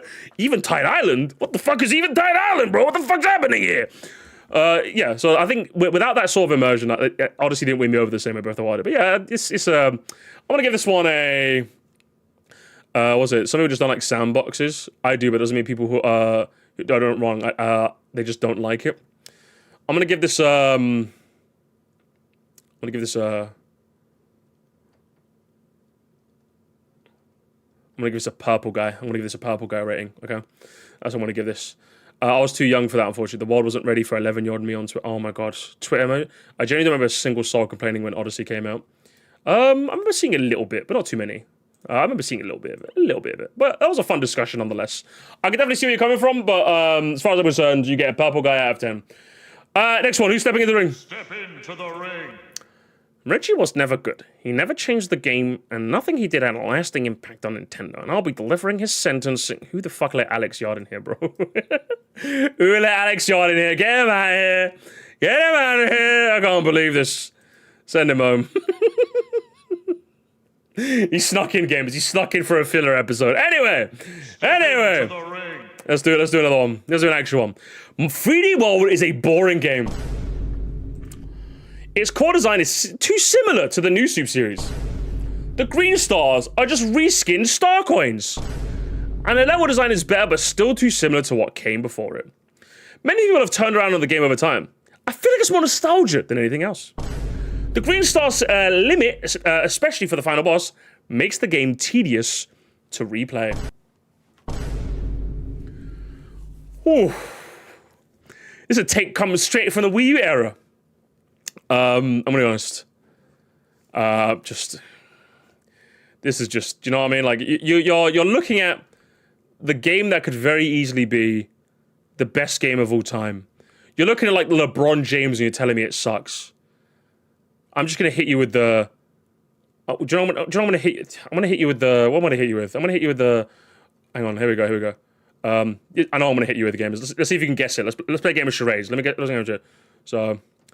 This is what I'm going to hit you with. That's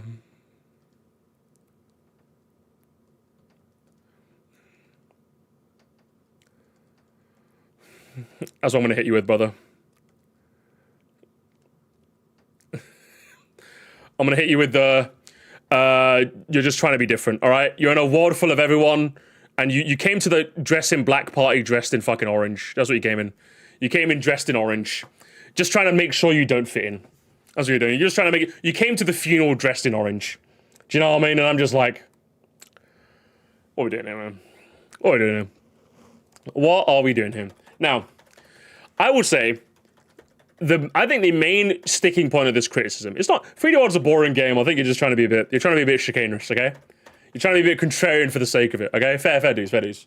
It worked, okay? I think the number one thing which I'd say this comment is just an absolute failing is the green stars.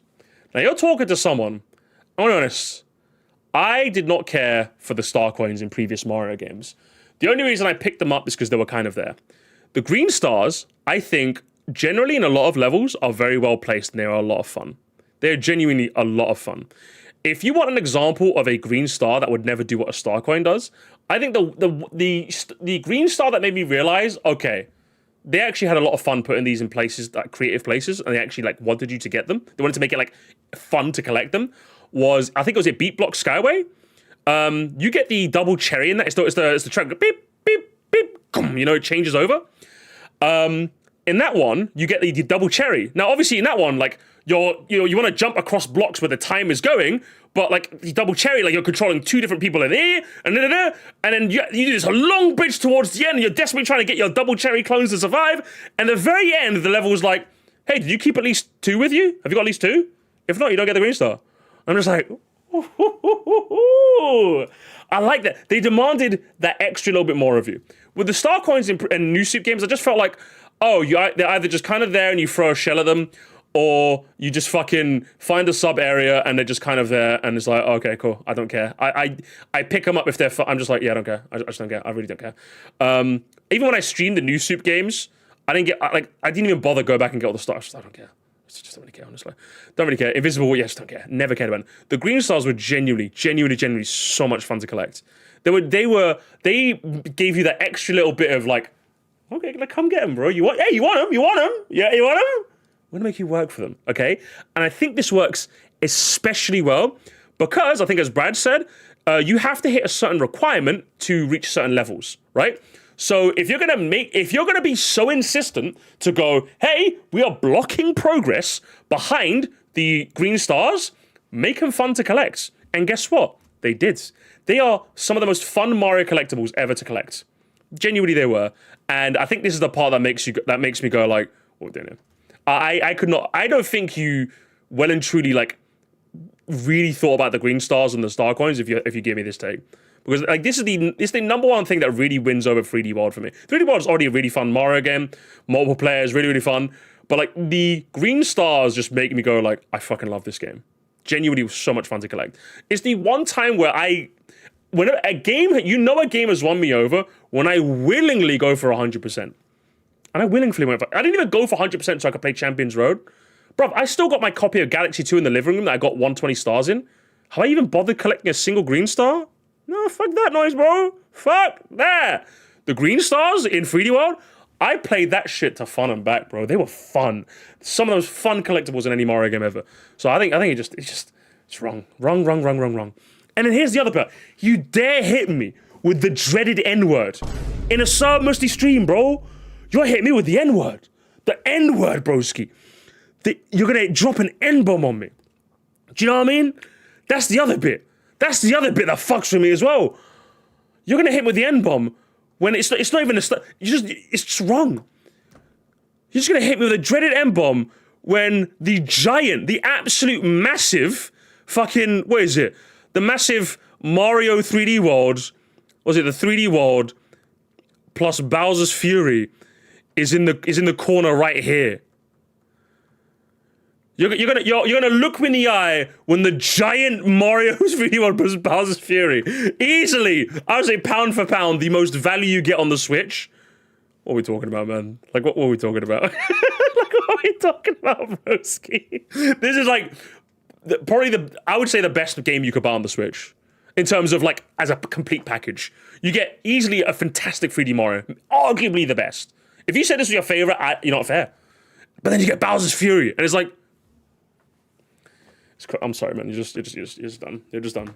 3D All Stars wish it was 3D World plus Bowser's Fury. Do you know what I mean? Like, come on, man. It's not even close. It's not even close, honestly. Yeah, if anything, the only reason it wasn't praised, like and also, I love this revisionist history as well. What was the main thing? Who remembers? Who was a Wii U Andy? I was a Wii U Andy. Who remembers this?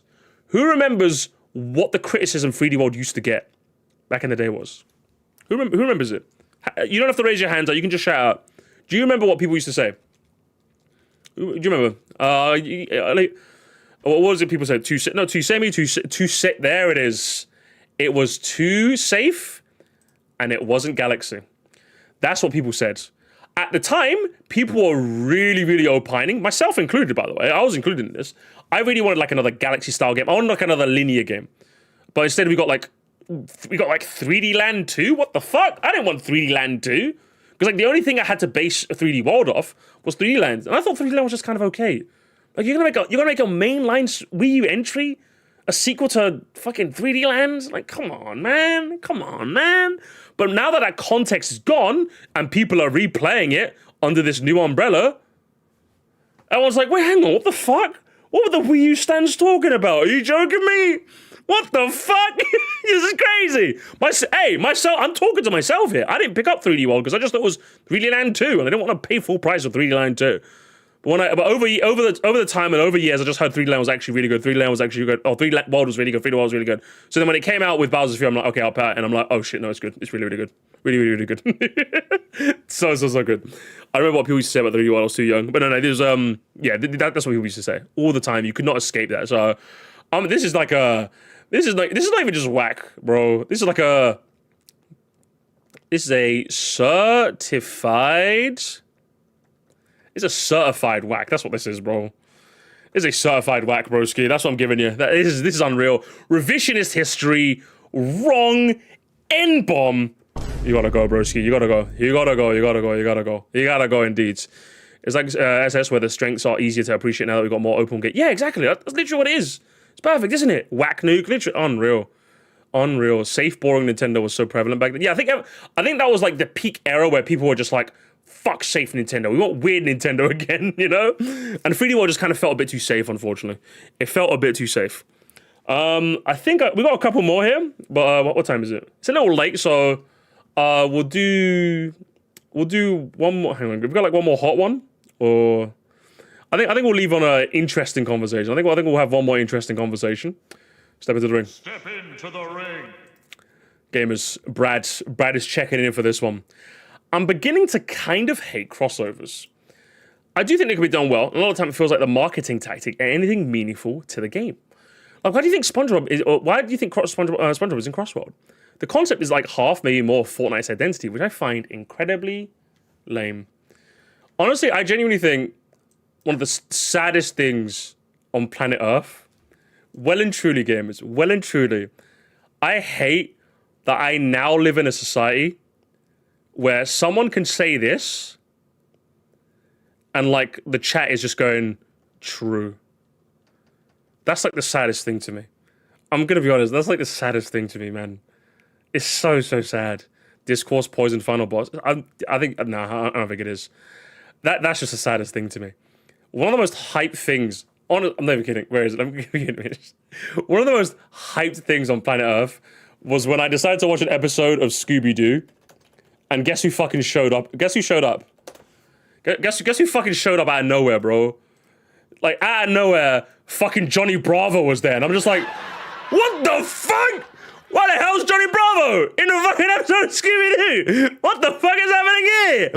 Bruv. And that shit was fire, man. I was like, what the fuck? That episode was funny. I rewatched this episode kind of recently. I'm like, this shit was fire. Okay, I love this shit. So I'm just like, the fact that I think even as a kid, I think a lot of us as kids grew up with like crossover episodes. I like to think a bunch of us did, right? It was a Johnny episode. I was like, what the fuck is happening here? So then like the fact that we grow up in a society now where like Fortnite is the most dominant piece of video game media out there, which is just kind of like, which in its whole identity just crossovers really. I'm just like, such a shame. the Jimmy Timmy Power Hour. That shit was fire, man. That shit was fire, but only when they were in Jimmy universe. No, so only when they were in the Timmy universe, not the Jimmy universe. I hated Jimmy Neutron's 3D art style, but I fucking hated this shit. But so when they were in Timmy Turner's universe, I'm like, oh, I love this shit. You know, and that's what I loved. Fucking what is this? Like, what's this? Bayonetta for crossfit? Get out of here, man. But here's the thing, though. I get it. I really, really do. And here's the thing, though. I would say here's the annoying thing about this entire conversation, right? Firstly, I feel like everything's just like, do you know what ruined this game is? Do you know what ruined this? Do you know what ruined this?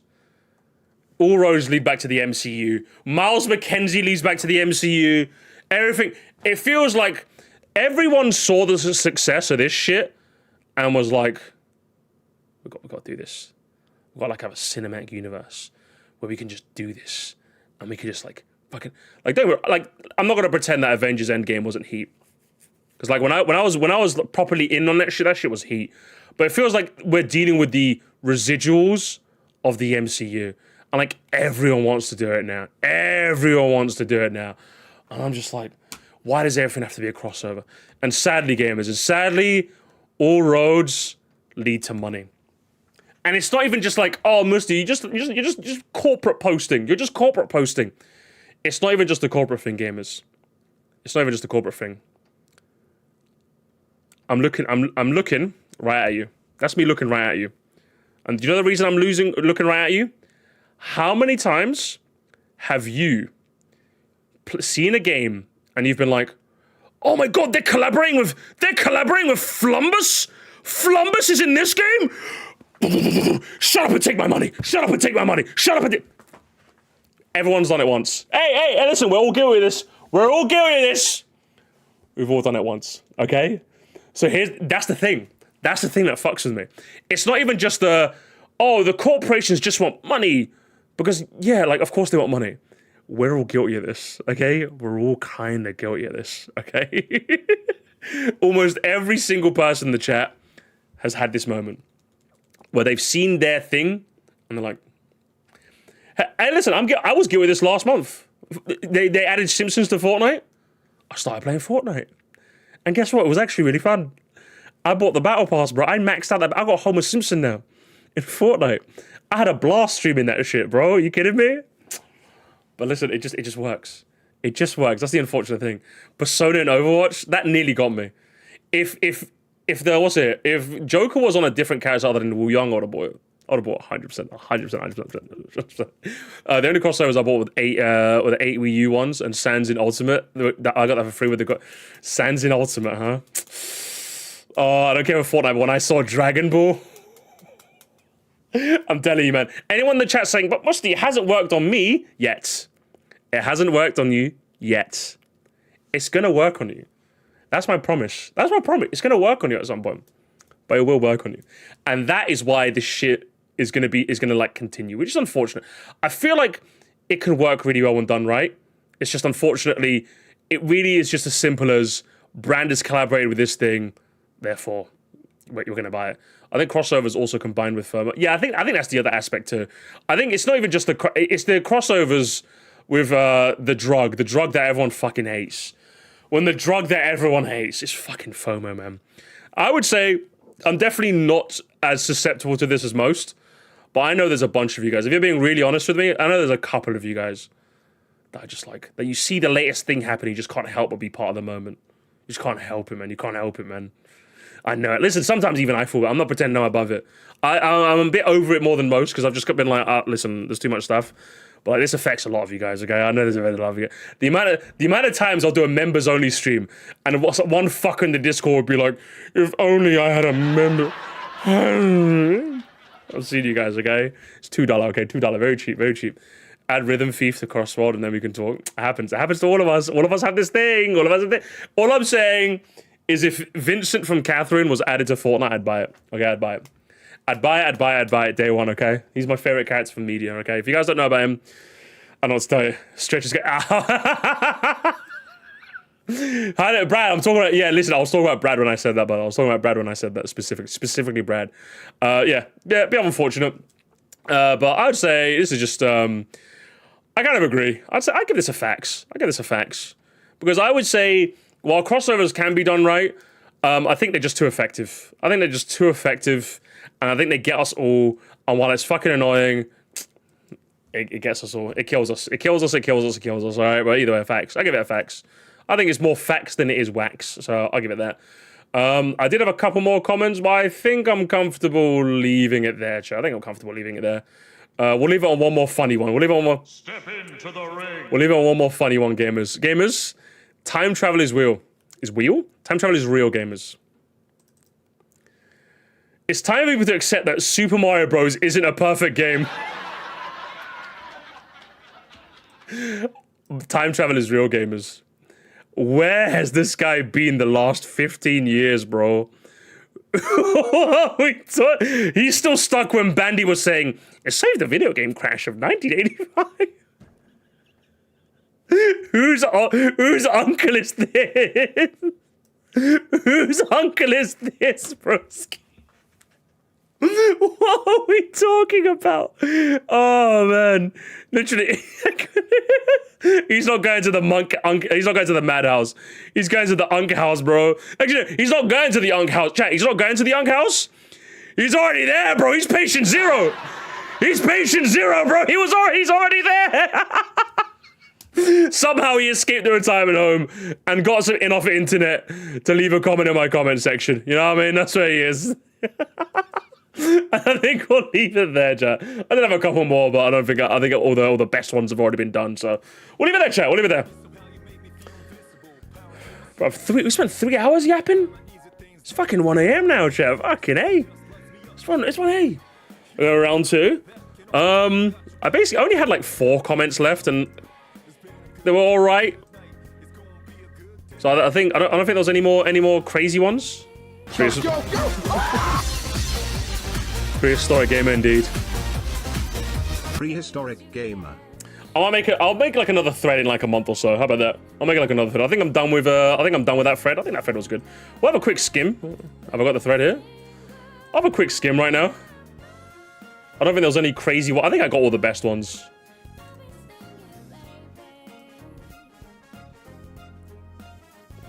I think I got all the best ones. Hang on, let's have a look though. Let's have a quick peek. 534, fucking hell. Let's see what people are talking about. Super Paper Mario is a game built on either bad and unfun game design principle. Only 20% of the game is worth. Okay, that's good. Bruv. Leave Super Paper Mario alone, bro. It was a good game. Hey, fuck you. Hey, ban him. Mods ban him. Kill him. Get rid of him. I think the experience makes it all better than the original. Even if they've removed elements, the controls just fit the tracks 10 times better. That's a little crazy, but sure. Mario Deluxe before. A lot of Mario Kart. I had to skip a lot of the Mario Kart ones because I'm going to like Mario Kart hot takes are just not really that fun to talk about. I feel like we're kind of, when it comes to hot takes of Mario Kart, I think we've talked about a lot of them. You know what I mean? I saw a lot of them and I'm just like, we kind of talked about this already, so I'm just kind of like, I had to leave a lot of them by the wayside. Yeah, we kind of talk about Mario Kart specifically a lot, you know. So I'm just like, that's kind of Mario Kart out. Indie games could have had an Indie of the Year category at the Game Awards. It can give a shine to any indie games that otherwise get overlooked, since the ones that don't win get nomination exposure. Either way, it's a free award, another free award to indie that's already getting nominated or winning. In the regular category, I think it's fine. Yeah, but indies suck though. Indies are boring. Indies suck. Okay, indies are bad. There's no such thing as outdated game design. Just because modern taste and homogeneity in design is the standard for a lot of new games doesn't mean that old game design is inherently outdated and not worth visiting. Game design in and of itself is just like difficult. It's an art form in and of itself, and to apply it's outdated. It's to apply cave paintings have no value to look at or take inspiration from. That's kind of crazy. That's kind of crazy. That's kind of crazy, man. That's kind of crazy. Because like, on principle, I kind of agree. But tell me you're playing the original Resident Evil, all right? Just like, come on, broski. Like, I know what you mean is that like, oh, every retro collection has to have save states and rewinds for modern gaming sensibility. Like, that's a bit like, come on, man. That's like, I get it. Like, I get it as an idea, but I'm just like, I don't play old busted ass controls, bro. Come on. The implication, don't get me wrong. I think the old Resident Evil should exist. I think it should be preserved as an art form, obviously. But like, in a medium where twin stick controls are the norm, telling someone to adjust is like, come on. Like, it's a hard ask. I think anyone saying it's outdated or not worth visiting is wrong. I think that's wrong. I wouldn't phrase it like that. I think the word outdated is doing a lot of like the well poisoning. Does that make sense? I think it's doing a lot of the well poisoning. I think retro games are the best example, right? Because like, how many times am I going to drop this fucking pen? I can't hold this pen. I'm just a fucking lazy chungus. I'm just like, I get it, but I'm just like, you have to, like, especially playing Luigi. Luigi's Mansion is like the one thing that really cements this take for me. Like, what you're implying is that, like, let's say Resident Evil made today would not have tank controls. I would not say, like, I think it should be preserved as like an art, if that makes sense. As a showcase of how far video games have come from. What I'm saying is that right now, if you make Resident Evil, you're not having the tank controls. You might have the fixed camera. I think fixed camera could be like an interesting design choice. I don't think you're having the tank controls. I feel like that was a way to get around the the D-pad layout. You know what I mean? I think that's what it was. I think when you say the art form I think it's an art form in that it should be preserved, but like it's outdated in the sense that it wouldn't be how games are designed now. I just don't think so. I just don't believe it. I just don't believe it. Do you know what I mean? I think that you can design a horror game around fixed cameras or like a limited saving system. I feel like those are design choices. Tank controls don't feel like a design choice to me, you know?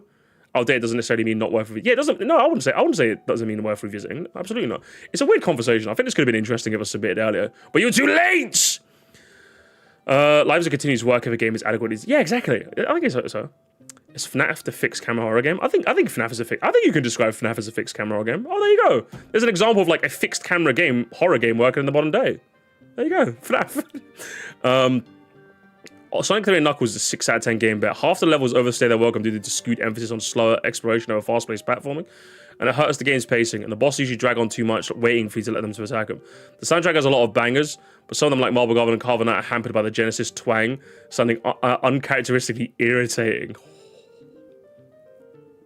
Bruv, you're talking to the guy. I love the bruv. Bruv, you're lying to me. You're lying to me, man. I love that Genesis twang, bro. I love it, man. I love that shit, man. That Genesis sound chip is just so unique. I don't think it's my favorite, like, sound chip, if that makes sense, or whatever you'd call it. I just love the unique way it sounds, man. I'd even argue that it sounds better than the SNES one. I'd argue, man. I loved it so much. The way that console sounded, man. So yeah, the music take that's crazy. Emphasis on uncharacteristically irritating. Oh man, you're crazy. Even then, the 6 out of 10 is crazy, man. There's definitely some stinkers, but like, bearing in mind I have no nostalgia for Sonic 3 and Knuckles, so this is not like a nostalgia take. When I played that game, I'm just kind of like, oh, this could be kind of fun, you know? This kind of fun. Not as fun as Mania, but I was like, oh, that's kind of. I would say Sonic 3 and K is like a 7.5 or 8. I really like Sonic 3 and K. I think the first half is definitely a bit stronger than the second, I'd say. I'd say it's good. I'd say it's definitely a good game. I had a lot of fun playing it.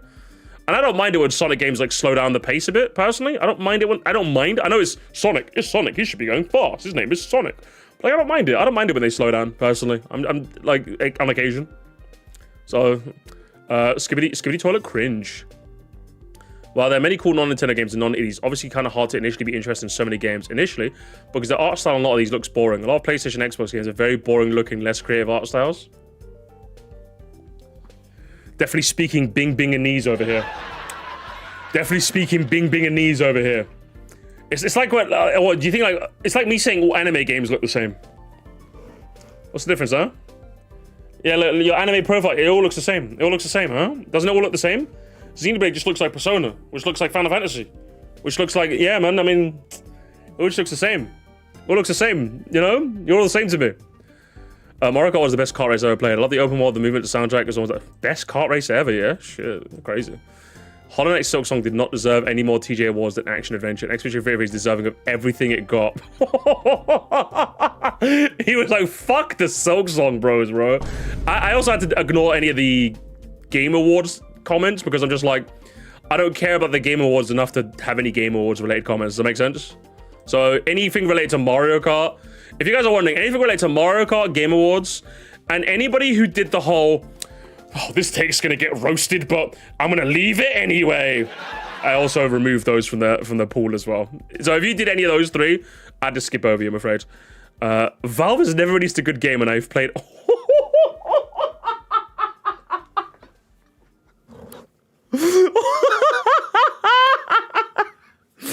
This guy was trying too hard, bro. No, you're trying too hard. You're trying too hard. You're trying to. Come on. You're trying too hard. That's too funny. Why on earth do I get less money whenever I trade in a $60 game at full price cash? A scam, I tell you. You open the plastic. Come on now. Wall of Light is better than Subspace Emissary. I've been saying this. I've been saying this for years, and no one's been listening to me. I've been saying this. No one's been listening to me. Honestly, I'm so glad I am World of Light pilled, bro. I've been saying this for years. It's a common take here. That's why I probably didn't use it. I want a 3D land to be more enjoyable than 3D World single player. I find the levels of 3D land more consistently enjoyable than the 3D World. 100%, and the 100% experience also a lot better than 3D land. Fucking 100% Andy over here. Oh, kill me. I hate you people. You know what? Fuck retro achievements, but I hate all of you people. I hate all of you people. I played 3D Land relatively recently. Game is fucking boring. The game is 3D Bland is... Not only is 3D Bland a good slander name, it's correct. It's correct, games, I'm telling you. It's 3D Bland, bro. The game's not all that good. The game only gets interesting when you beat it. Imagine that. The game only gets interesting when you beat it. Yeah? I have to beat the game. Oh, after 10 hours the game gets good, yeah? Fucking bomber clot, a lot of you. I don't mind the intermissions. Again, Mario Kart I had to skip over. Mega Man 2 is not like that. Every other one besides the Metal Blade is useless or plain sucks. Why this stage sucks? The game itself doesn't do much notably better than any other Mega Man game except the first one. I mean, that's kind of it, really. It was just a lot better than the first one. That's kind of all it needed to be to kickstart the franchise, you know? I wouldn't even say 2's my favorite one, but it just kind of got the franchise going. It saved the Mega Man crash of 1987. Honestly, I somewhat agree. There's no gaming genre better than...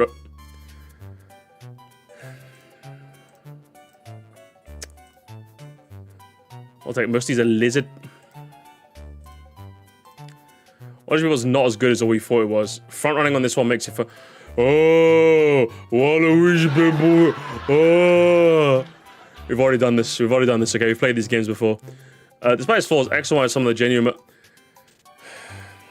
I'm going bed, gamers. I'm going bed. I'm going bed, okay? I'm going bed. $1 an hour to let me edit this video. Listen, man. I'm broke.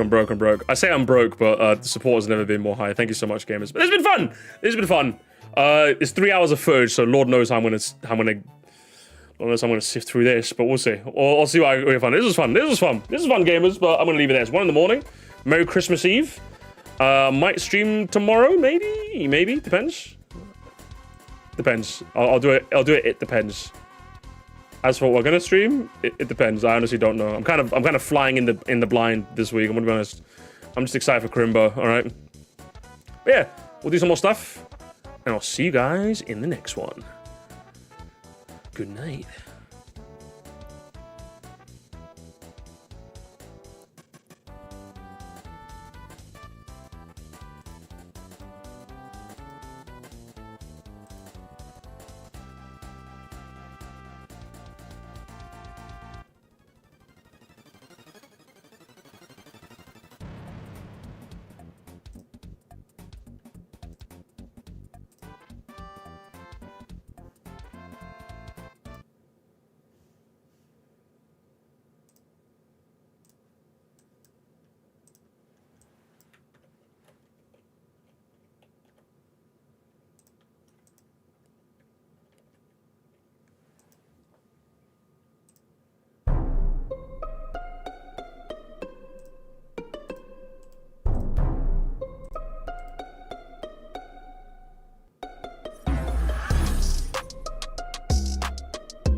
It was me all along, gamers.